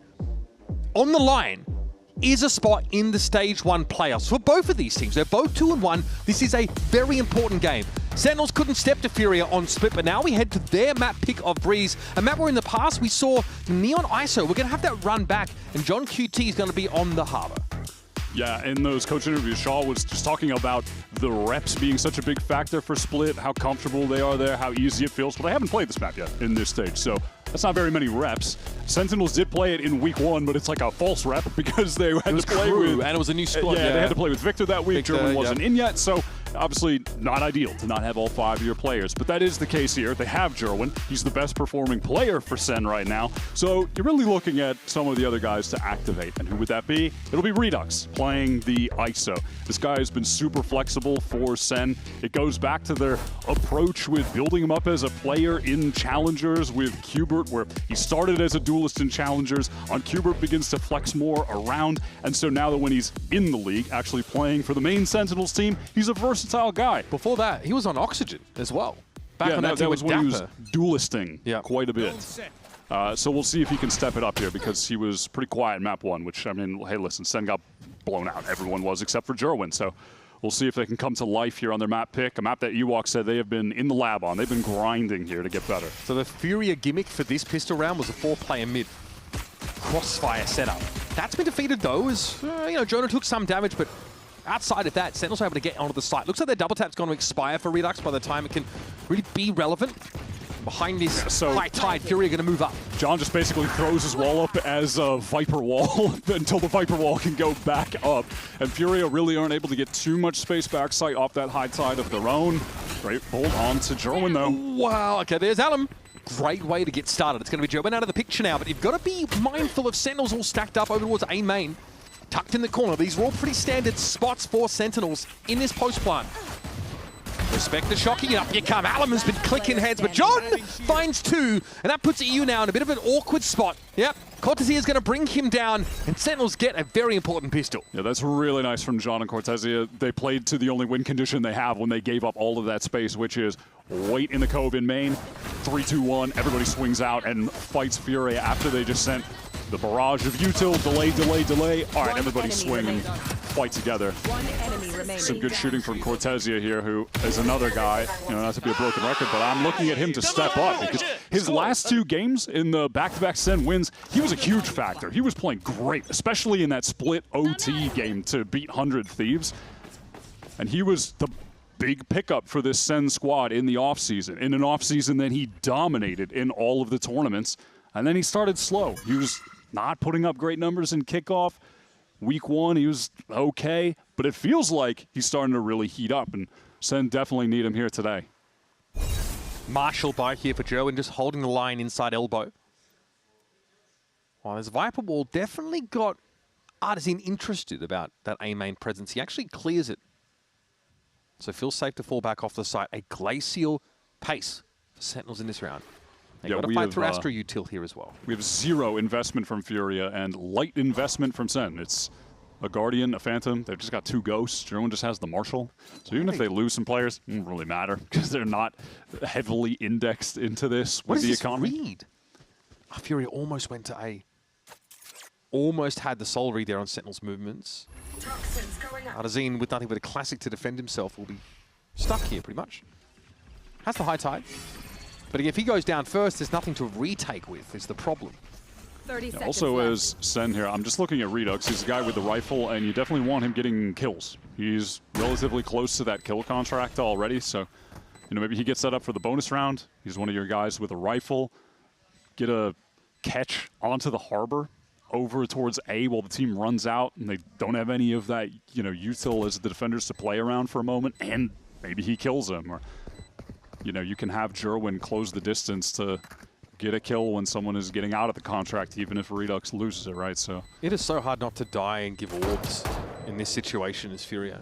Now Redux is in hunt mode completely, as he's just got the Ghost. But all right, Jonah, racking him up. There's no arm.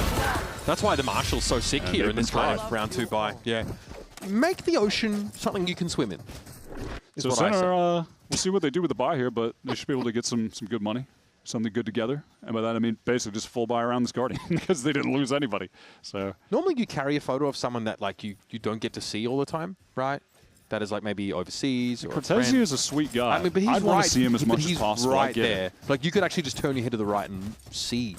Even that's not enough. That's crazy. I can't tell if it's more of an homage to Cubit there or get you a man that loves you like Jonah P does. That guy's got a lot of love to go around. I respect it.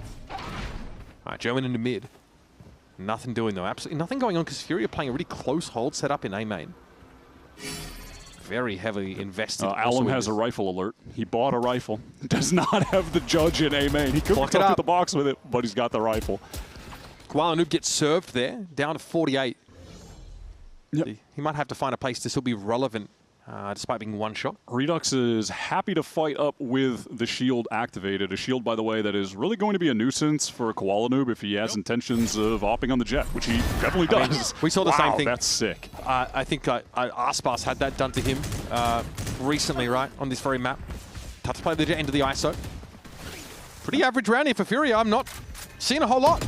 Yeah, Alum is forced into taking a fight in A main. That's really the only decision that he can make because he's getting pinched, and he knows that that's probably going to be lightly held by just one guy. So, hey, if he wins that, all right, Fury have a real opportunity to retake now that they have a player on the backstab, but he loses that. So, time to save. And the round is over. Really just comes down to that moment.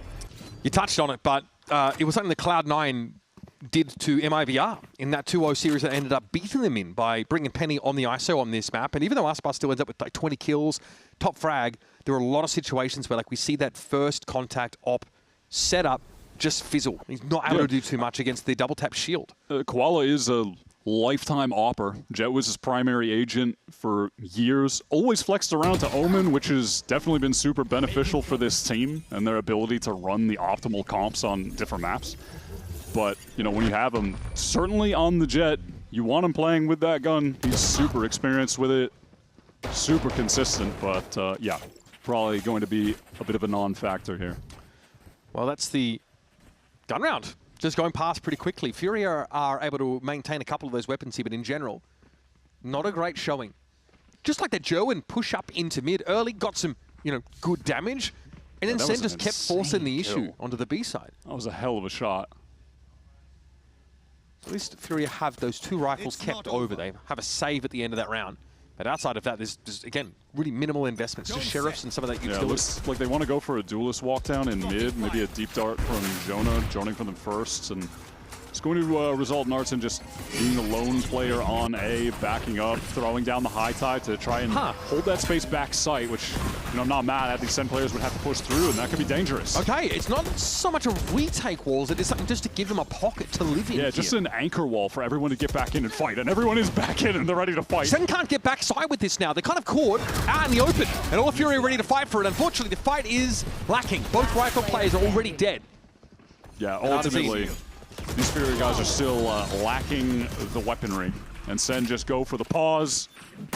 They have the better guns, and Redux gets a nice spray down there, so a good adaptation mid-round from SEN to just relax, do not overpush. There's no reinvention of the wheel here from SEN at all. Pretty standard, like pushing an A main behind the L drone to get info, pass the one-way, up onto site, make use of the wall. This is the kind of stuff we've been seeing on Breeze for the longest time. Yeah, they are yet to go for like the close wall into the deep wall. They're kind of just cycling the Viper wall with the high tide as being a second Viper wall, so they're just walls 24/7. We'll see if they make a switch up though later in this half to try and push further, take more A space, which I imagine they'll do at some point. Now, obviously, on this round, you're looking at Redux. He's got that kill contract. And Qualinoob is going to try his luck with the AWP here, so let's see if he can extract some value. The Harbor Viper comp, the Walmart of VALORANT Meadow. Here's the walk up, and so that's that. A-side wall triggered. This is the real thing. Yeah, very simple. They just wait out the one-way, drone to make sure that no one has been tucked close. Not the case. All the space now for SEN. Ooh, kill contract? It's We're you pinned. and me. Yeah, he time to use it. He wants to use it before the shield goes Got off. the Astra, I think. Oh no, it's a Neon. Okay. Double tap shield in play though, and it's obviously all he needs in order to win that duel out. That's huge. This is another round where Furia are probably not going to feel like playing too much more into this. Yeah, definitely time to save. The only reason they'd stay in is if someone walks into Qualinoob's crosshair, maybe over pushes onto you, they get a kill. Okay, maybe something could happen, but it doesn't seem like SEN will be giving them an inch. And yeah, now it's definitely time to save. That's 2 spam kills in the round. Derwin got one while... I think EU realized he couldn't get out through mid. There was going to be late reflank pressure. His position was pretty committed. And Qualinoob is in trouble. He's definitely going to go down here at some point. Okay, that was pretty sharp. Okay, not too shabby. Anybody else, he says.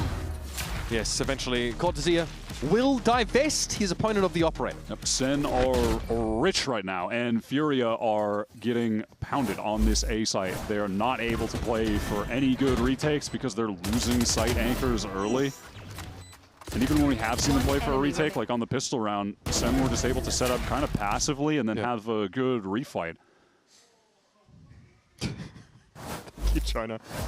He is really committed. He was doing that all the way through split. So, some conversation here. It's the A side that's getting absolutely pounded, like you mentioned, and it's been Arzine solo there in a couple of rounds. There've been actually a couple of rounds, though, where you've got like a 2-player setup into A main to try and actually use the one-way to punish it. There's always an out drone. There's always some sort of clearing mechanism. And outside of that, the setups haven't looked overly inspired here from Furia. If you're sure, like, what are you asking for now, 5 rounds down? Yeah, the kind of like, they're not retake walls, but like the disruption the little walls pocket walls from Artson have also been really shallow from the defender's perspective. Like, it's still giving a lot of space for the SEN team to work forward. Usually you see them a bit deeper towards the front of the pyramid, but that hasn't been the case here, and Furia have really not been able to win the fights off those walls on A. I mean, partly also because, like, you know, having the ISO to fight there is nice for SEN, but we don't have anything to fight through the walls with. There's no flashes in this game. We're spamming walls, but how are Furia supposed to fight into these, like, post-plant setups, actually make use of their Harbor Astra util? You get Sova util behind it? Like, what is the idea? Yeah, I mean, they're just not taking enough space forward. It's okay. I think the main thing on that A side where the wall is being thrown by Artson, but let's see now if there's a bit more proactive play from Furia. Yeah, this buy is a little awkward. Koala's got one of the hero rifles because he can just get the Blade Storm, so he doesn't mind investing. Arzine could earn Reckoning here as well. Pretty nice in a retake. John QT though already has his. It's just not it's hard to see like where there's a round coming up where Furia has an obvious advantage. I mean, I'd like to see as well if in one of these future rounds Furia go for some kind of A trap play with Relay Bolt. and disrupt SEN when they have all of their players there. You know, they might be able to kind of destroy them, but we haven't seen something like that so far. Cortezia full stack, 9k credits in the back pocket, takes a glancing blow from Koala9. Just a body shot. And up mid, Sentinels have managed to get slowly. There's just no one watching. Look how passive the hold is from top mid. Arzine does not want that smoke at 30 all. seconds left. And they're going to fake here a B hit. Against a team with no info, this could pull players off the site, but something causes Alum to turn back to A. So there's going to be 3 players here. However, the relay bolt's a bit of a problem for EU. He can't win it out. Alum is going to be there, though, and a Cove will break the vision up a little bit. Alum backs away. Koala9's about to get hit from multiple angles, though. He's got to have his feet set for this. 12 seconds left in the round. Rotate coming across here from Nerv, but it's going to take a little while. It's about delay. It's about stall. It's about stopping this spike from going down, but Alum doesn't quite have the line. So the Professor sticks the spike. Jerwin, though, is missing. Jonah falls back off this entirely, and Cortezia is going to play somewhat closer. It's the last desperate crossfire setup, but Jonah gets a freebie there as Koala9 shows up in between the pyramids. This slow walk-up could expose a gun barrel, and Cortezia knows Alum's there. It's not enough, though, as the classic is produced, and finally, Furia break the drought. Yeah, that was a really nice round from Alum. The relay bolt that stuffed everybody in mid-doors. And that time, presence not coming from A main was pretty crucial. That was great timing he took as well onto John. Jerwin swings wide before that wall goes up, gets caught. You know, he's trying to get a pick to even things up when they're in that 3-on-4, but that just results in him going down. And then even late, you're seeing, because the Harbor has that really fast refresh on his Cove smoke, just able to get another one to disrupt the position when it looked like Cortezia and Jonah might have dragged that back. They're denied of that by the crossfire getting disrupted by that smoke. Let's see if the op comes into play here from Koala. He's in the right spot to get a kill, unless he just gets swung on from window and dies. Might have to find the timing here. This is a bit uncomfortable. He gets out, but Hunter's Fury is going to be pursuing him now. He's going to have to dash away. Jonah P sees Jerwin go forward. He hasn't found anything, though, but he is deep into the side behind, once again, a wall. Yeah, Furia, they didn't want to try to commit to the flood there. Their duel is back up, and now it's time for the full retake. Better decision, because look at the ultimates that they had to get back in. Okay, here's the Reckoning. Impromptu high tide also going to be thrown out. Alim's going to fight now. He's going to go for it. Jerwin caught out. Some of his models sticking through that wall, and Alim's able to deal with John. What's the next play, though? Koala9 with the Blade Storm in play. Redux is real but able to tear the head off of Alim. Easy enough, though, for Koala9 to finish him, and Jonah has to try and play some really nerdy angles off the post plant. And so far, not too shabby. It's on EU. He steps up, still licked by that one somehow, and in a 1 versus 2, this one feels like it's nigh impossible to win. Double swing. They'll take the kill. Cortezia for 3, and SEN keep their winning ways afloat. Cortezia has been fantastic on this map so far, by the way, but it's just those 2 passive guys waiting in A main. After all the ultimates are used from Furia to get onto the site, that shot, pretty round-defining as well from Redux. Super sick. I mean, listen, yeah, you can just throw this guy in a duelist and he's going to pop off. Again, it's like the flexibility he has and the talent he has as an aimer is a huge factor there. Koala9 tried to play the contact angle out of B. That didn't work, so now what? So, yeah, on this eco round, it's just going to be aggro into B main from Furia. Oh, maybe not, just a triple face stack with the Bucky close. Yeah, they're going to send it off the drone timing, maybe? Sends the owl in. 1 for 1, not the worst. There is a kill contract in play, though. Oh, yeah, that was quick. That was real quick. I mean, yeah, EU was going to die one way or another, either there or he was going to get run down. This is a cute little position for Koala9, but they know it's possible, but that's pretty risky from John. Yeah, you'd think it would be accounted for that someone could get into that pocket. Koala9, though, is going to be rewarded. Unfortunately, that was the hero rifle, though. Arzine only had a classic, so SEN just notch another one up as quick as you like. I like the attempt there from Koala to try to isolate a duel with the Cloud Burst, but it wasn't able to win it. Redux is ready on that angle.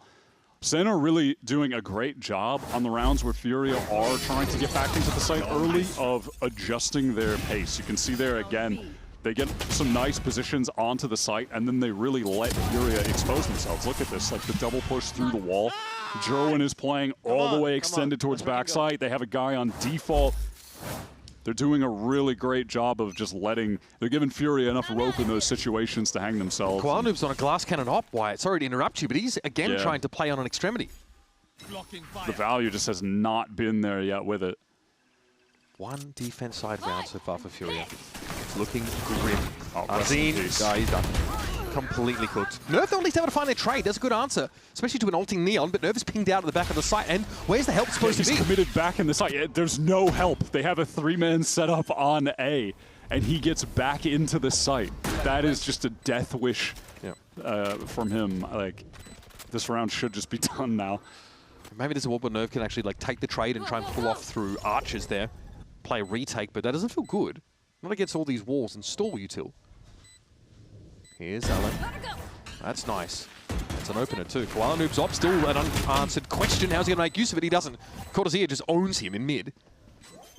10 and 1. Coming in now, Jonah's doing the thing again, bro. This is crazy.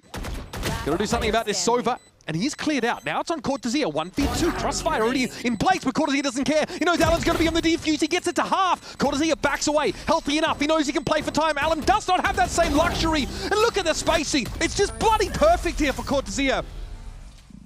That's beautiful. He's on fire right now.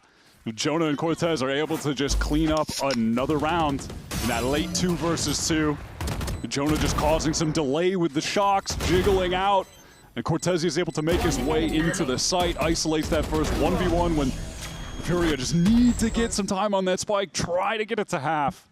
The movement around the site, and that's why you keep that's why you keep the Cortez. You know, at this point, I'm going to put that. I'm just going to keep that in my wallet. That's fine. When I fly off to events, I'm just going to keep that photo there. That was insane. 12 and 1, heading in round number 9, and of course, Furia on the round. Those B players just completely exposed to getting just ran down on with the setup that they have.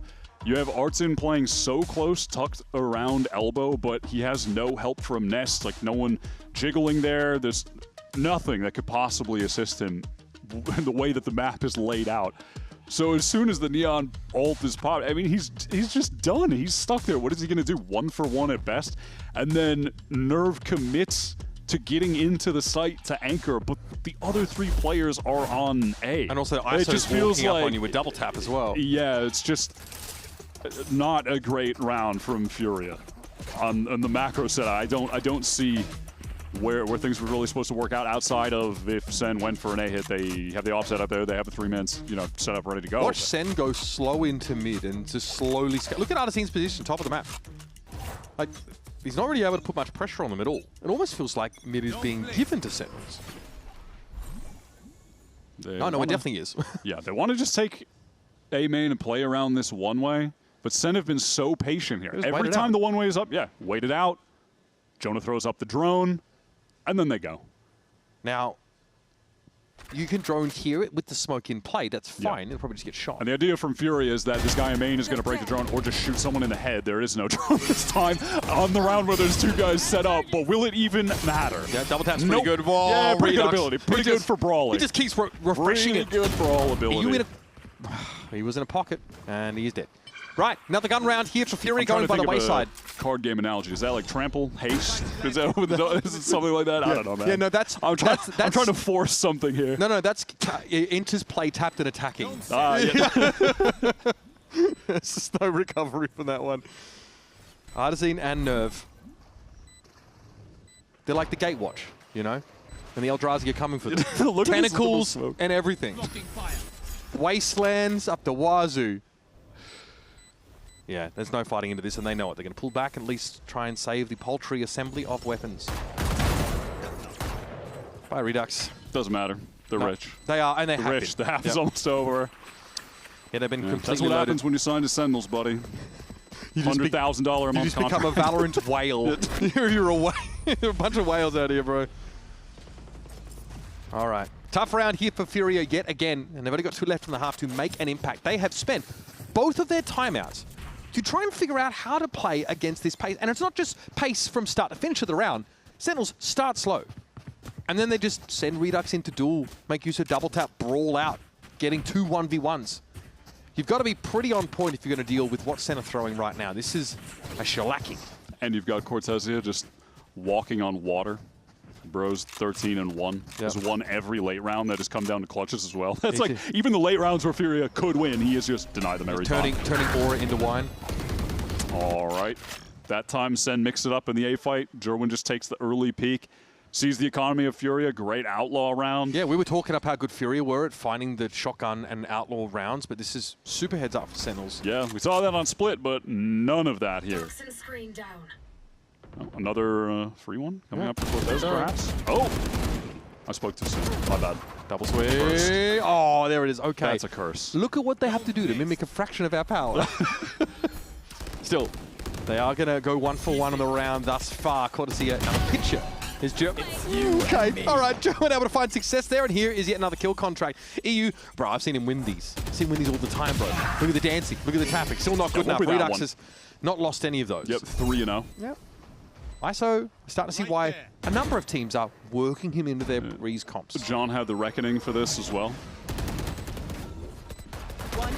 Okay, John able to play off there. I appreciate the Gravwell attempt there. Yeah, I was going to say, I appreciate the idea, but Sen just call a great triple face and GG. Yeah, when Ewok was talking about them working really hard on their Breeze, I see it.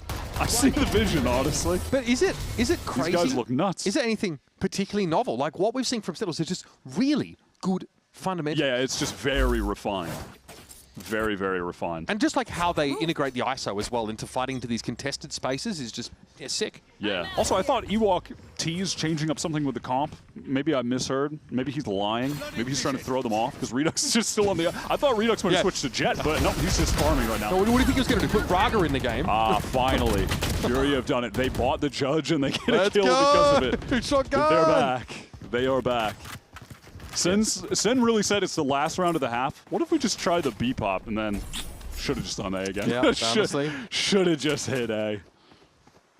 Artazine with only 1 frag for the half. It's been brutal, but he's been playing very safe, very passive. Some nice gunplay here. Ultimately outdone by Jonah P. Jonah and Cortezia. Late round clutch situation coming up. Pit is going to go down. Okay. This would not be the first time I've seen Cortezia win an outrageous clutch in a Viper's throw my pit. pen though if he wins. Yeah, that would just be ridiculous. Well, Furia, they're finally able to get 2 on the half. But I mean, what can you say? That was utter domination from Sen. Yep. They were never contested on that A site. They were either always finding the entry kills or setting up in the post plants to fully deny any retake attempt for Furia there. For a team that we've credited for being ahead of the curve in terms of the metagame, it looks like Furia might be sleepy on this ISO look or how to play around it. We're going to see more, of course, from Breeze in the second half, but it might be a quick one, folks, so I wouldn't run off if I were you.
Welcome back, everybody. As we get the second half underway, you should head over to expressvpn.com/VCT for some in-game rewards with advanced and pro plans right now.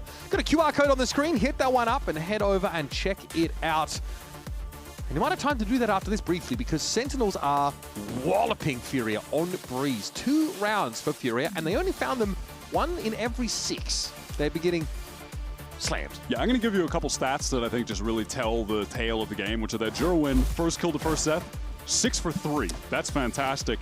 On the opposite side, Artson on the Harbor, 0 for 5. He has 5 first deaths defense as the Harbor, a critical piece of the metagame on Breeze right now, and he is just in positions where he was getting caught. Bro, he is trying not to die. Over and over and over. Playing in his spawn on defense. At the end of that, yeah, at the end, it was, so that is tough. Sen are looking pretty insane here. Now we'll just see if they can close it out on the defense. Redux is just, look at this setup. That's awesome. Honestly, the little contact into the undercut. Yeah. Furia and it almost happened. That smoke. We were so close. Yeah, Joe, 2-0 first kill, first death ratio, 2.0 rather, which is right where you want to be. And now we just have a triple walk down mid from SEN. They could be in like a little danger of getting crunched, but I think Alum is in a lot more danger of walking out and dying. Certainly how it went down, isn't it? Koala Noob here feels like sunk cost fallacy. He sticks around at least to find the kill, though. Oh. Does Nerve not see that? Jonah's going to duck around the corner, but he's just play back on the side by the double tap. Oh! Still got done in, but Jonah's able to take the trades, and this is fine. Sentinels are trading up. Artazine on the side, though, sneaks up in there, but that's another pistol round for Sentinels. And you're in the doldrums if you're Furia. Very, very difficult to come back from this kind of position. They are forcing for the rest of the game. Yeah, that's just such a brawly pistol from SEN. I like the idea behind the round, though. It's just, okay, we set up this elbow trap play, double push, undercut. If it doesn't happen, pivot into the mid walk down is the protocol after that. And Furia get completely caught, and on their re-swing attempts, they just lose out the duels, they lose out the trades, and yeah, here is the force you mentioned from Furia. It is a necessity, and it's just going to be a B-pop with all stingers, and if they eat a molly plus the undercut and just get spammed, they will be deep fried. Cove here to allow for an all pick up. There's the undercut, that did hit. Allen trying to get onto the side. The pace is pretty good, and yes, we love ourselves in America's sting around. High time, we got one of those. High tide in play for Furia, though. Planted. Something that Gerwin has to account for. And how are they going to get back in? Can they get back in? 4 players are one-shots, though, to this newcomer. And John has a little bit of util to try and close the gap. Okay, well, Alum is exposed, or maybe that was spam, don't even know, but Gerwin gets one.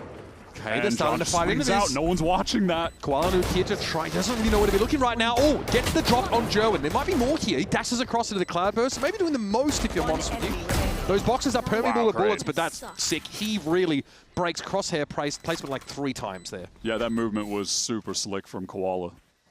The dash into the Cloudburst, runs it back, tuck. That was really well played. Yo, they just won the fourth round. Okay. I was concerned there, but Redux and Cortesia end up in some awkward positions when that hit comes in. Like, Redux has to fully turn to try to trade for Cortesia, but then he's just exposed to someone running it down on the side of sight. Okay. Decent moment there for Furia. Again, touch and go for a bit, but it means they can get themselves some reasonable weapons and try and get stabilized. It is, God, if there's a long walk from here. Gonna break up the cove. John trying to get an orb, because you can see he's close to the Reckoning. He's like, what if? That is so... What if I can just cove and get out? That is audacious. Never mind. It's chalked, and he's out. John, though, gets out unscathed at the very least, but there's not a whole lot for Sentinels to do here, except accrue some value in terms of those orbs. Some money. All right, Koala's heating up a little bit. I mean, I don't believe yet, but hey, we'll see. Yeah, I'm thoroughly whelmed by this. After map 1, though, 100 Thieves, they're watching. Hold up. Furia dominated them. 1 more map win, and we're confirmed for playoffs. Oh, never mind. SEN, once again, crushing the hopes and dreams of 100 Thieves. Also, like, putting this... One of their favorite activities. Put us on your radars. We're actually heading over to Haven for our last map. Furia winless on the map. Sentinels are 2-0. Now, there's some mitigating factors behind that. We'll get to it, though. Yeah, we could. Don't mention the teams that they were playing against there. We'll get to the caveats. Do not let the truth get in the way of a good narrative. Do not do that. But yeah, that's just a little reminder that this game is, whoever wins, they are in playoffs. And there are, you know, some contingent events upon the result here as well, which is, 100 Thieves, they'll make it in if Furia wins. If not, there's going to be some madness in the final week. If SEN take this win, there's 3 teams still in the running. So many games of consequence. I almost want that just for the drama of it. The Eco Cobra's back. Koala Noob here finds a nice little timing to run up on their side. And that will be Furia with a flawless round to start to pad that economy, make it a little bit more robust as they start losing weapons in these gun rounds. And with the farming that has occurred, Artsin does have the Reckoning. So we'll see if that can continue the build of some momentum for Furia. Outlaw for EU. He has just become a scoped weapons warlord in 2026. That's just the new him. I swear, there was like one game in kickoff where he didn't off for some reason. He got like a 3K or something. And he was like, guys, I'm an opper. And then he just, and then ever since then, like when their economy's out of control, they just double up. He always buys one. Okay. Wow, that is a nice shot from Cortez. Straight in the mid. Playing close here. Wow, we just contacting that was the not B26? inspirational. I'll tell you that. I'm not inspired by what I've witnessed. I mean, here. they're trying to play like noise cuts without like flashes. So they're just sort of. What happened to my boy Alan? We'll see on a replay. Bro, he got ripped across the map. I think, Cortez just dinked him from the B side. Okay, well, that should be one kill. I'm starting to get nervous. The more time this is taken, I am starting to get nervous. No, but somehow it got better. Oh my god. Unseen's here. Now, this is going to throw things for a loop as well. Reckoning over towards that A-side corner. This is going to force Jonah P out of that pocket. Redux, though, at least trying to calm things down. It's going to be nerve. This guy has got that many games under his belt. It's insane, but he doesn't quite connect on Redux there. It's a dangerous fight to take. Does he have the chance to put pressure on via a plant behind smoke? The answer is yes. Bro, he's got util up there. Wazoo. Can he play cringe post-plant? Probably not. You know, he just has to be worried about Redux pushing him. We're getting into that awkward situation in a Breeze 1v1 clutch at the pyramids, man. Does he have his crosshairs placed for it? No! What a comeback in the round for Furia! I'm pretty sure they were, what, 2v5? Yeah, that was a 1v1 for the game, basically, and they are going to hang around for at least, you know, a couple more. If SEN win that, one away, there's no chance of a comeback there, right? But yep, they stay alive. I mean, yeah. Okay, fair enough. This is crazy. Artson had me sweating. I could see the blooper reel moment. Yeah. We were mere seconds away from the blooper moment. Freeze frame. Yeah. No, not to be. Some stories do have happy endings here, and you can see it on Shaw's face. Very pleased to still have a foothold in this game. This is going to knock Sentinels down. I'd already stepped on a Lego, bro. So was screaming. Well, Alan is, he's not trying to be too adventurous, given he got domed on the last round, trying to push up mid. A little bit more reserved. And you can see that SEN can index more heavily towards B because they have control over towards A main, 2 players ready in sight, and you can have the rotation from Jerwin kind of quickly, but he's just got the Marshal, they have low weaponry, so it'll be tough to anchor this site regardless. Okay, Jerwin's going to have his line of sight blocked here. There's a double outlaw for Furia, but yeah, Qual has the place on, so we can just switch over to that when they hit. Good cutting up of the map, though. Top mid secured, and here comes Alan wanting to push forward, but again, just sort of steals himself. A Molly trying to stop a Neon, hilarious. I mean, yeah, not going to do it. In the big 2026, hilarious. All right, you got side control well and truly. And now it's going to be up to John QT to come back in from Archers. 2 Sheriffs to play with. Fury have started to make this respectable. And build up an economic bank, which means that they can continue to buy even in some of these closer rounds. They've got to win them, though. All of them. Virtually. And listen, you mention this every single time. You kind of just have to when, someone's attempting the big Valorant comeback. But in this game of many ultimates, eventually you will be playing a round where you have to deal with all of them. Yeah. And that might be the very next round because Jonah has the Hunter's Fury, Redux is 1 away from the kill contract, and John has the Reckoning. So at some point, you can imagine a world where SEN will just be going for some kind of massive B retake. Yep. Or you could even try to flood, capture the guy who's planting the spike, and then Reckoning back in and just kill everybody on the site. And leave those passive players who are out in main just passively doing nothing. Could definitely get to a situation like that. So nice measured aggression here. Both Alima and Kuala had opportunities to keep going, to push into spawn. Both of them double back because they got their eyes on the prize. Their buffer is a little bit thinner than Sentinels is. 5 rounds off pace are Furia, but they are gunning for an even game. But now, in this round or the next, it's the ultimates that start to become a problem. But if they're just drip-fed by Sentinels and they don't get value from them, then that advantage can pass. And also, Jerwin off time, or Recon set him up on mid, but will not be relevant. The hit is just purely... Okay, never mind. It's very relevant when you just have the Hand of God just takes over your mouse. Pretty sick. Also some damage with the Hunter's Fury. Allen finally able to fight back. It's Jerwin now down, but it's Furia more than cut down to size. Plant going to go down right now. That is an awkward high tide to have to deal with as the attackers. It actually interrupted the plant itself. And a Reckoning. Ooh, that's scary. It's got to catch on as well. EU is down, and yeah, Element nowhere to go. That is a dirty ult from John. Yeah, that is just so sick. And there it is. Your ultimates came through. You get your Hunter's Fury. You get your Reckoning. The fast repush flood in. And there is just nothing that Furia can do. Also, Jerwin, he had the operator, and he just clicked through the wall and got a kill. Really sick open. Oh, actually, Artson kind of peeked out. I didn't really, like we couldn't really see that on the first one, so never mind. That was a little mistake from Artson that gets him caught. Oh, Alum is full blind out in the open there. Yeah, that Harbor ultimate, oof, not much you can do about it, really. Especially if you've got to try and play in that pocket. So, Sentinels here get up to map point. This is their map pick, and Haven's around the corner. Fury is still searching for their first Haven win of stage 1. Do it. No, there's no way. I mean, he's not going to risk that. That would be madness from Cortezia. Hoping for a push in. That never came. So he'll give the orb over to Artazine, who's hoping to get to that Reckoning sooner rather than later. Cosmic Divide here for Furia, which you can almost guarantee is going to find application on this round. If John stays on this right side of site and an A hit comes in, you hate to be there as he might be overwhelmed, yeah. You usually want to throw this defensive wall from playing the opposite side of the site.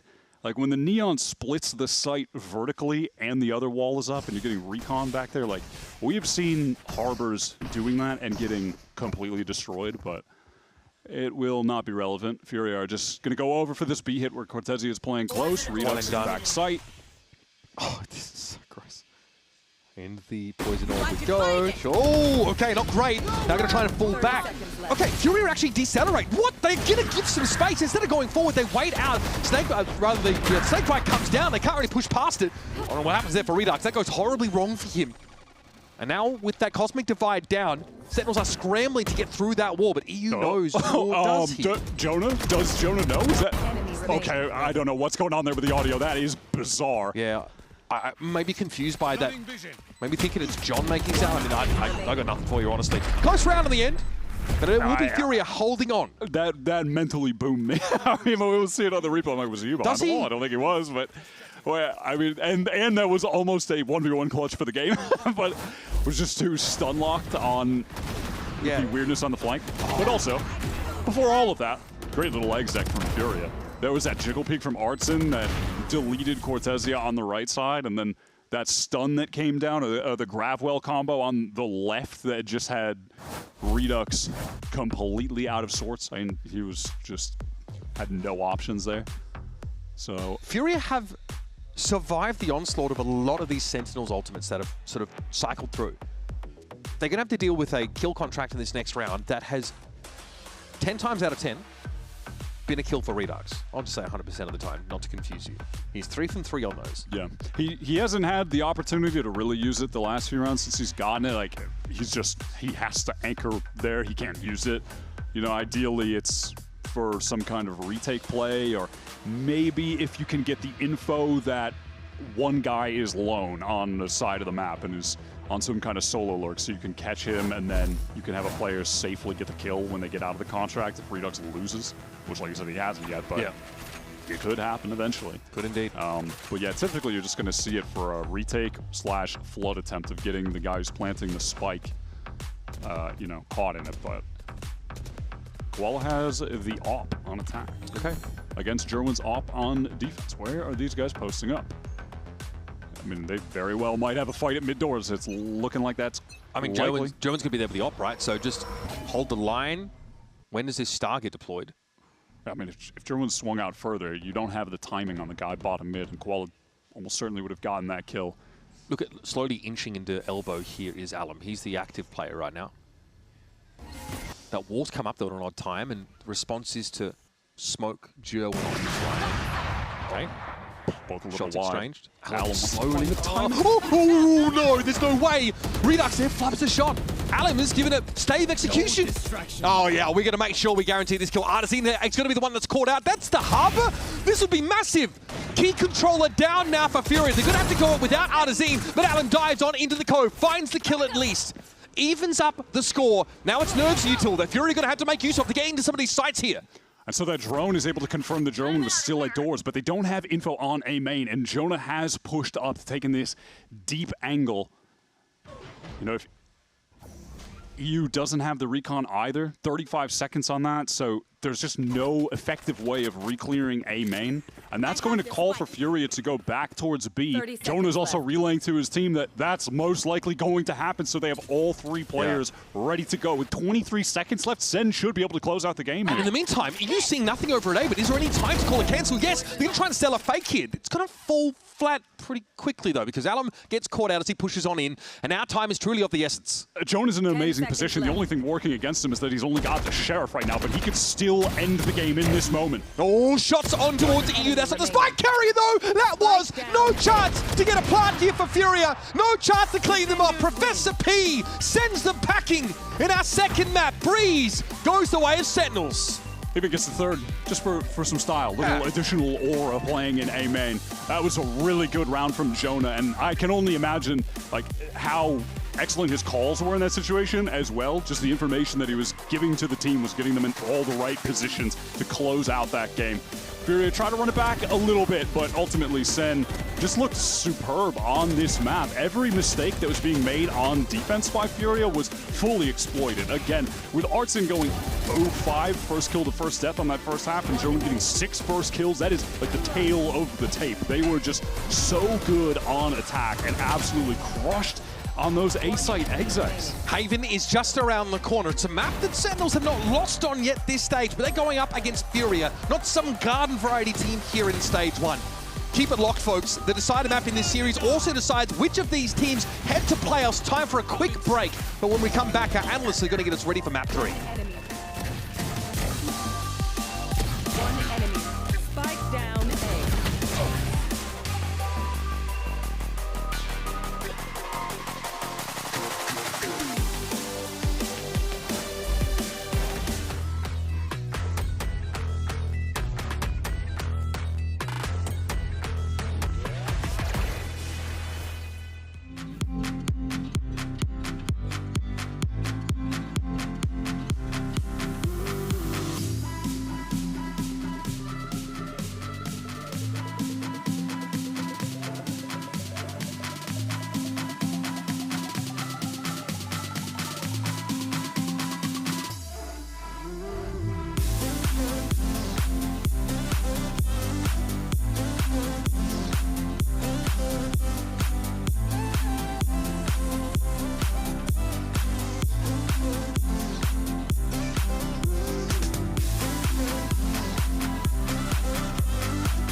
Hoje eu vou mostrar minhas tatuagens e explicar algumas delas. Então, eu peguei a primeira aqui, só que eu cobri ela quando eu tinha 19 anos. Eu fiz outra aqui em cima, era a medusa e uma mandala. O pessoal falava que era muito feminino, então precisava trocar. Eu não acreditava muito nisso, porque eu sempre fiz tudo que eu gostava. Aí eu fui pro pescoço, eu fiz a primeira aqui, é um leão. Aqui tem dos lados, que é Anjo Miguel e Rafael, são 2 anjos aqui. Tudo porque eu gostei, não tem muito um significado, tipo, por que eu fiz isso. Essa aqui teve um significado importante, foi quando eu perdi minha mãe, eu me senti um pouco meio mal assim, eu coloquei um versículo da Bíblia. Eu sempre faço tudo pela minha família, pelas pessoas que eu amo, então é algo que me mantém forte para seguir. Aí tem um versículo, ainda que minha mente e meu corpo enfraqueça, Deus é minha força, Ele é tudo que eu sempre preciso, é um salmo. Eu tatuei o rosto de Jesus Cristo aqui. Eu não sou muito apegado à religião, essas coisas, eu sou apegado mais em Deus, acredito muito, tenho muita fé nisso. Então fiz essa. Foi minha 4ª tatuagem, eu fiz aqui. Tem a parte da família e a parte das flores. Não vou mentir, loucura, porque olhando para essa tatuagem eu não gostei muito, sendo bem sincero. Aí eu fechei aqui em cima. Tem um anjo aqui, Só que é na parte do ombro todo aqui. Então tem 2 anjos. Lembrando sempre, tipo, algo que me motiva de alguma forma. Então, passando disso, teve essa, que é meu pai começou a fazer tatuagem, ele ia começar a fazer essas coisas. Só que ele tava muito nervoso, eu queria fazer a mão toda. Ele falou que não tava confiante, eu falei, pô, faz uma pequena então pra tu ver. Escolhi os números, ele simples. Essa flor aqui também eu gosto muito. Acho que não tem muito significado a flor. Só coloquei mesmo porque eu gostei. Aí eu fui pra parte das pernas. Acho que a minha favorita hoje em dia é essa. Eu fiz a minha perna toda até aqui em cima. 1, 2, são 4. Aqui é um olho. Não sei o significado. Eu só coloquei, que eu achei achei muito foda. Tem um desenho aqui também, tem uma águia. A águia eu escolhi exatamente pela forma que a gente escolhe as pessoas que a gente tem por perto. A águia só anda com águia. Eu gosto muito da águia porque poucas pessoas falam da águia, né? Então, lembra que é sempre silencioso, sempre preciso, quando necessário. Coloquei uma índia aqui, segurando uma flecha. Fui para essa parte aqui, um pouco caótica. É o famoso chora agora e ri depois. Tem o número 10, que é um dos meus números favoritos. É o 10 e o 7, são meus números favoritos. Tem aqui também que eu fechei a perna toda até a parte de cima. Não tem algo, tipo, um significado específico, mas essa aqui é a minha favorita. E tem essa parte aqui, que é meio doida, que eu achei maneiro e coloquei no meu braço. Não tem um significado para isso, só achei muito maneiro e coloquei. Valeu, galera, muito obrigado por assistir. E essa aí são um pouquinho do significado da minha tatuagem. Tamo junto.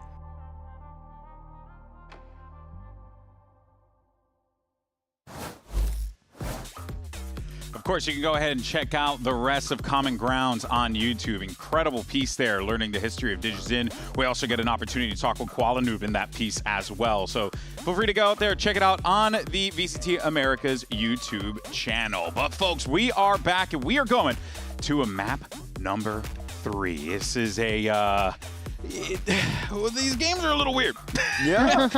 What was the first one? 13-4, and then what was this one? Almost 13-4. Yeah. It feels it's a lot of peaks and valleys out here. What's your read on this one, Athena? What's going on? I mean, you can definitely tell that Sentinels prepped for Breeze. They were really ready for it, and they looked really, really good on it. I think for Furia, they were not expecting the Breeze pick because it looked like they didn't really have that much stuff prepped opposed to the other things that they've normally done, but it just looked so good. And I think the main thing that Sentinels brought into this was their post plants. That attack side almost flawless. They only lost those 2 rounds on attack side. They were so good at taking the space, using the hybrid util to cycle and delay, especially with that Viper wall going down, and then using that Cove backside to also enable them to fully push into backside and fight. Yeah, I think it was interesting seeing the swap up with the harbor utility from when they last played Breeze, because they were a lot more creative, but they also weren't winning as many rounds. Here they kind of tone it back, started just using it to recycle the walls constantly, making it a lot harder for them to retake on Furia's side. And even when they pushed through, they were holding some great crossfires, like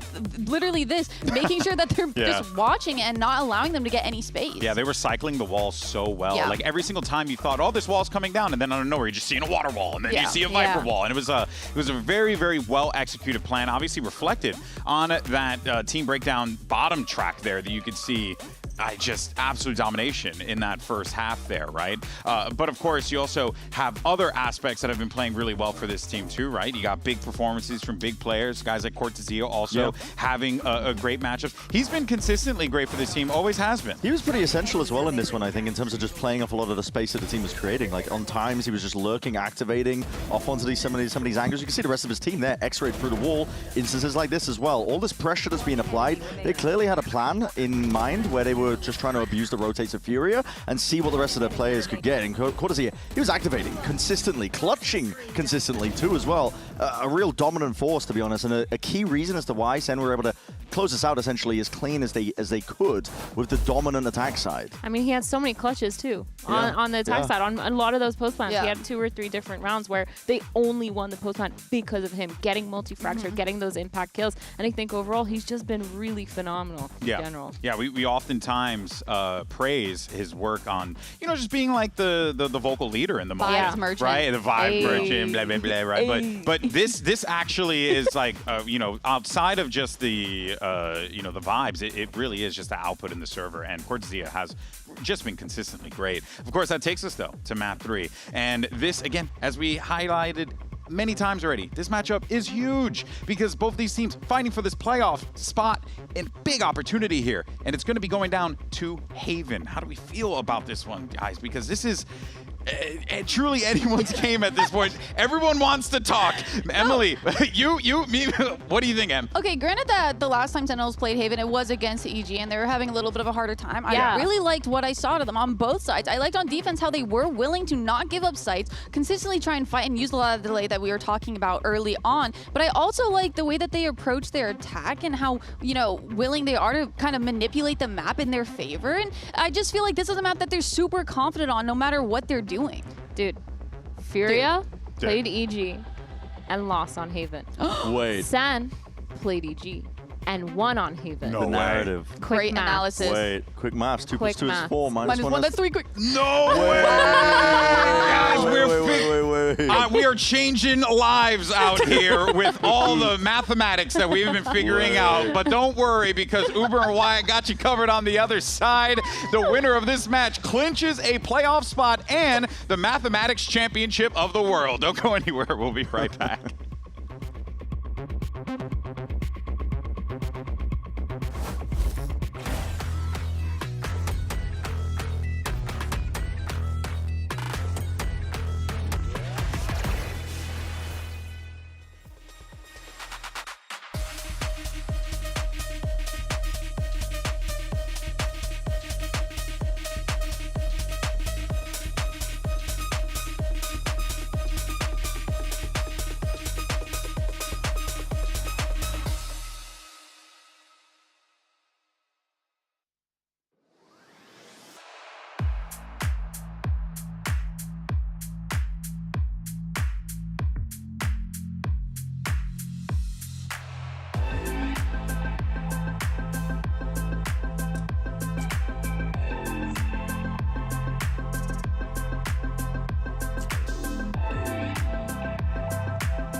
Today for blockbuster games here, VCT Americas. This one absolutely delivering.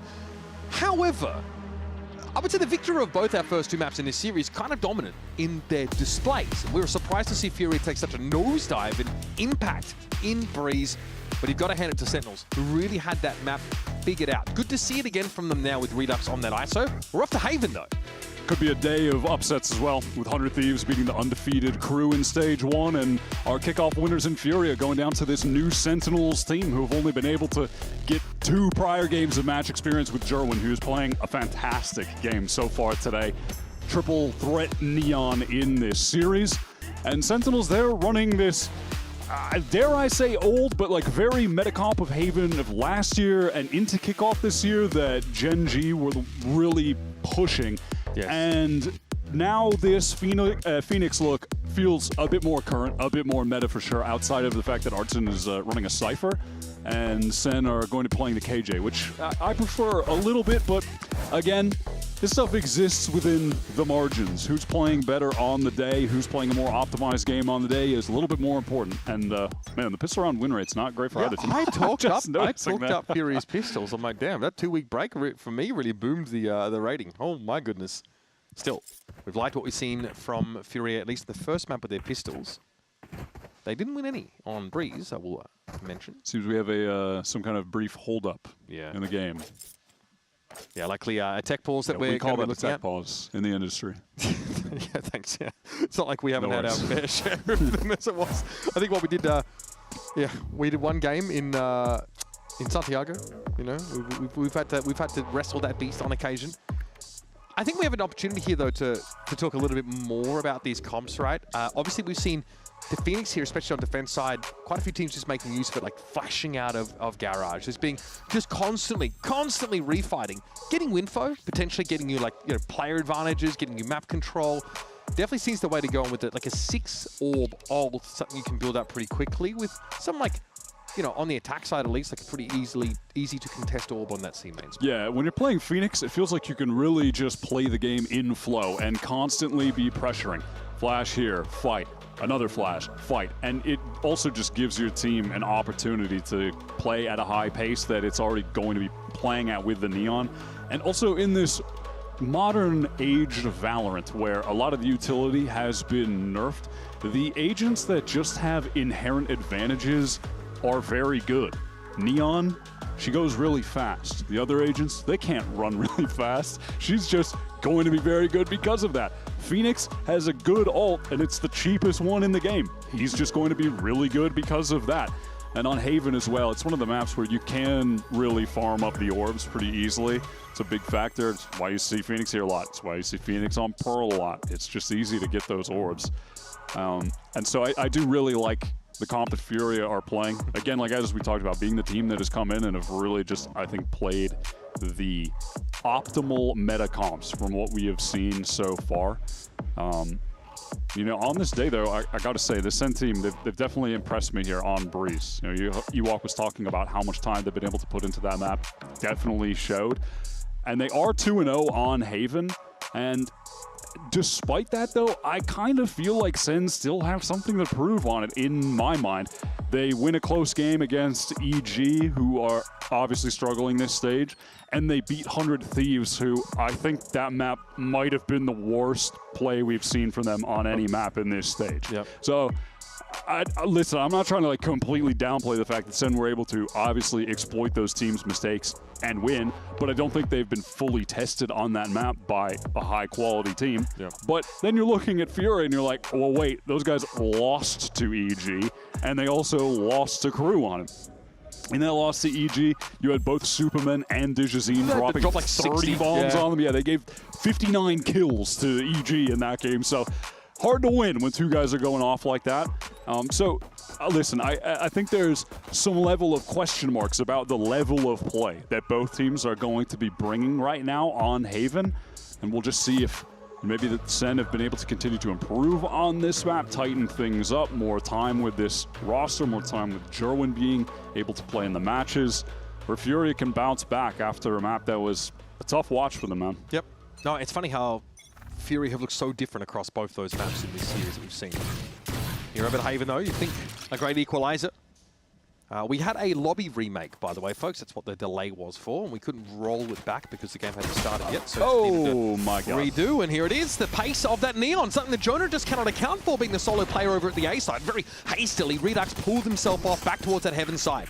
Yep, and now it's 4v5 retake time on A, an extremely hard site to retake. And this flank is going to be known on account of the trip being broken. So Art is picking that up from Long. I mean, really, as long as Artsin doesn't go down and just delays, that will be pretty important. I think he's kind of committed to that spot, though. He just dies. He does go down straight away. Now there is some danger. Nice shooting there from John. It's going to leave him free to take Sua's position. So Sentinels can hit this site from basically every single alleyway, and wow, just winning out every They literally just kill everybody. That's kind of crazy. They actually just kill everyone. Artsin goes down, and then all of a sudden, Furia are in a bind. They're going to get pushed from long, short potentially as well, with having two players behind, so they're concerned about that. They don't really know where to fight together, and they just all lose duels. This is genuinely such, like, SEN made it seem like this was not a difficult situation to get out of, but it's very hard. Like, they just made that look like it was ABC Valorant. Yeah, a little bit clowned on, Fury just got. Joen just draws so much aggro as he pushes onto the site. Yeah, I can't believe it. These players know they've had to retake on this A site hundreds and hundreds of times. They know how hard it is to actually find success in a round like this. Weird moment there from Furia, who to start this series look squeaky clean now. They look a little bit ragged. Alan's ahead of the game. He's just ahead. But was he spotted out with that swing with the stinger? It's hard to say. Yeah, I don't think so. So pressure onto Redux backside, but look at how fast Jonah is into support. Relay Bolter is going to get flattened. That's a right click from Alan as he just gives him the drive-by. This is, okay. This is a game of Valorant.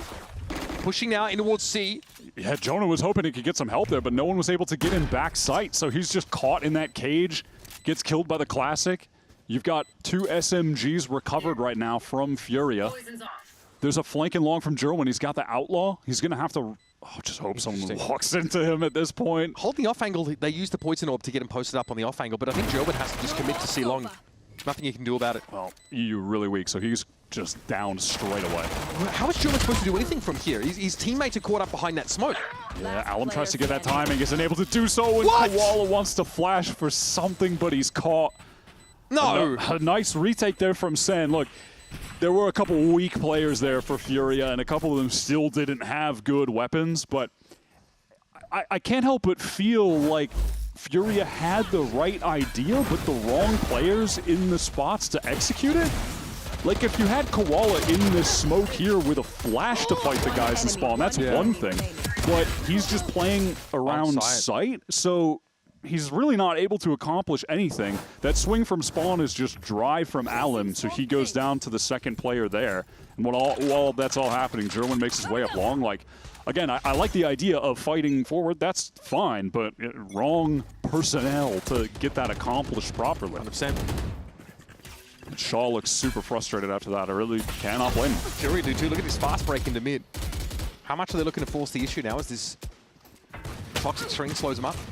Now, still, a lot of damage done means that Sentinels in this round have a very light buy. They don't want to overcommit right now, just playing with some Sheriffs. Jerwin still has that Outlaw, but it's basically full armors for everyone on Furia, except for Alan because he lost his, taking a lot of damage. Fury just outdroned into Garage, but actually didn't get any head rate whatsoever. So we're just going to hit B main again, belatedly. There's no flank pressure because you have Cypher, which is pretty important if you want to play that slower game. You have Redux pushed all the way down C long as well, so SEN right now concerned a little bit about Garage, of course, because Furia have shown so much presence there, but you know, as time is ticking down, they have the right idea with getting more players over towards this A side of the map, at least for now, but Furia on the silent double back. With what util be reading here? Cortez having to get a trade in this. Redux have had, and that was Alan so weak. 30 seconds left. Brutal. Yeah, I mean, Furia was still searching for a site to hit. The toxic screen alone basically put them off the idea of hitting B. I mean, they spent so heavily to try and get into Garage. Now Redux might be pinched. This is pretty uncomfortable. He is the solo player on this side of the map and was pinged out and swung in Artazine. That gives Furia a fighting chance in this round. Now, I'm just looking at EU in spawn. He really just doesn't have to do anything. You know, he can just take a little bit of... okay, Paranoia is a little bit early, and he reveals himself now. Well, it's a lot of info. Do they just ignore him and go forward? Yeah, that seems to be the plan. Good fast lane. So we're just going to be playing the cringe post plant from C long. There's some sharp shooting from Artazine. Now EU can get active. Johnny's looking for it, but the weapon leaves a bit to be desired. Spectre still gets the job done, though. John would have had to go massive there in that clutch. I know, it will be Furia getting onto the board. Man, they really worked the map. I was worried. Yeah. That kill from Redux as they pushed into their trip on that C side, but they managed to recover. Yeah, Artson really comes up with a high impact kills late in that round. He gets the delayed trade here onto Redux after pinging him out, and then this kill was crucial. Oh, sick. That's a 1v. That's a round deciding 1v1 if Jerwin connected that shot, but misses the first, and then Artson's really sharp with it. All right. Furia on the board now, but guns in the hands of Sentinel, and the Odin to hand for Jonah P. No spam through into lobby this time. It's going to be smoked off, though. Sentinel's trying to slow things down. Cortez here has been getting at least one every time. Garage so far. That's okay. Man, that boy cold. Furia are just trying to make a whole lot of individual plays to get back into the round, but it's actually just further digging the hole for the guys who are still alive. I mean, you have Koala getting into Garage first, goes down to Cortesia, really late trade attempt, and he's able to just get the second. Like, he doesn't have to adjust his crosshair really at all. He's already just ready for that second engagement. And then with all that happening, he was like, well, maybe I can walk through B off of a timing. We desperately need to kill somewhere, and it's being watched, and he dies. It's just... And now SEN do not care about giving up A. They are just going to play this for the retake. I wonder if it's a confidence-related thing for Furia, who... They've got a Cypher in their comp, so they can work the map and play slow, right? But they've got double duels. They've got Phoenix, they've got Neon. Like, you know, what we saw in the first map, what we saw in Split from them was this, like, crazy push down mid, like, such pace, overwhelming defenders. They were taking so much space on the map And this is a map where defenders are spread more thinly than usual, right? If you think that kind of approach here, at least on the extremities, 10 seconds left. Yeah, might be valuable. It's not explosive compared to Split in terms of the numbers taking the space early on a round like this, or with the density of util. Yeah. So we're just going to, wait this one out. Furia just get beat up in the early stages and spend their time whiling away the hours at the end of the round. They get sent up to 3, and really, honestly, does wonders for that burgeoning economy. Furia will be close to a couple ults into this round, so we could see them trying to get the orbs early with Koala and EU. That's pretty viable here. As, yeah, it looks like they might go for a little smokesy long and get this orb. Let me show you how the boss does it. Placing swarm grenade. All right, let's see how it plays out now. Round number 5 coming at you. This time a little bit more proactive towards that C long, but yeah. A lot of this util, as you mentioned, will force the game to slow up a bit. Long sight lines as well are a problem. Yeah, Koala, he obviously wants to get that orb, but he's very, very scared of getting spammed right now. And All right, it is an orb going over to Koala, but it took a lot of time. But you know what? They did it. There was some acrobatics involved. So there's a drone reclearing short here from Jonah, which is at a pretty nice timing, and Jerwin is just going to be able to stay posted up on a long. Now, a couple rounds ago, when he had a bit more confidence, he actually droned from right down into it and got much more distance into lobby from it. That one was a bit more passive. So he doesn't spot this cohort of Furia players. With all this silence and the drone not actually getting the ping there, looked like SEN backed up for a moment. Jerwin is in a pretty dangerous spot, but SEN are really trying to get in to help him. Joan falls back here. Relay ball going to be committed. It's going to be a paranoid that catches onto the Neon. No, somehow Joan sliding around, trying to stay alive, but eventually brought to his knees by Alim. Now you get the players to work with for Furia. It's going to be a tough side to retake for SEN as it always is. And it's every flash under the sun, including the sun itself, thrown at Freeducks. And he, well, holds up in the heat pretty well. I'm going to be honest with you. Now, though, Neural Theft a little bit problematic to try and play back into. It's John versus Artazine. 10 seconds the mastermind versus the young protege. And it's going to be Artazine with the health advantage, and he's on the line. What a great round pickup. That was Jerwin, you know, being able to get rid of that run-it-back Phoenix going in, but then his position is spotted out anyway. SEN try to get into the site to assist him. That is a crazy moment from Nerve. We didn't catch it the first time, just teleporting to Graffiti to shoot someone in the back. But dude, does this guy have like hacks in hell? How is he not dead? I mean, hey, it was pretty crazy. He's talking about Redux, yeah, right? Redux was kind of going crazy down there, but he was still isolated. So even that Nuts 2-piece was not enough. All right. Jerwin, classically with an outlaw in this round, it's not the most apportioned weapon against a fully armored attack side. And so as a result, he's playing up in that garage position. It's just going to be a walk up here onto the A side through much of this util. Slowed down, though, by a Snakebite. Let's listen to the Furia comms. How do they put this together?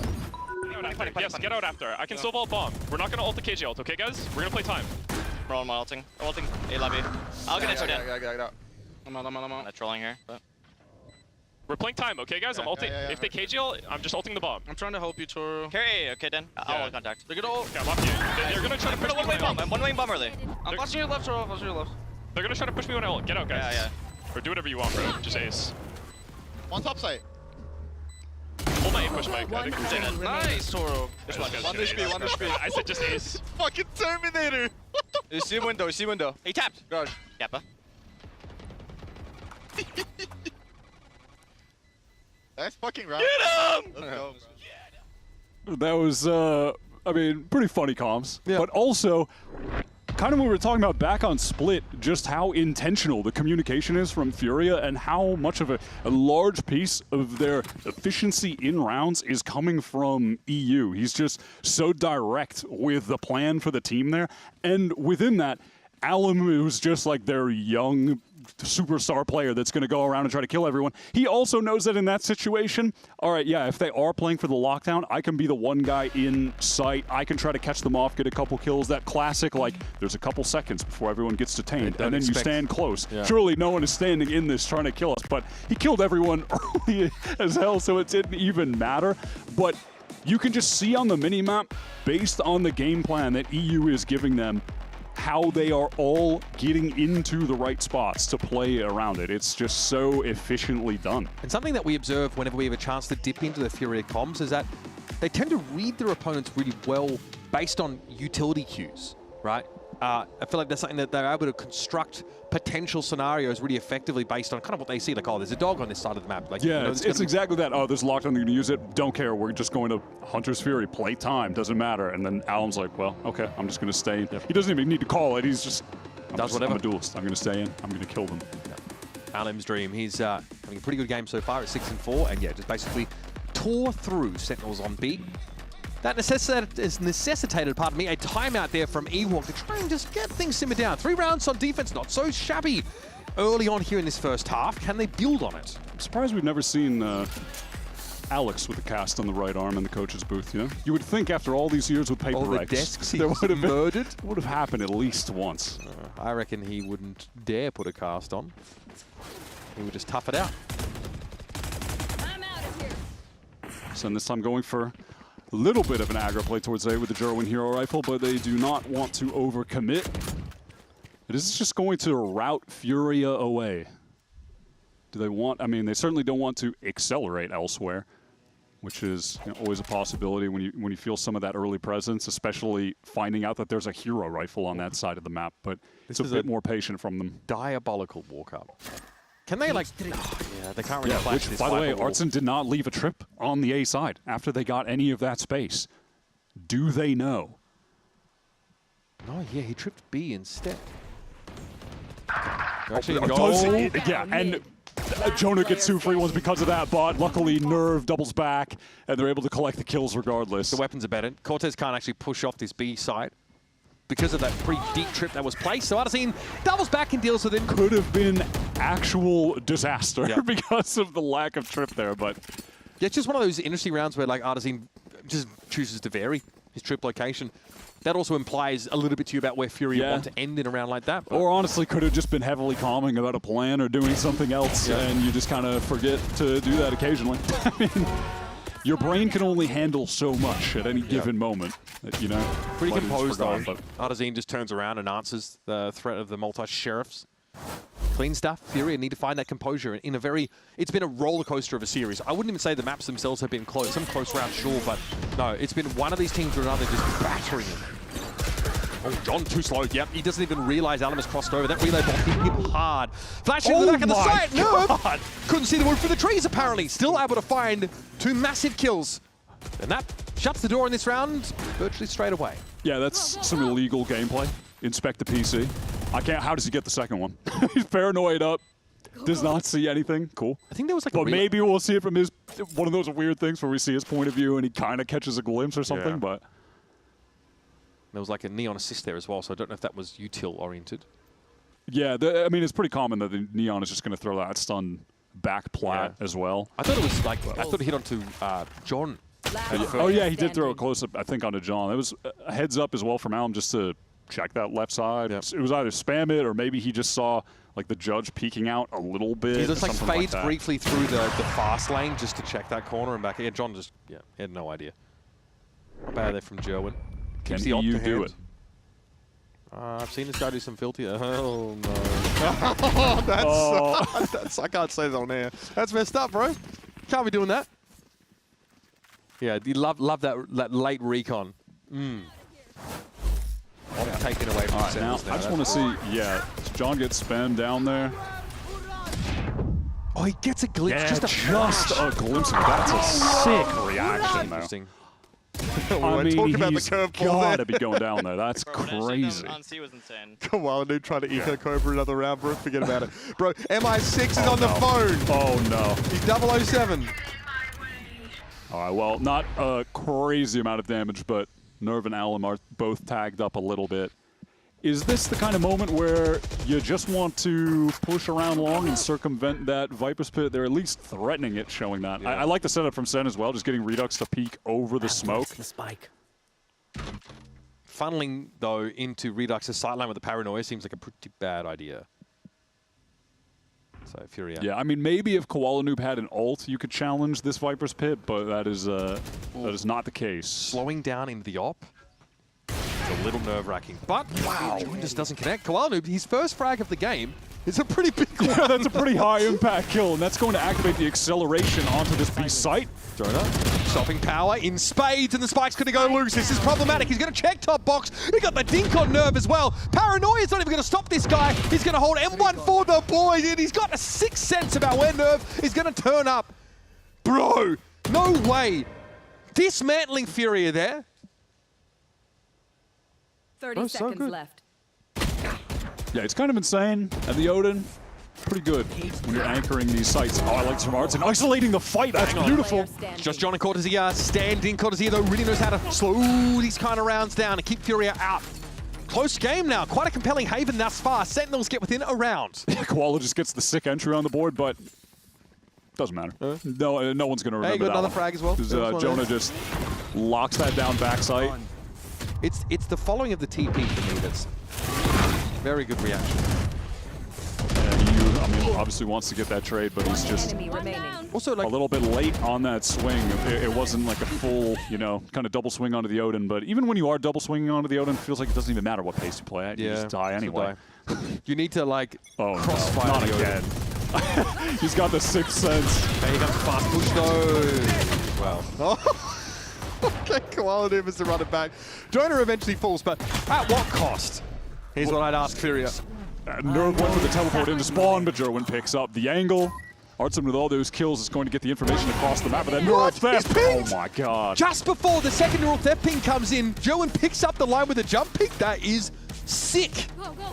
All right, well, we are tied, folks. Listen, it's one of those moments where Furia do what we were talking about earlier, where they pop into an area of the map right at the beginning of the round. Tons of util, fast pace with the Neon, but they do it right into where the Odin was at. And it also felt like, in terms of Furia's calling there, even though they find out that the Odin is in that position, they just do not stop. They don't make an adaptation to that. They decide to just activate the strat anyway. And look at how that went. Their Neon goes down. The Phoenix ult got absolutely nothing accomplished.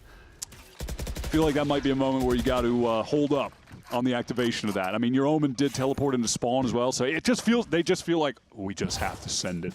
We just have to do it anyway. Really passive position Sentinels inside. They're running it back in garage, but this time Jonah P is on the A side of the map. Some arresting util here as they Nano Swarm's going to buy some time. His Jerwin op today has been so good. Yeah, really good in a couple of very tight angles, right? Okay, Adam's going to get in finding two very quickly though. That LG hitting hard.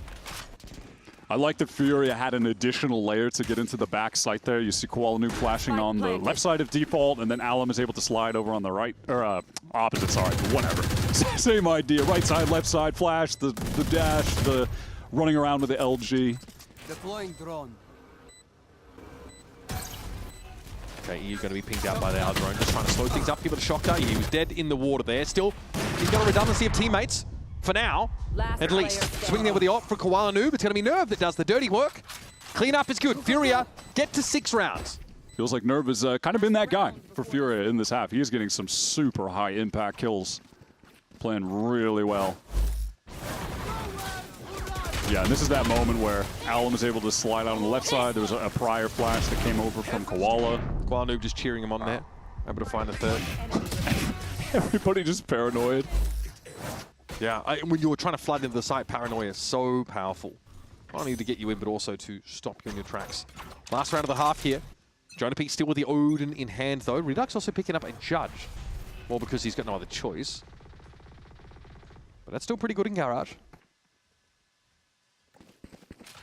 And I'm just going to see if Furia maybe wanted to get the orb to EU. It's close to that Hunter's Fury, but they do not even want to risk tapping an orb against the potential spam, and definitely not spam of an Odin, though playing C-Long with that is not really common, but you never know. Yeah. Feels like Jonah has just been at the right place at the right time 9 times out of 10 with the Odin spam. He was in Garage, but like on the low ground in Garage.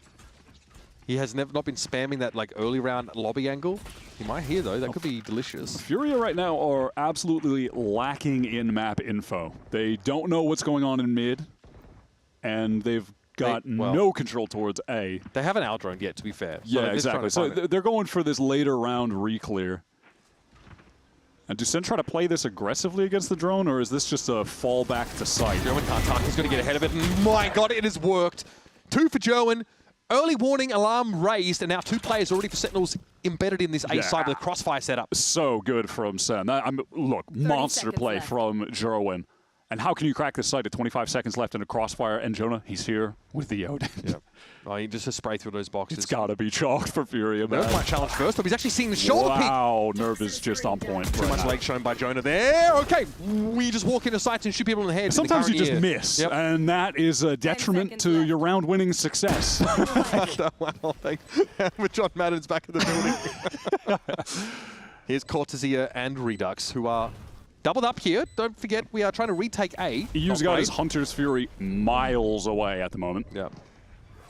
He's in Palm Springs.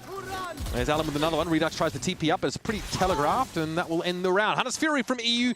Get Furia ahead by a nose. 12 rounds in, 7 rounds for Furia. Listen.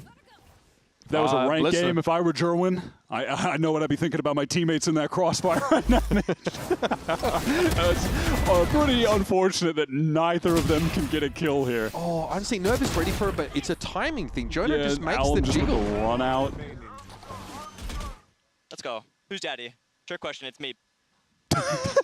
You know what? I wasn't going to answer it anyway. So I feel like it's a trap question. Damn, I didn't know Nerve was like that. I thought Nerve was kind of just a chill, little, mild-mannered guy. Right. Well, I had no idea. With that very important question answered, we're going to head to a break. Come back for the second half of Haven. Remember, playoffs on the line for these 2 teams. Will it be Fury or Sentinels? Keep it locked. What do you think the word was that got censored at the end? Don't tempt me.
Right, let's get the second half of Haven underway on the ASAP. It's both Fury and Sentinels fighting for the guaranteed playoff spot. A Sentinels win here kind of throws things for a loop next week. It means we have a bunch of weird qualifying scenarios. It's going to be curious. That was romantic, and honestly, I'm here for it. There's been a lot of bromance in the Howling Abyss little region here where the players are at, Mitch. With the Jonah P. Cortesia card that he's been smooching. The pheromones and the masks have all been sort of percolating out there. Being in Howling Abyss right now, we're chilling on the couch, but this is a high-stakes game. This is for playoff qualification straight up. And this is going to get you on the edge of your seat, I'm certain of it. We've got that Lurk Wall up here for Sentinels. They've got the Viper on the attack side. That's a big point of difference between these 2 sides. will be charged with Solo holding the side, but the push out of Sua's going to be too fast. He's pinned. He needs to see an acceleration here from Furia. He used low, somehow still alive. Looking for a recon ping that he doesn't get, but he's able to reposition through this smoke. The pace that Furia got back in to help EU at was crazy. I thought he was absolutely fried. He had only a trip towards short to try and play around to survive, but instant smoke to help him, and Koala is dialed on this angle.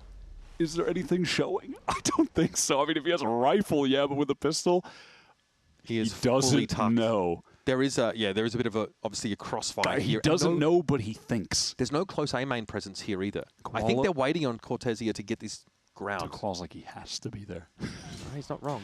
Okay, Furia are ready for this. Here comes the fast play. Koala, great reaction. No time to deploy the flash, but that's fine. His aim did enough work. Here's the secondary swing, though. John and Jonah getting it done. Oh, that's so awkward for EU being really close on default box. Artson now into the 1v2. And it's done, actually. Sen just shooting better on that pistol on the re-entry. There was nothing from Furia to really re-clear short, off the timing, because EU had prior used his dart when they were executing in on short. And I believe that Sen are just able to pop back in before he is able to get that refresh.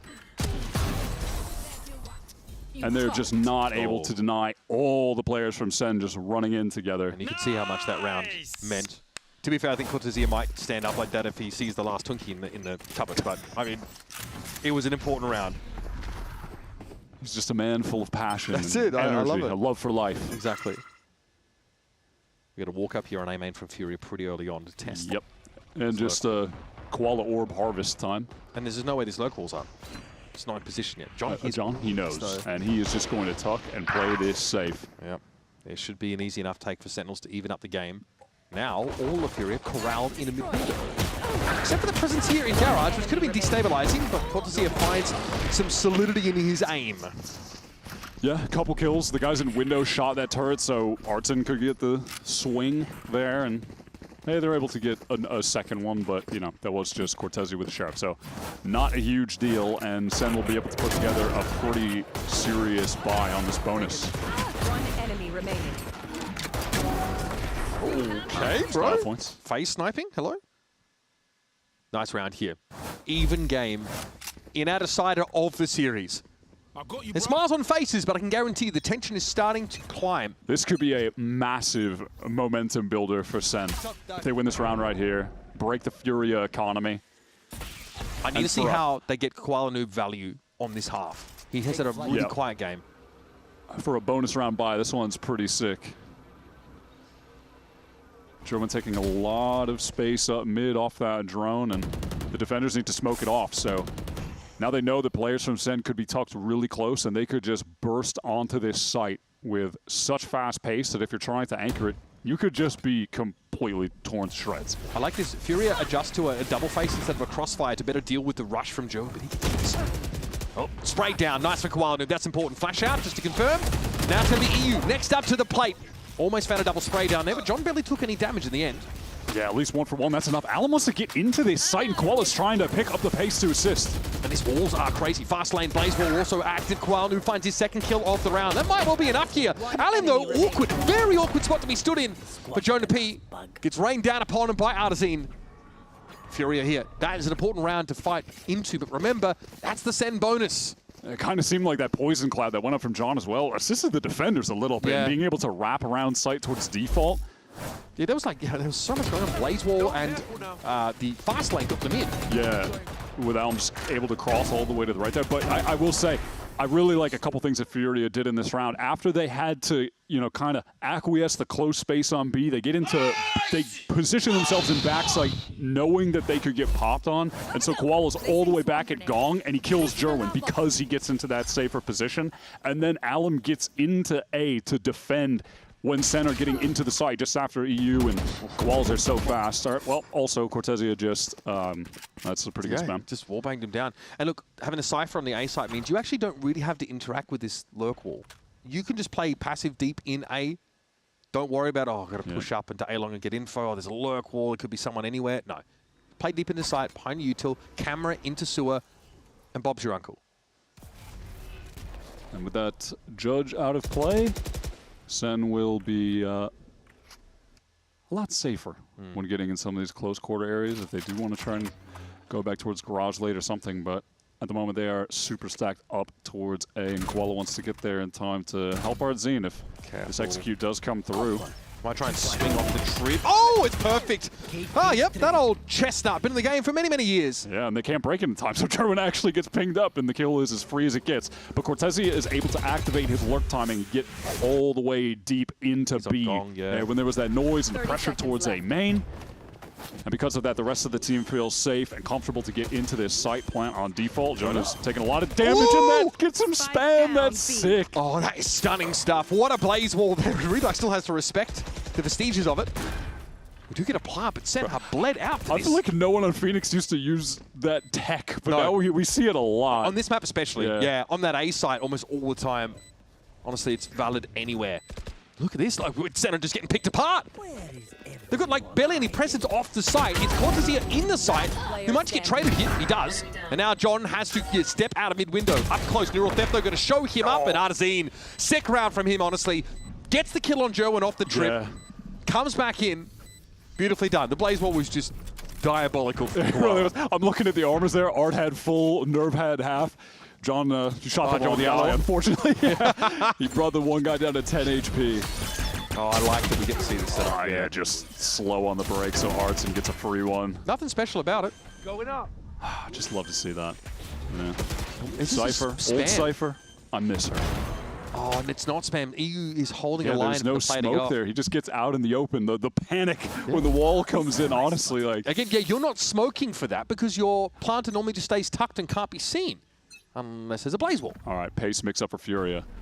I don't hate this. Not explosive down long, but just contacting with multiple players. Ooh, go time. Joe and Doe wants to take this slide. He's ready for it. Flash is good. Koala Noob's able to take the trade at the very least. Ardzine, well, he's on the cams.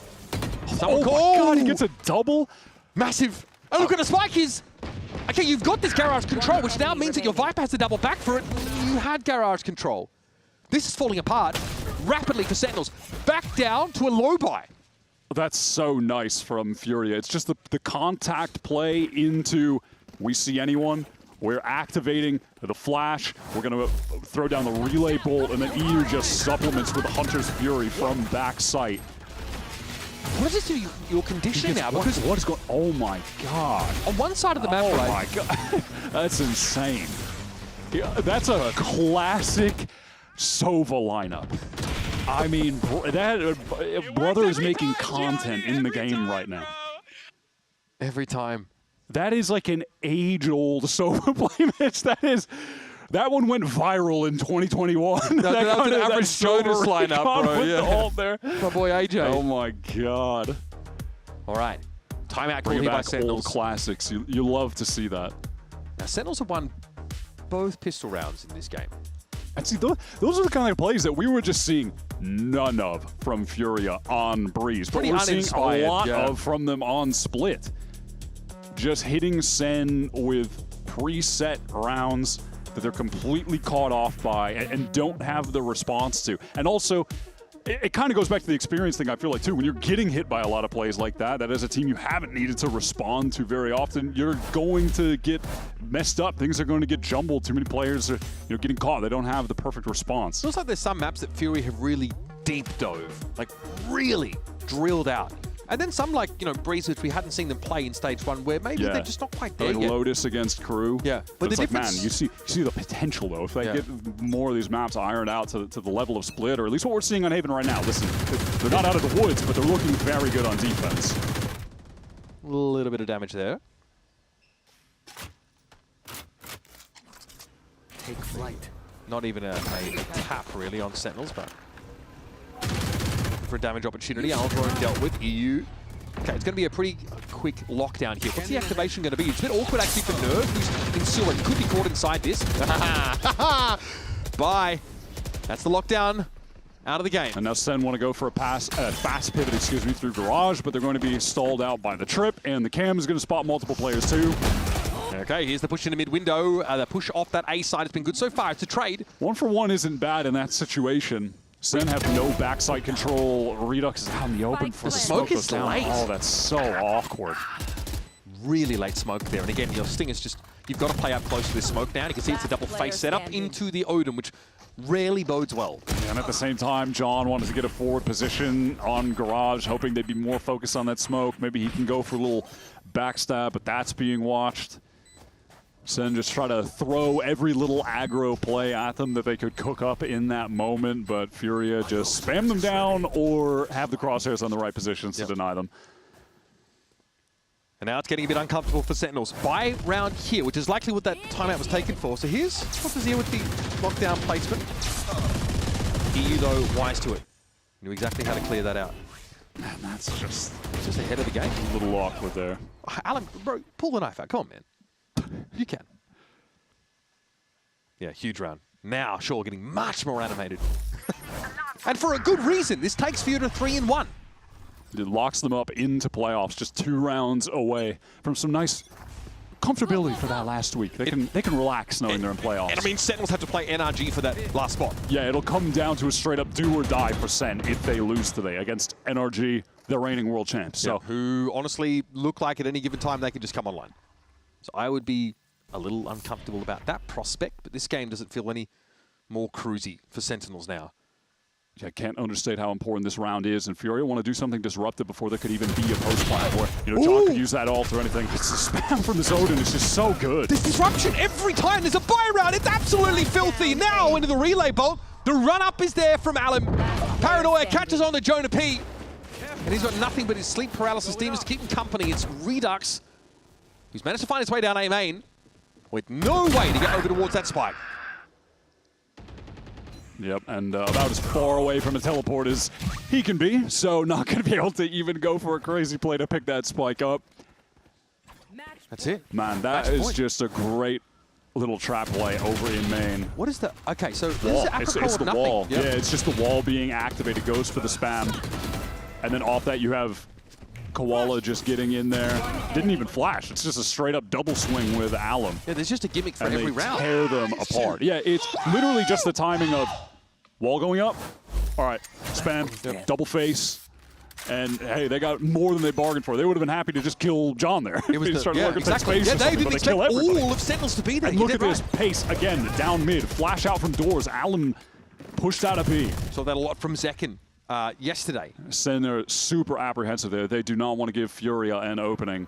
They're going to need to string 5 rounds together to stay in this game, or their playoff hopes are going to be like on the line in week 5. Runner back available for Koala. He wants to continue to refight. He's going to just be throwing down on this B side, flashing himself through walls with that ultimate active. What are Sentinels doing? What is the plan? They get purchased on A until John falls, and now Redux is already half committed to this. Paranoia is going to come through, but Hunter's Fury also to try and pave the way a little bit. This is nice movement from Redux, but he's got to get out. And most of this Hunter's Fury is dodged away from. This is great from Cortezia. Look at the space that he's gotten over on the C side of the map, just working through Garage. Oh my god, that timing is ridiculous. Is he going to fight it and try to get the pick? There's no way. There's a player to pick up the line here for Koala. This could be fatal. Oh, that's dirty! Oh, man, the runner back just gets him around the corner, and he still wins out the fight. Artesino taken down by Joe, and Kwanu gets that info on the site. Furia have everything they should need to work with here, but they're losing plays, bleeding them out. In fact, it's down to EU and Koala Noob, but still no plant. Nice shock dart. Redux barely hanging on to life here, and still no commitment to a spike plant. Again, with only 20 seconds left, Center in trouble, and they wanted to run, but EU with the spam. Oh no, it is crumbling. He's going to get this information as well. He's going to see it coming. Bum rush on towards B is the play. Both players ping down, and there's the Odin to end it for Sentinels. Furia explode in a playoffs here in Stage 1, forcing Sentinels to go up against the big bad boss. It's NRG will be their opponent for a spot in our Stage 1 playoffs. It was really impressive from SEN, this younger, newer team, to really take Furia to task on Breeze. They destroyed them there. But Furia having that mental resolve, they get to Haven where they're a little bit more comfortable and they just bounce back. And it's much like we saw on Split.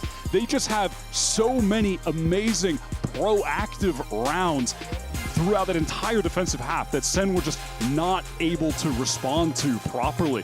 And they were able to really just close that out, I feel like, in very strong fashion. This Furia team are super impressive. They're not very default-oriented. There's always, there's a gimmick, right? A setup for so many of these rounds. And we observed that from the very start of Stage 1 when this team hit the scene.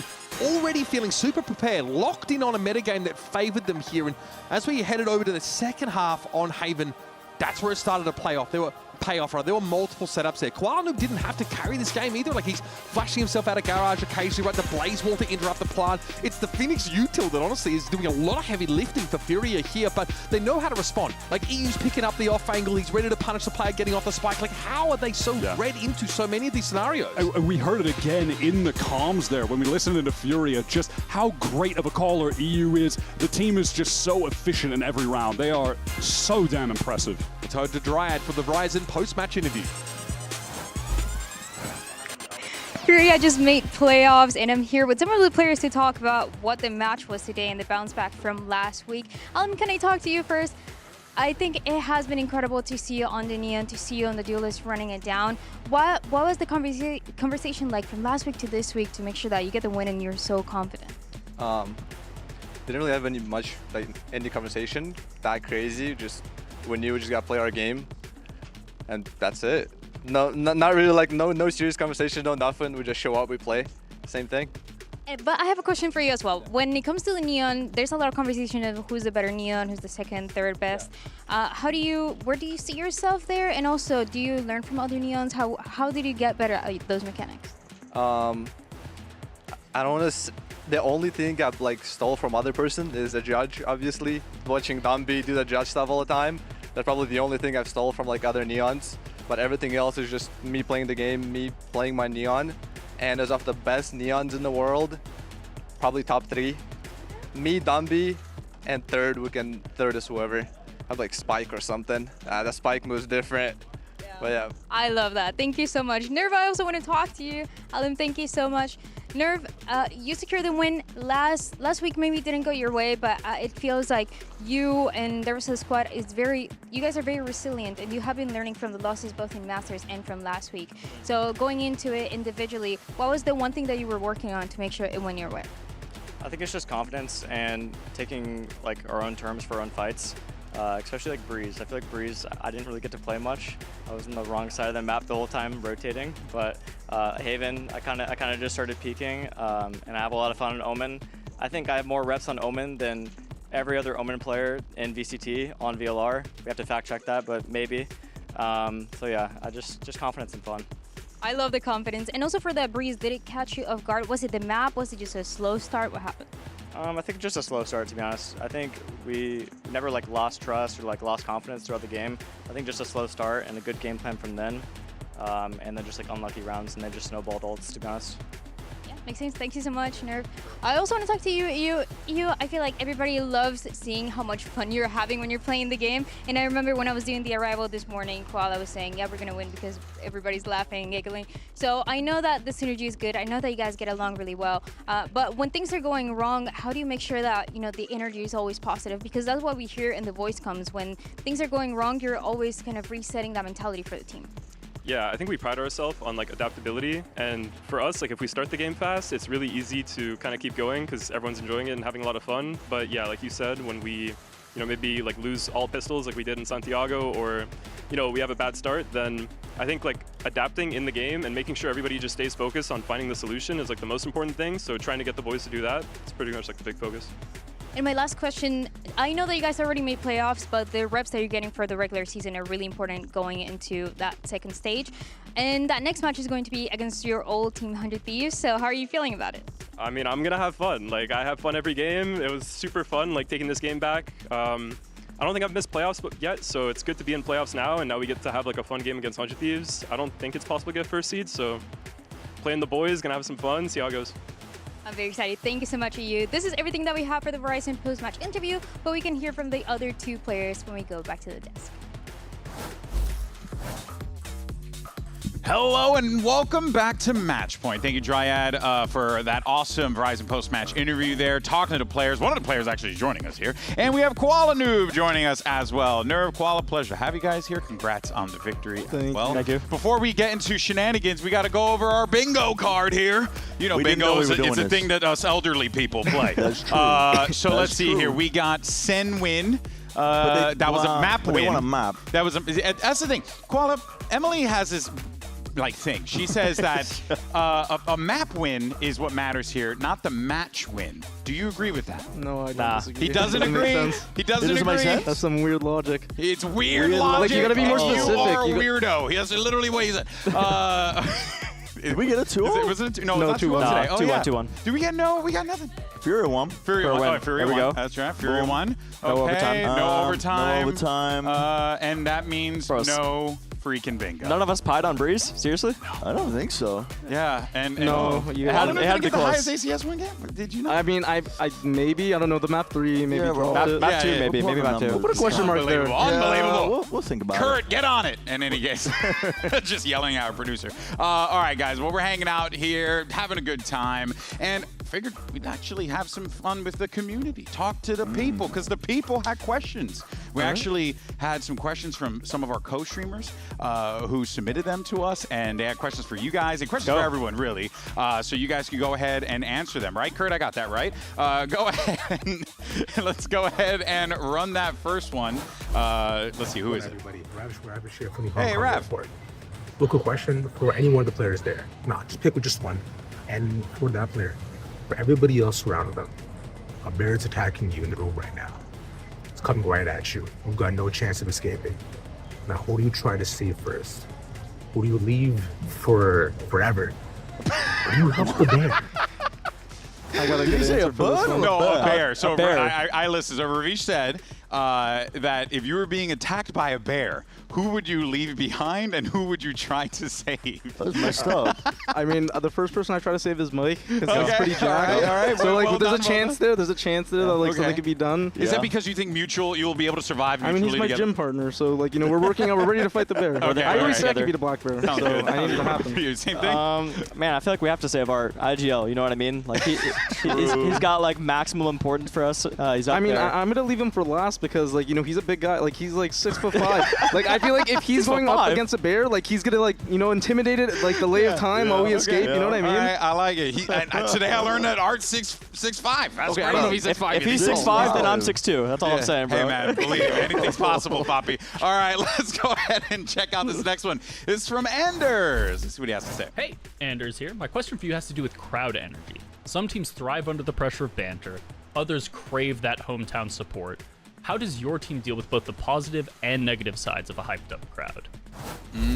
So basically, what it's like to play Sentinels in a match with the crowd. Well, to be honest, it turns out it don't matter for you guys. I mean, yeah, to be honest, it felt the same from the first time we faced them. I think it's less about the crowd and more about, like, how we're entering the server. Because, like EU was talking about in the interview, like, when we won, like, we're a team that, like, when we start off strong and we start off energetic, like, you know, everybody's adapting, playing with each other, like, that's where we thrive. Yeah, we're hard to so as long as, like, everybody mentally is there and, like, confident and ready to play, I think, like, crowd doesn't fully affect us. Do you feel like that was the situation last week, especially with crew? Like, you guys just kind of weren't really in it at the beginning points of the game there? Yeah, no, I agree. I think we just had a slow start last week. I think, like, maybe having a crowd would have helped us a little bit, get some momentum, like a round or two. But I think in, like, VCT Americas here, I don't think there's much effect with the crowd. But playing in Santiago, there was definitely an effect. That was, like, the first time I'd say that we actually felt something from, like, 5,000 people. 5,000 people jumping up and down. I mean, bro, How'd you feel in that moment? It was fun. It was fun. It was the most fun experience You feel ever. like a rock star, bro. I'm not gonna lie. Like, it's crazy. Dude, I went up to that crowd and spoke Spanish one time, and I was like, "Am I a And they god go right crazy. now? Yeah. This is crazy." They're crazy, It was bro. the best time ever. It was so Yeah. fun. It was so fun. All right, we have another question here. This one is our last one, and it is from Royal. Hey guys, my name is Royal and I'm a content creator for Evil Geniuses. Now admittedly, I don't know anything about Valorant at all, so I'm gonna ask you one simple question that has nothing to do with the game itself. What are some Bro, funny what? nicknames that you've given to other pro players, whether they be on your team or on a different one entirely? Now with that being said, That's a good one. go by the EG bundle. okay. Yo, bro's doing the nicknames work. that we've given to our team or, like, other Nicknames? players. Yeah, nicknames. Man. And keep it PG. Yeah, I'm trying to think. What do we have For for us, I don't know for us, bro, but like I always like whenever we scrim that team with like I think it's YFP, I always say, oh, we're facing Vita the Delita. Yeah, but that's like his username. Like that's like his old Oh, that's alias. actually his username? Yeah, I don't know. I just see Vita. So I'm like, bro, Vita the Delita, bro. Shout out Vita. Me. That's like his old alias, though. I'm trying to think.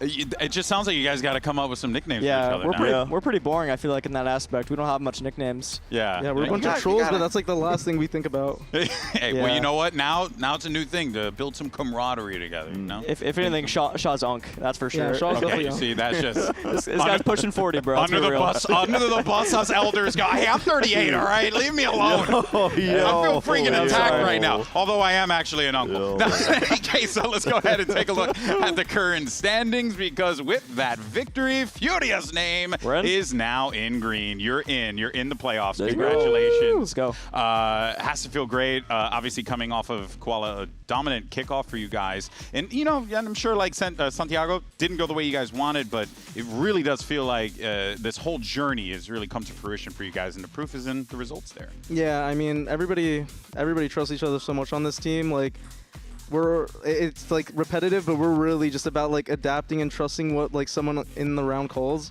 Yeah. And like everybody does a great job just like having full trust in that. And I think that's like what really like separates us from other teams, because like other teams could be good, but like there might be some like little weird situations that happen in the round that like mess stuff up. But I feel like with us, like as long as we're listening to each other, like I feel like we're just an unstoppable team, because we're so fluid with each other. Like, yeah, really I wanted to ask a quick question on that as well, actually, because the loss to Crew, those guys, I mean, looking back at the Lotus game, we were kind of praising Crew because it looked like they were on top of everything. Oh, yeah. That game was like crazy. How big of a learning moment was that for you guys? Because, and also, I mean, a lot of teams say it's good to lose in the group stage when it actually doesn't matter as much, right? Yeah. Was that a huge learning moment in terms of the way that you guys were playing? Because, yeah, watching it felt like they were just making every right move. Yeah, for sure. I think they just had a good read on the game and a good game plan for us. I don't think there's like anything like we hard learned from that game, but I think for us, like that was our first loss regionally. So I think like just having that for us, like woke us up. Yeah, woke us up a little bit. And I think going into playoffs now, like let's say we didn't lose to Crew, we go to playoffs, we lose our first match, like that's going to hit harder than if we didn't lose in the first place to Crew. Yeah. So I think just having that like loss experience regionally helps us a lot, helps us stay composed, and it's not like a wake-up call, but it's like hey, like these other teams are good. Like everyone belongs here in this league. We're not perfect. Exactly. No other team is perfect, but like that's what's like so good. Like we notice the imperfections finally. Like we finally get like tested, and like now it's just our job to keep improving and trying to strive for perfection. Yeah, no, I mean, in this league, it is very clear that at any point in time, any team can beat anyone else on any given day because it's just like how things shake out, right? Yeah. And it goes to show just all the talent that y'all have as well. Unreal stuff. Unfortunately, Myrna does not have talent playing table tennis because for some reason the ping pong's making its way over here. Unbelievable. Just this lady, just is unreal. But folks, that's going to do it for us here today. We thank you so much for tuning in. We got great matches coming up tomorrow as well that you don't want to miss. So for now, enjoy your Samsung OLED fast replay, and we'll see you mañana. Take it easy, everyone. Crew Visa, they have become quickly the team to beat here in Americas. Because they haven't lost. Maybe 100 Thieves can do it. Onto this A site. As the lights go down, so does the spike. And now out into the open, Asno will fall as well. Cryo winds them up, though, for 3 onto the round. A Red Bull clutch. 100 Thieves have not baited out the util enough, but it might not matter. Bang finds the opener. Dante falls as well. And now just silence to stop the plant, but Bang holds him again. This round solo carried by Bang. Sean, you are incredible! 100 Thieves have done it, upsetting Crew here on Bind. Less on the C side, sliding around back here to stay alive and be a constant problem for Crew, and a problem he is. So now 100 Thieves try to worm their way back into the site. Bang somehow alive through all of this, switching around on his guns with the reinforcements of Timatino. Come on! Can Bang keep this game alive? Out for the count. It's all on Bora now. 1 kill goes his way. But there won't be anything left behind it. Les takes the round, and the map for Crew takes the high line this time. Catches Sadak out. The op still rolling. See if Silence can cook anything up here. Okay, Silence. Does he want to pull the trigger on that? He might have to go for it regardless, just to guarantee the round, which he will. And 100 Thieves take the lead. Oh my word! Sadak is really isolated here. Little boost up play, quick into the site. He's trying. Les goes for it and is punished on the other side. Yeah, maybe a little bit. 100 Thieves have managed the impossible. Crew have fallen. Coming into stage one, it was Furia that seemed to hit the ground running probably faster than anybody else, but their chance to qualify for playoffs is on the line today. Alam's managed to commit to the site, so he needs to close the gap, and Artazine gets in there. Cortazia trying to bide his time, but Qualnu just swings that corner on him. This is starting to fall apart for Sentinels now. Let's go, Art. Good job. Out of the timeout as well with Koala. Oh my god. All right.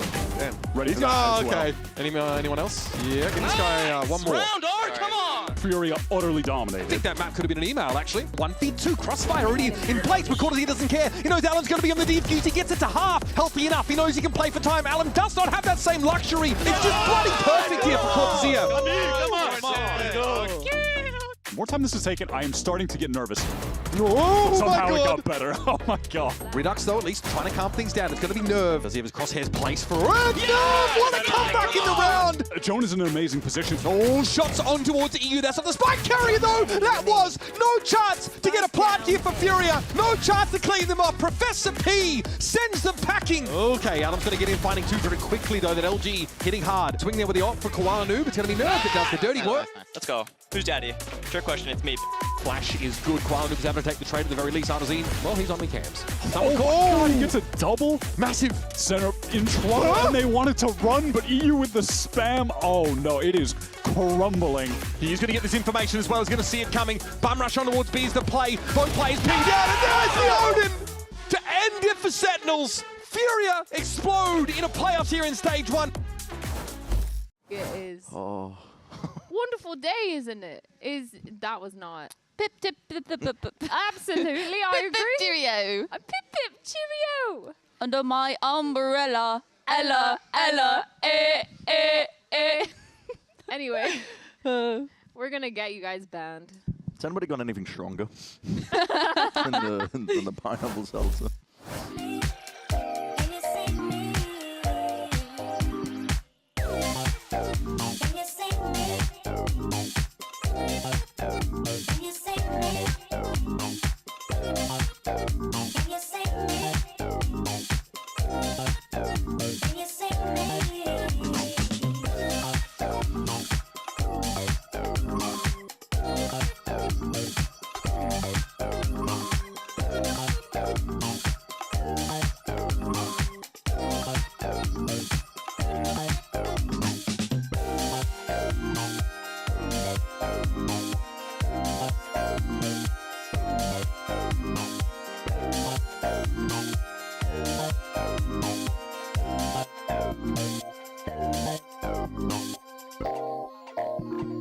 I just want my life to be free.